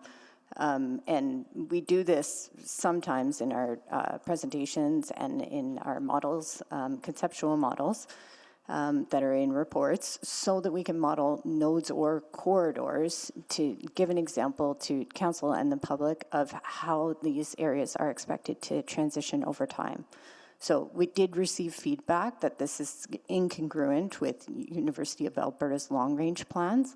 So we were happy to do a replacement page on that with the recognition that it wasn't agreeable with the long-term plan that's in place for U of A. Okay, can I ask legal, does that pose any procedural fairness or issue here? No, no concerns from legal. Okay, so because it's like a rendering or it's just a... Yeah, it's simply just a rendering in the report about what the policy could allow in these areas. I think once administration was made aware of the long-term intentions of the U of A, it was replaced. But ultimately, this is just your technical experts giving their best advice in a report. Ultimately, it's your decision, and you need to take all the factors and weigh them out and come to what you think is the best. So that doesn't require re-advertising, or it's not disqualifying or anything? Correct. Okay. Can I ask, so when we approved the district plan and this shopping center was included, if at max build-out, what was the district plan consideration? Like, was it like up to 60 stories or something, or? Before it was adjusted for a major node? No, when we approved the district plan. This node was? Yes, Yeah. it's included in the major node. And did it have an estimate of, as a major node, it can be between 12 and 60 stories or something, or what was the? Well, this site in particular fits the criteria for a tall high-rise, which is above, in terms of height, anything above 21 stories. Okay. Major nodes in general, the city plan sets a minimum density target of people and jobs per hectare, which is 250. Right. Okay, so this is within that estimated And it's within that range. That's correct. Okay. I have maybe another round here, but maybe now just zooming in on the traffic piece. So when we're doing the traffic assessment, does it take, with the questions regarding the alleyways and the configurations about the range of potentially 2,000 to 2,500 vehicle trips a day, is that congruent with your analysis as well? So maybe if I can offer a correction to the number, the TIA did estimate about 1,500 vehicles per day along the alley. And that comes with some improvements recommended in the TIA as well. It is, yes, on the higher side of traffic volumes.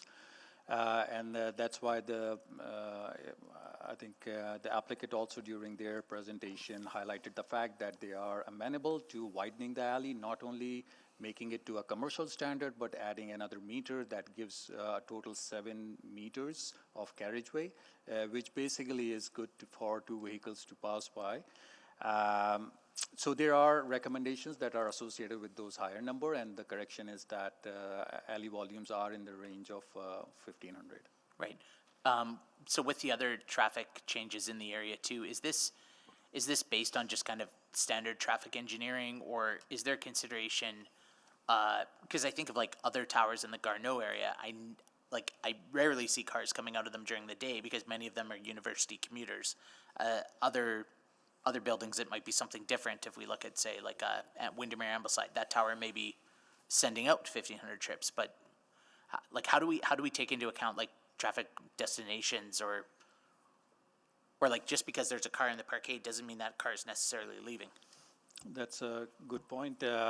Councillor, we customize our analysis based on the context. So if we are seeing that a site is located next to where there are multiple mobility options, then we bake that into our analysis and then do the trip generation numbers that are more realistic rather than just the numbers, and take into account a more holistic approach in terms of transit users, walkers, bikers. Okay, thank you. We may have to come around for another round, Councillor.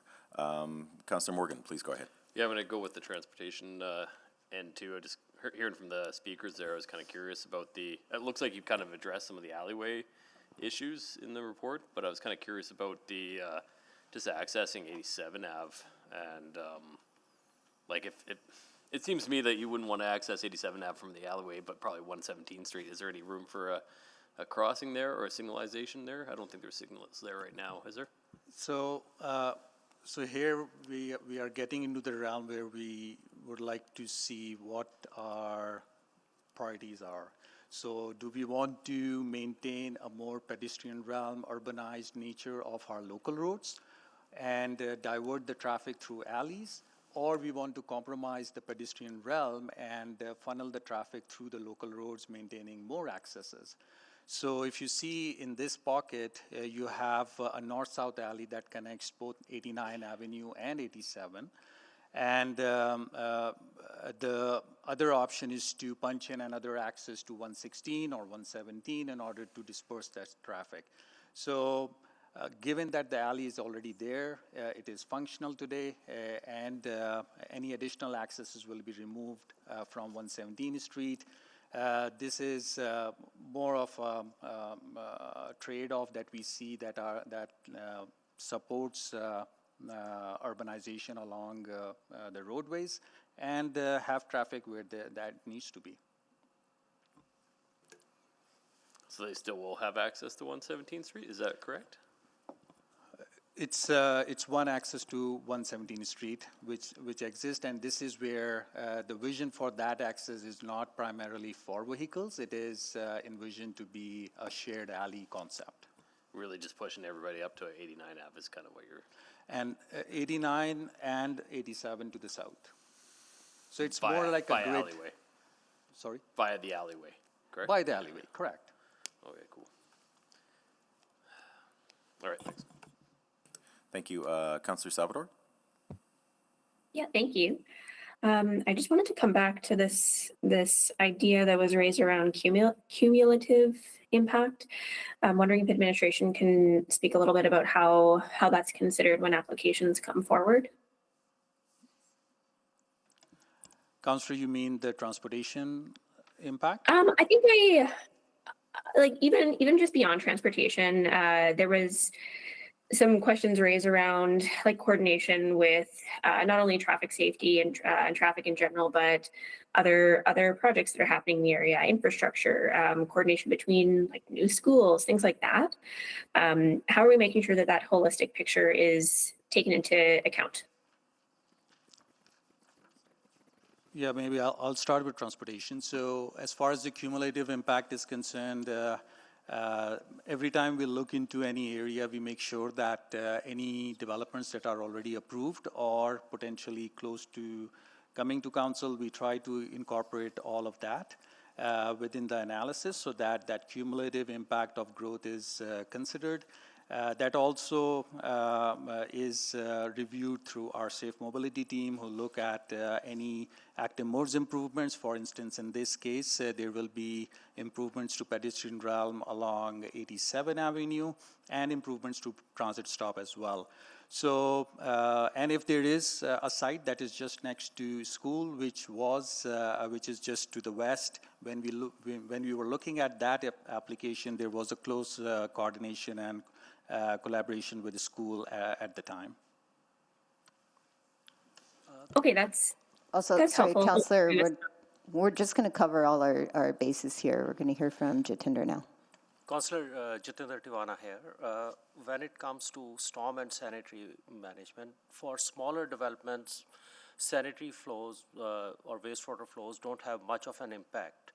But when it comes to larger larger developments such as this, we go through a process of wherein we have a servicing report which is vetted internally. Then we work with modeling team at EPCOR to model the whole system, like in this particular instance, the system along Saskatchewan Drive as it goes further down to a lift station. All that area is modeled and verified, and only then these applications are supported. And then I'll just add, Councillor, that our circulation agencies do include Edmonton Public School Board and Edmonton Catholic School Board. The response that we received from Edmonton Public School Board, we've talked about the level today. Level 2 means that they are nearing capacity. So the response that we received is that the division monitors developments such as the ones occurring throughout the Windsor Park neighborhood. These developments are expected to generate additional students for Windsor Park School. However, the division has several tools in place that will allow the school to be able to accommodate these schools at the school, these students at the school. So just to say, our agencies and our partners in city building are circulated and very aware of the changes, and all of that is included in our analysis and recommendation to City Council. Great. I really appreciate that answer. That was quite comprehensive and integrated. So I appreciate it. Maybe just one more question I'll try to squeeze in here. Yeah, coming back to the idea of appropriate transition, reading through some of the I would say sort of mitigating factors around setbacks, step backs, orientation. Are those some of the factors that we would think about when we're thinking about the appropriateness of that transition? Exactly, Councillor Salvador. So the policy starts with site size.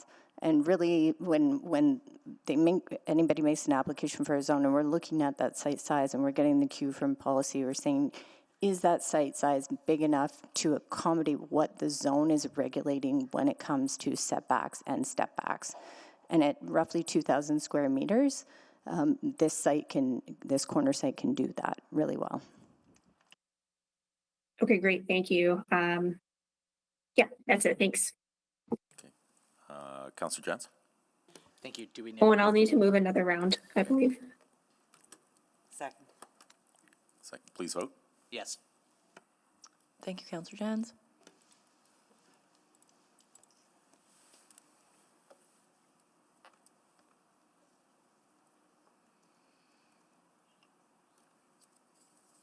Councillor Stevenson, are you with us?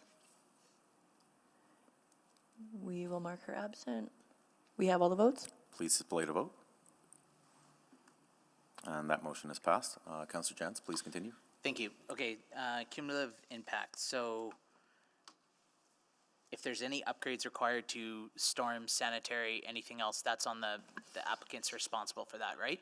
That is applicant's responsibility. Now, if there's other projects in the area happening as well by a similar applicant, how does that work? Are they're assessed as we go? They're assessed as we go, plus we have modeling information from EPCOR, wherein we assess the overall system capacity. Right. And then we collaborate between different projects. We've done collaboration in downtown area when we had multiple towers, so we plan for those future towers as well, and then come up with a comprehensive plan. Yeah, and I feel like that's almost easier to measure because we can tell the liters of water coming in and out, and that's clear, that's on them. They will have to pay for that should they proceed. That is correct. With the traffic piece though, so I look here and I see the applicant's going to be responsible for redoing the sidewalk and the new bus pads, correct? Correct. And the applicant is also going to be responsible for widening the alley, upgrading the alley, cleaning up the alley. I think I see some signage in the alley as well, is that correct? Correct. And not just around the site, but it looks like all the way north to, what is that, 88 or 89? 89 Avenue.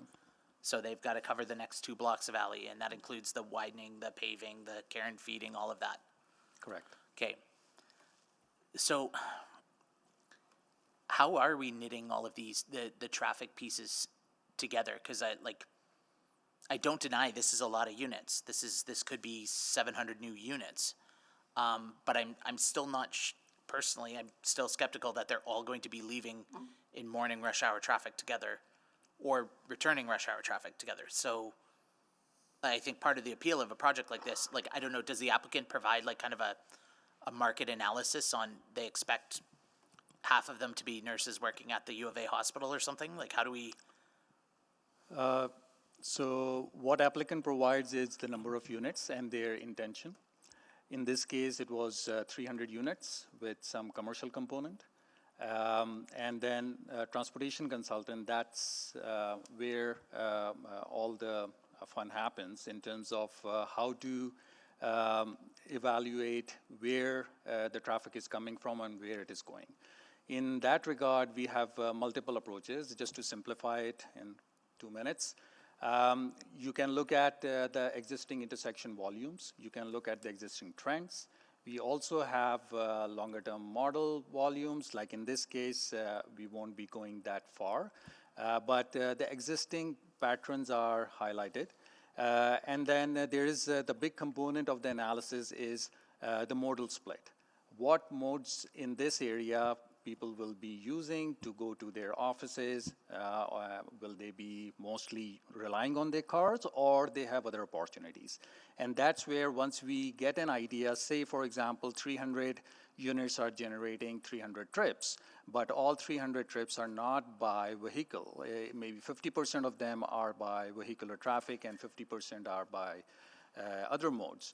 And then within that vehicular traffic, there are folks that may be traveling X percentage to the north, so they may not even be going to 87 Avenue. They might just use 89 Avenue and travel north.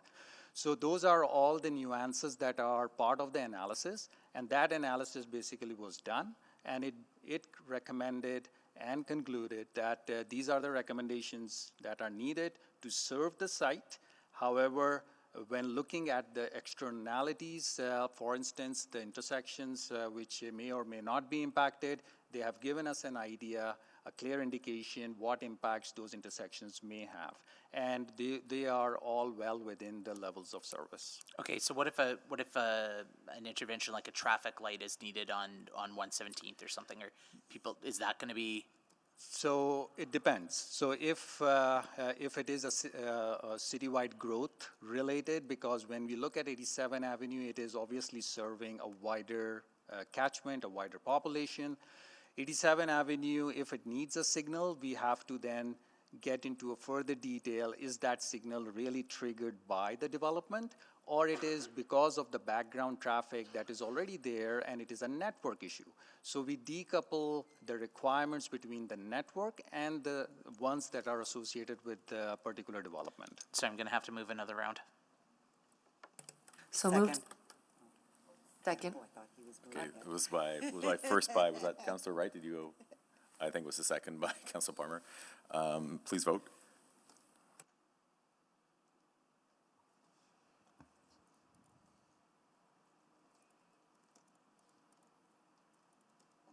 We have all the votes. Please display the vote. And that is moved. Councillor Jantz, I believe you want to continue? Yeah, I just want to, so there was the image of somebody coming south out of the alley on 89th Ave and then turning left across 2 lanes of westbound traffic. Are we going to put up Jersey barriers so you can't cut across 4 lanes or something? Are we going to direct people to signalize intersection or something instead? Like, I'm just trying to understand how the flow will work or not, and if so, who's responsible for correcting it here? So in order to maintain a controlled intersection, there will be stop signs installed on at both ends of the alley, both north and the south. So anyone trying to turn left has to stop and give way to the through traffic and then make that maneuver. It's not uncommon. It is a stop sign gives the driver the expectation that is there to stop and make that maneuver in a safe manner. So like a stop sign at the end of the alley? Correct. So they have to look and then decide if they're going to, do we ever put like right turn only or something like that, or? No, there is no recommendation or need for that. And one of the things is also if I think you are concerned about will the left-handers be able to get enough gaps or not. So we have to keep in mind that this is 117th Street has a pedestrian signal, which is very much utilized during the peak hour. So cars will be stopped at that signal. And then 116 is fully signalized as well. So when the through traffic is stopped, the folks who are waiting from the alley to make a left or right turn, they will receive those gaps appropriately. So that's another, looking at not just the intersection, but looking at it from a more corridor perspective, how it will function and come all together. Right. Okay. And again, if there's changes required, that's at the cost of the applicant. Is that correct? Changes in terms of any traffic mitigation? So what we have now, that's what the applicant will be required. If 5 years from now there is an arterial rehab that is being done, then that is part of the broader network and broader consideration, not for this applicant. I think maybe I'm not. Yeah. One project was approved and it said this meets the impact standard. A second project was approved and it said this meets the impact standard. Now a third project is being added, and cumulatively, I just want to make sure that like we're taking into account all of these different pieces here. Cumulatively, also, in my opinion, stop control is the maximum control we can provide here because of the 50-meter, you are very much close to the other intersections, and there is no possibility of adding a signal at an alley. That is not a good practice. So while this is a lot for Windsor Park on 87, how does this compare to say somewhere in like Ode Min or in 99th Avenue in Strathcona or something? Are there other situations where we maybe have 3 or 4 high rises together, and then how do they manage all of the exits together? Is this anything different, or are we doing some? So the difference would be if all of those high rises are using a local road, and that local road is intersecting with an arterial, then yes, that local intersection can be signalized. In this case, what can happen is 117th Street right now is only a pedestrian signal. Should a need arise, that could be the next level that we can look at that as a fully signalized intersection in future. So what would that, should the need arise, what would that trigger be for the department? It means that either there is development or there is the citywide traffic growth that is triggering that need. Like this development, or would it be? Not this development. Not, so this is No. still not high enough? No, we have already looked at that intersection and it's not there. So what, yeah, okay. Now I recall, and it's up 116th Street, we're also looking at a crosswalk, signalizing the crosswalk closer midway up to the U of A.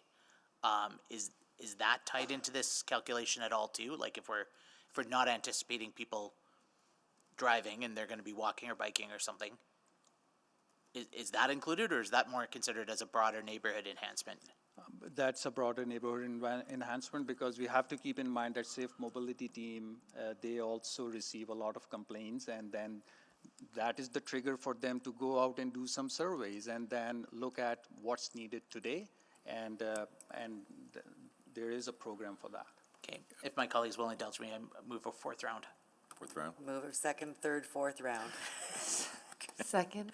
Motion by Councillor Wright and second by Councillor Palmer. Please vote.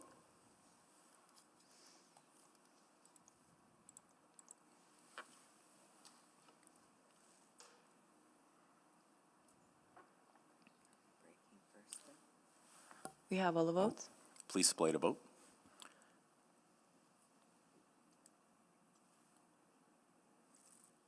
That motion is passed. And Councillor Jantz, before we begin, you have about 1 minute. Do you want to use that minute, or shall we take a break? No, just very quickly, I guess I'm like, if admin felt that this was not meeting traffic safety standards, you would suggest either measures to rectify it, or you would reject the application. Is that correct? Correct. Have we seen an application be recommended for for rejection, saying this does not meet the threshold, or? So our first goal is always to negotiate and explain to the applicant why we need certain improvements. Typically, it is supported by technical assessment, which is transportation impact assessment. So I think I couldn't recall a project where we basically come with a non-support, knowing well that transportation assessment is telling us something to do and the applicant is not amenable to that. Typically, it goes hand in hand. Once the recommendations are there, that is the guidance for the applicants to move forward with that to make their projects successful. Okay. All right. So whether it's this or any other project, if we're seeing traffic mitigation issues, I'm looking for a way to kind of talk to the league or any other community league saying, here's ways that we're going to escalate an action treatments on the roadways. And I guess I'm looking for more support in that. So there are programs such as Vision Zero, Street Labs. So we can rely on those programs for any continual review of any particular issues, for sure. Okay, we can go to the next new information or whatever. I'll yield my time. Okay, thank you. At this time, we'll take a break, and we'll come back at about 3:46. And to the speakers, when we return, there may be an opportunity for other questions for you pending new information. But thank you. We'll be back at 3:46.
Welcome back, everyone, and we'll get proceeding here, and we'll just do a roll call. We'll go with Karen Principe. Or Hello. Councillor Principe, sorry. Councillor Morgan? Here. Councillor Jantz? Here. Councillor Rutherford? Hello. Oh, I think I did hear her. Yep. Councillor Clark? Good afternoon. Councillor Tang? Hello. Mayor Knack? I think he's still in this meeting. Councillor Palmer? Good afternoon. Councillor Salvador? Good afternoon. Councillor Stevens? I think she's still on. Councillor Stevenson? Okay, and Councillor Wright? Good afternoon. Okay, thank you. Now we'll proceed. We'll find out if any new information has come to light from administration that we'd like to ask questions back to our speakers.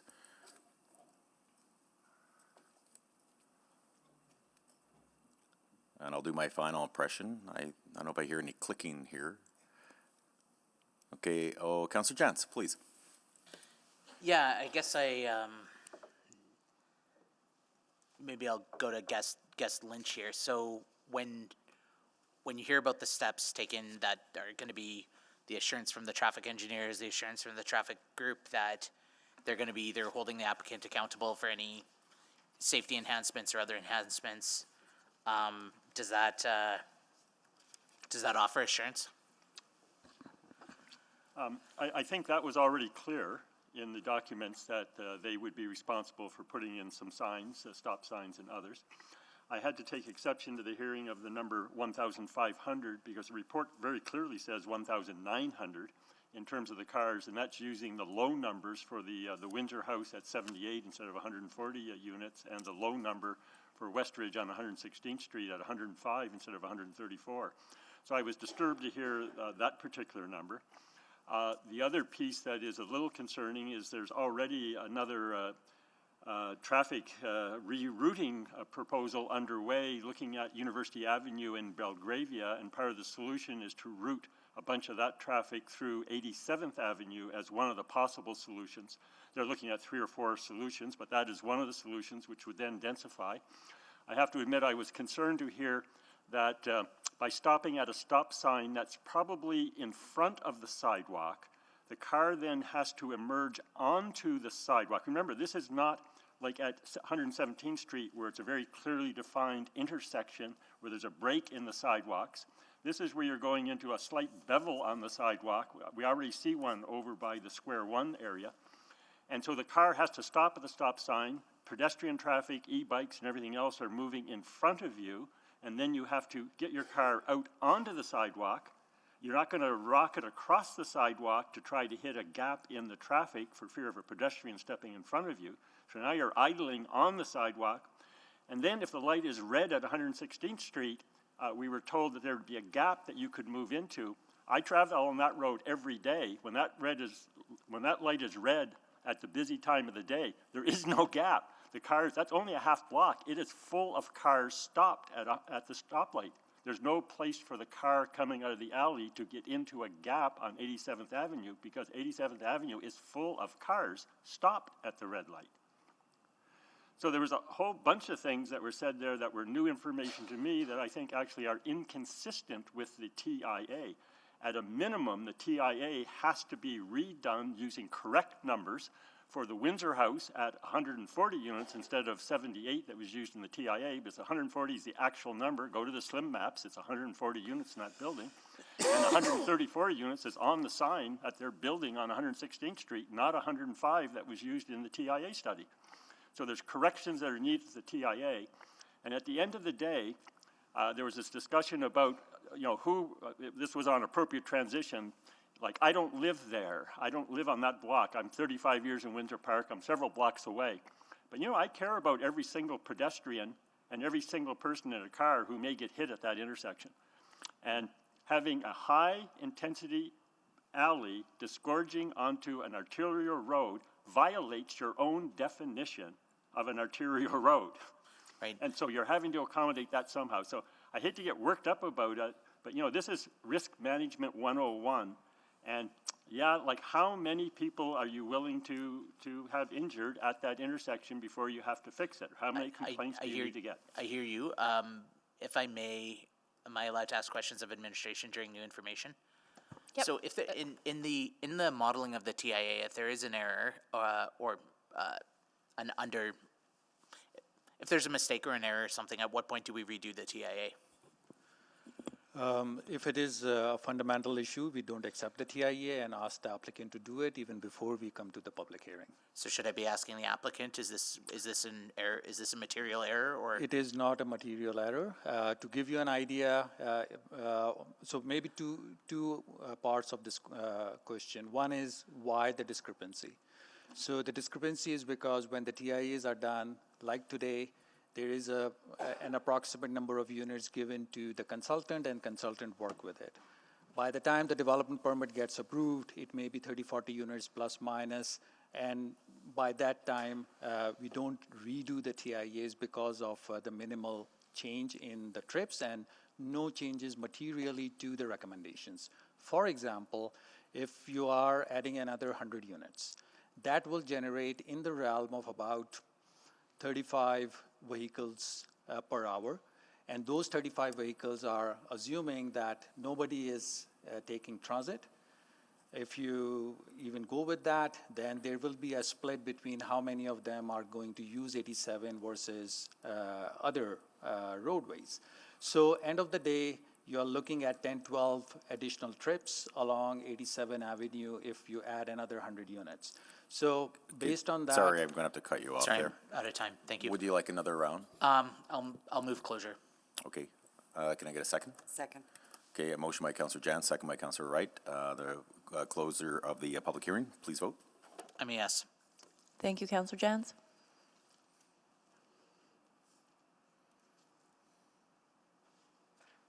Yes. Thank you, Councillor Paquette. And it looks like Councillor Stevenson is not with us. Do we have all the votes? Please submit a vote. I'll move first reading. Oh, sorry. Oh, just gotta wait one moment. Motion is passed, and can I get a motion, Councillor? So moved. So moved. Can I get a second? Second. Okay, we had a motion by Councillor Jan, second by Councillor Wright for first reading, and I believe it's an opportunity to speak on this.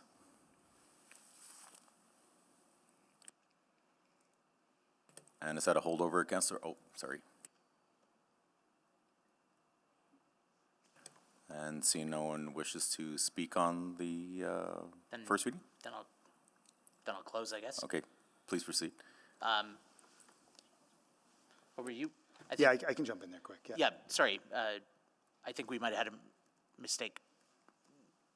Didn't Councillor Clark? I was late on the gun. Okay, sorry. I thought E-Scribe was. Okay, go ahead. Yeah, thanks for all the speakers on both sides kind of going over this one. I totally understand the work on the applicant side, and this has been a process, and there's been adjustments made, and I understand really the resident side and kind of what's happening in the neighborhood and how really the whole cumulative effect of the density, and we saw the numbers of what's happening in Windsor Park and how it affects this, and your thoughts on this particular zoning. I mean, I guess the question, kind of how I look at it before me right now, is there a lot of change happening here? Is there traffic issues? Is this going to be a lot of people at one point? Is there going to be shadowing? Is it going to be pretty taller than most other buildings there by a long shot? I think the answers are all yes to that, right? And then I look at it and say, well, is this on a parking lot that's commercial right now? Is this where a tower should be within, steps to the university, on a major node and corridor, all those kind of things that were outlined?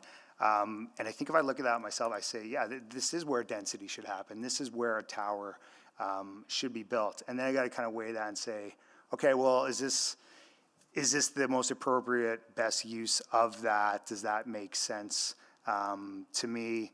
Or is there enough kind of in there that says, hey, the height, the traffic, all the kind of concerns of how that's going to affect the neighborhood. Is that too much, right? So those are kind of like the things I'm weighing as I've listened to everyone and gone through this. But I think where I come out on the end of the day is I think this makes sense. I really do. This is a site where we should have this density.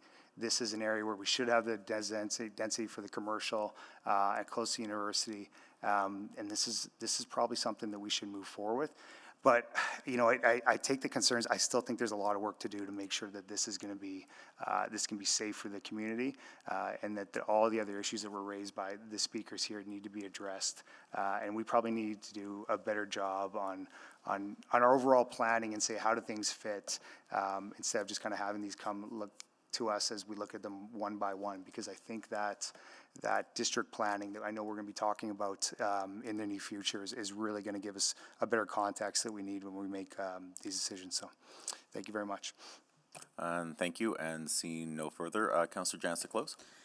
Yeah, thank you. I thought Councillor Clark said it well. There's a lot of impacts here,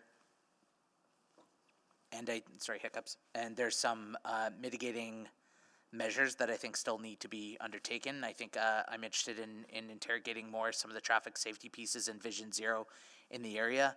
I think it was, there's a number of things that I can talk about, but they're all related to traffic, and they're all related to cars. They're not necessarily related to the housing or the building. It's related to the cars, and I think that's part of the challenge here, that we have these conversations often at public hearing where our goal is to provide housing for people, but we're ending up dealing with many of the consequences related to parking or traffic or shortcutting or illegal maneuvers, etc. So I don't want those pieces to be tripping up the dire need for housing in our city and housing in our community and housing close to the U of A where people want to live and people want to enjoy all of the amenities that this area has to offer. I want to keep working with the traffic team and this Vision Zero team on mitigating not just the 87th Ave piece, but some of the 116 and some of the other Saskatchewan Drive-in pieces around here too, because this is a very high traffic area. That's only going to be, if the speaker is correct, that there could be a rerouting from Belgravia. This is something else that we'll need to look at as well too. But again, I come back to just from the land use here. This is a shopping center. It's not interior. It's not mid-block. It's a parking lot and a shopping center that is ripe for something much bigger. When we approved the district plans, I think we all recognize that this is a close to the U of A, close to 2 different train stations, close to Lister Hall.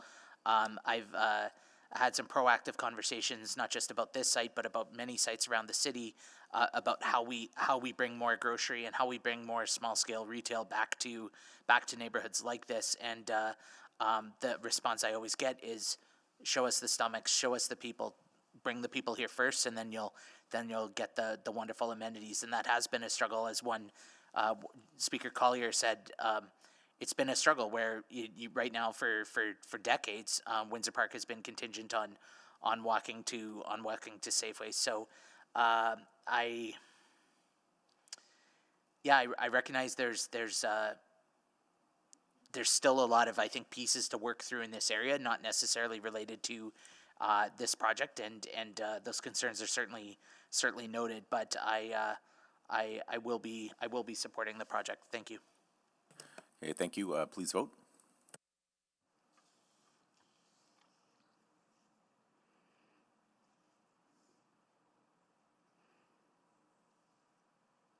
Yes. Thank you, Councillor Paquette. We have all the votes. Please display to vote.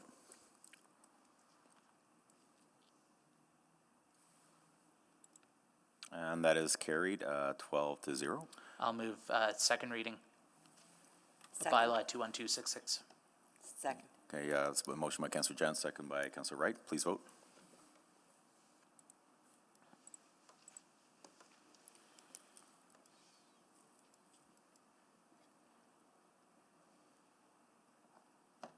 Yes.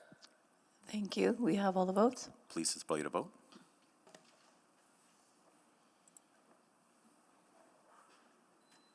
And that is carried. I'll move consideration of third reading. Second. Second. Second. Please vote. Yes. Thank you, Councillor Paquette. We have all the votes. Please display the vote.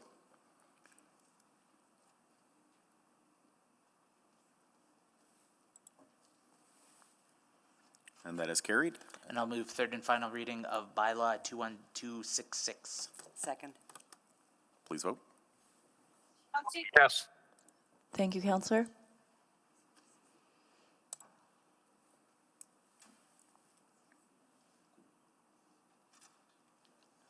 Just waiting on one more, Councillor Wright. I'm sorry, I'm yes. Thank you. We have all the votes. And please display the vote.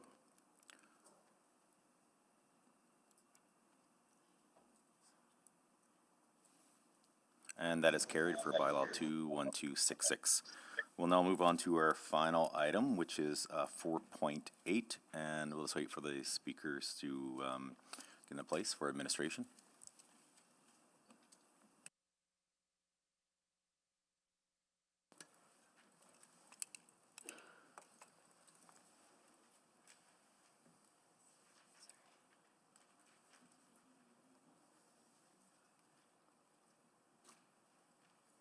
Thank you.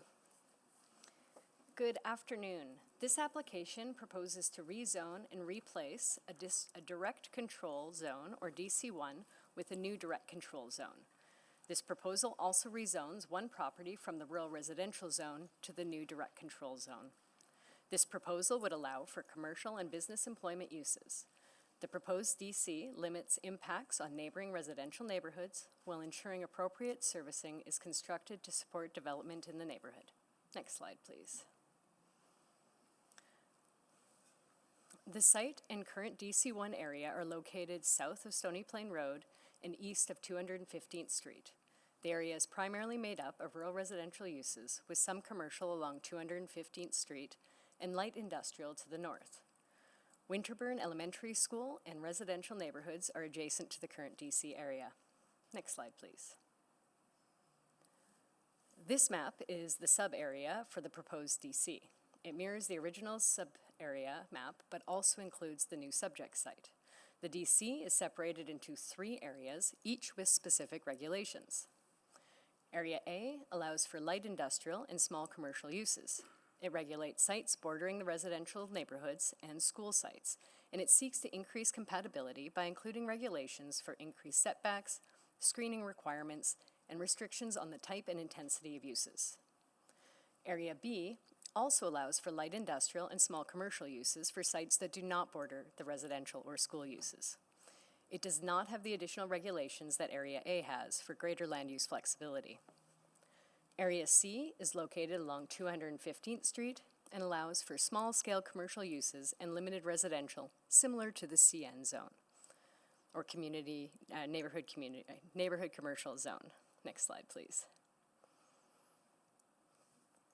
Administration conducted 2 DC pre-application notifications due to the change in scope of the application.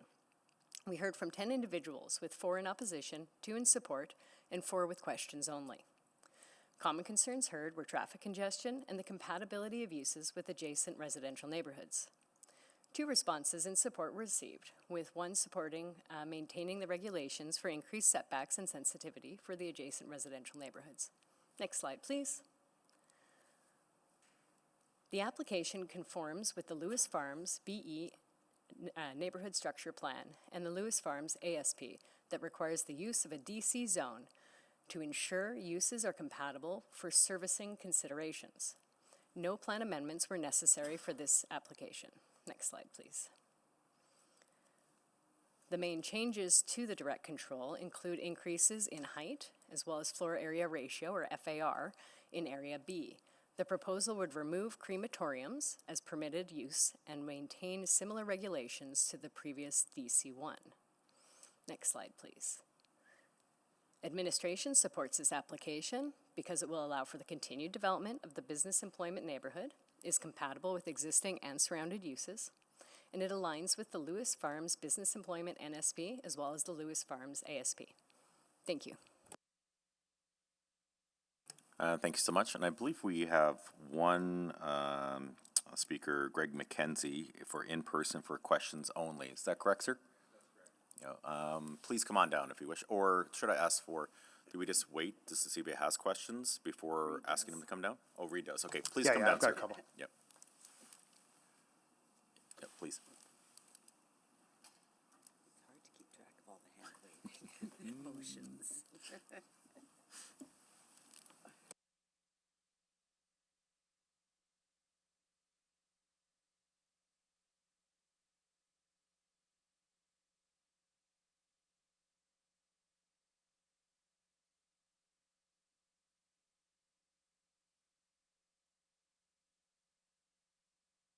Mr. McKenzie, are you ready for questions? Okay, thank you. Please, Councillor Clark. Greg, thanks for hanging in there all day. Really, really appreciate it. I got a couple questions for you, and if you can't answer them, then I might go to admin, so let me know where kind of the lines get a little bit blurry on this. Okay, when I'm looking at the site and all the different parcels and what we're doing on the DC changes,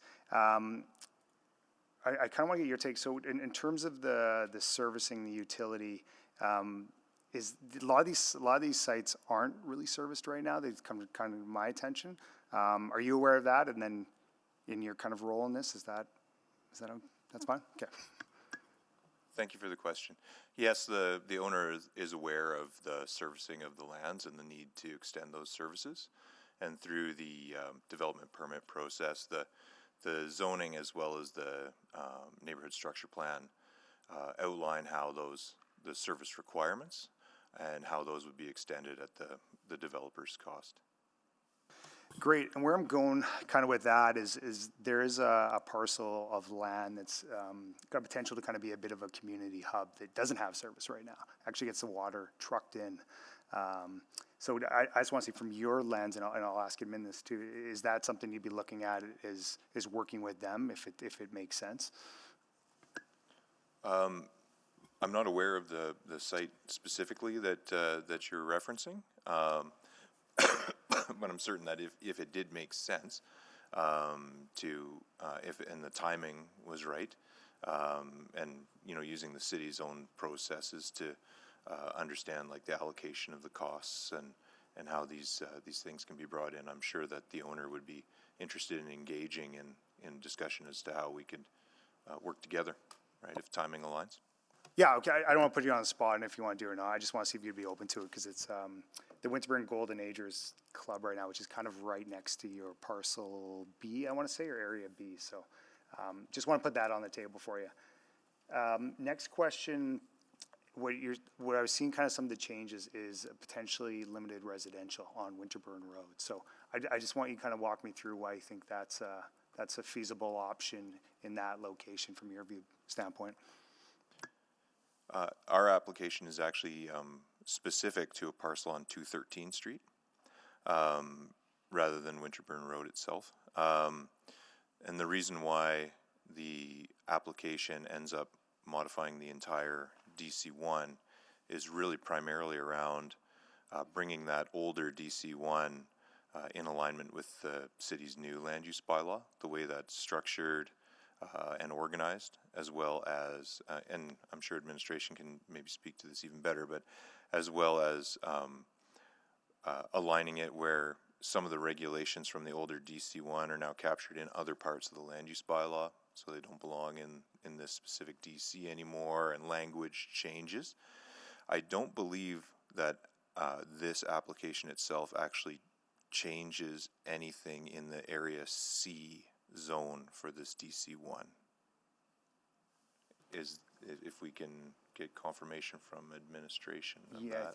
I think Area A, no changes, Area B, some changes, Area C, no changes is kind of what I've got in my notes. That's right, and our specific parcel is in Area B, and really all we're doing is extending the Area B designation to include another parcel on 213 Street that was not in this DC1 before. So when this initial DC was adopted, it didn't cover the entire Lewis Farms NSP area. It only included selected parcels. and my client's site was not in that. So the purpose of our application was to expand this DC to capture this and include it in the area B of this zone.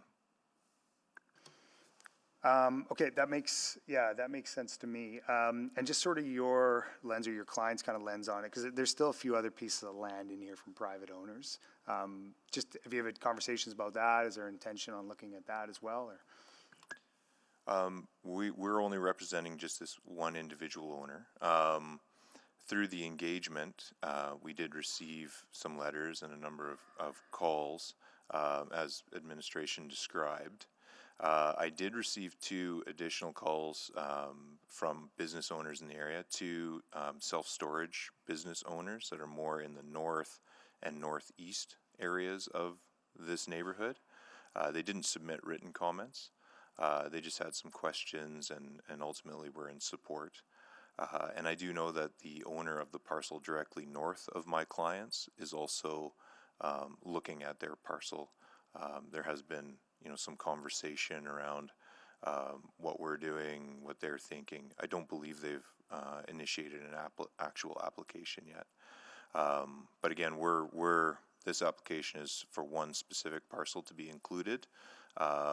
We haven't had any other discussion with other owners as to maybe expanding the zoning application to include other lands at this point. Does that make sense? Yeah, that makes sense. It's straightforward, but it's complicated. You know what I mean? So I just want to get a little bit of context from your standpoint. So I think that kind of answers all my questions, Greg. So thanks for hanging in there with us. Appreciate it. My pleasure. Thank you. Yeah, thank you. Seeing no other questions for the speaker, we'll go questions for administration. Yeah, I can sign up here quick if we want to go through the process. Whenever you're ready, I'll just go. Yeah, just sort of my quick question, because I kind of touched on it just from the utility and the servicing aspect, right? How does that look, just if there was other adjacent properties that want to kind of take advantage of that? Because we've kind of been down this road, we're trying to kind of help out this group and see it, and there's been a few hurdles and challenges on that. So does it make it easier potentially, or?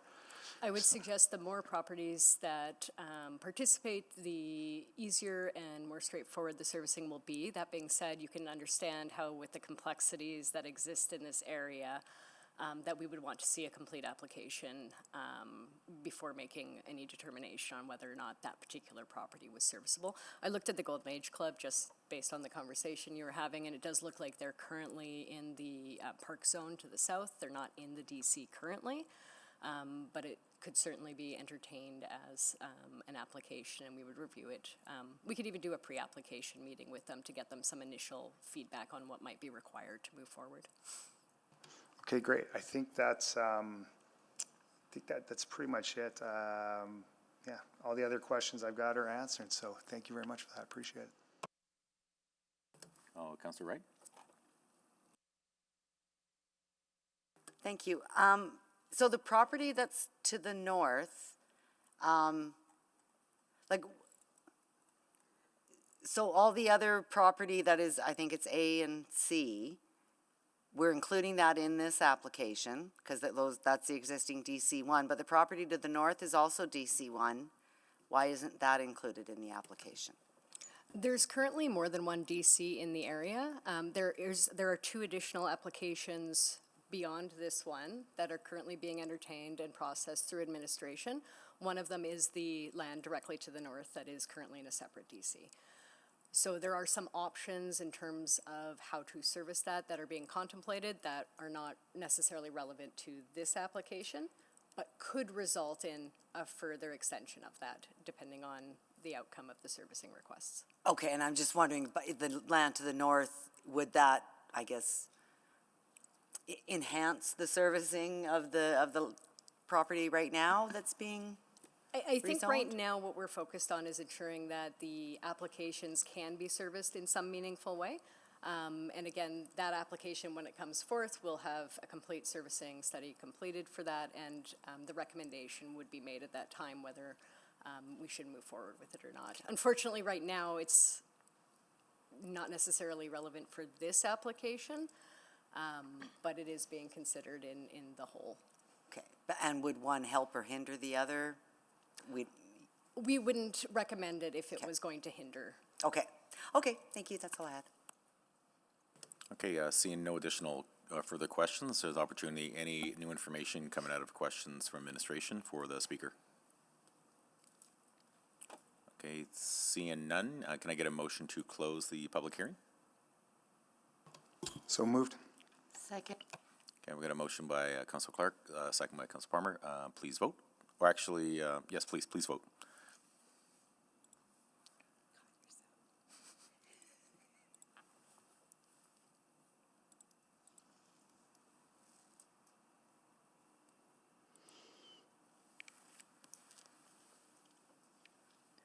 Just waiting on Councillor Paquette. If he is here, we will mark him absent, and Councillor Stevenson.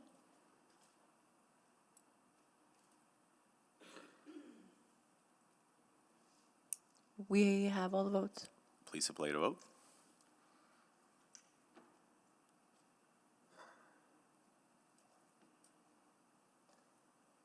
And that motion is carried to close the public hearing. And can I get a motion for the first reading on bylaw 21459? Yeah, I'll move item 4.8 for first reading. Second. Second, and opportunity to speak on this motion? I mean, I don't know if there's anyone else. I can close. I can close quickly on this guy. Yeah, when I saw this kind of come through, it's good news for an area that you know. I think that whole kind of stretch in Winterburn, whereas we go to Lewis Estates and goes towards Yellowhead, it's been really developed, and there's kind of been some parts that kind of haven't really got there, and this is sort of one of them. So it's encouraging to see this move forward with a few tweaks and some zoning. I'm also encouraged about what the possibilities could be in the future, where we look at other land uses or some of these clubs I mentioned as well. So I think this is a positive move. You know, I know the community is supportive of this, which is good on that lens. You know, and even some additional residential here mixed in with commercial, industrial will be well needed in an area that's fast growing. So I appreciate the work on this from admin and from the applicant, and I look forward to supporting this. Thank you. Thank you, and please vote on first reading.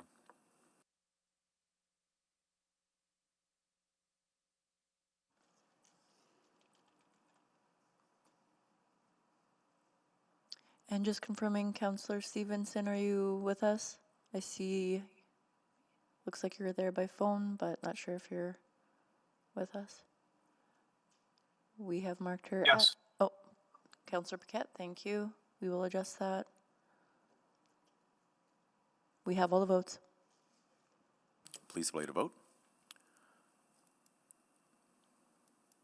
And that motion is carried, 12-0. And can I get a second reading, please? I'll move a second reading, item 4.8. Second. Please vote.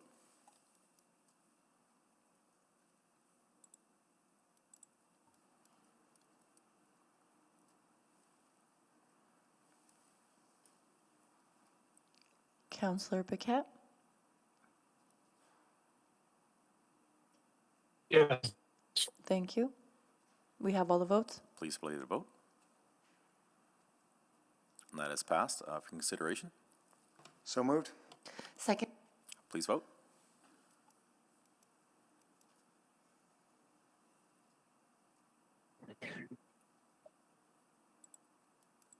Yes. Thank you, Councillor Paquette. I'm a yes. Thank you, Councillor Stevenson.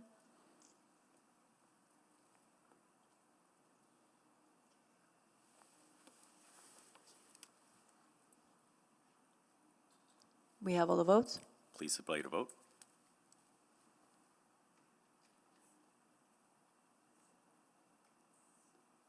And that motion is carried at 13-0. And can third reading, please?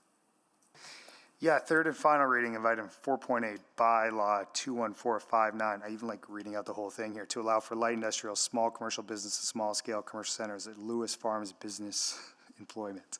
Second. Please vote. I'm a yes. Thank you, Councillor Stevenson. Yes. Thank you, Councillor I'm a Paquette. yes. We have all the votes. Please display to vote.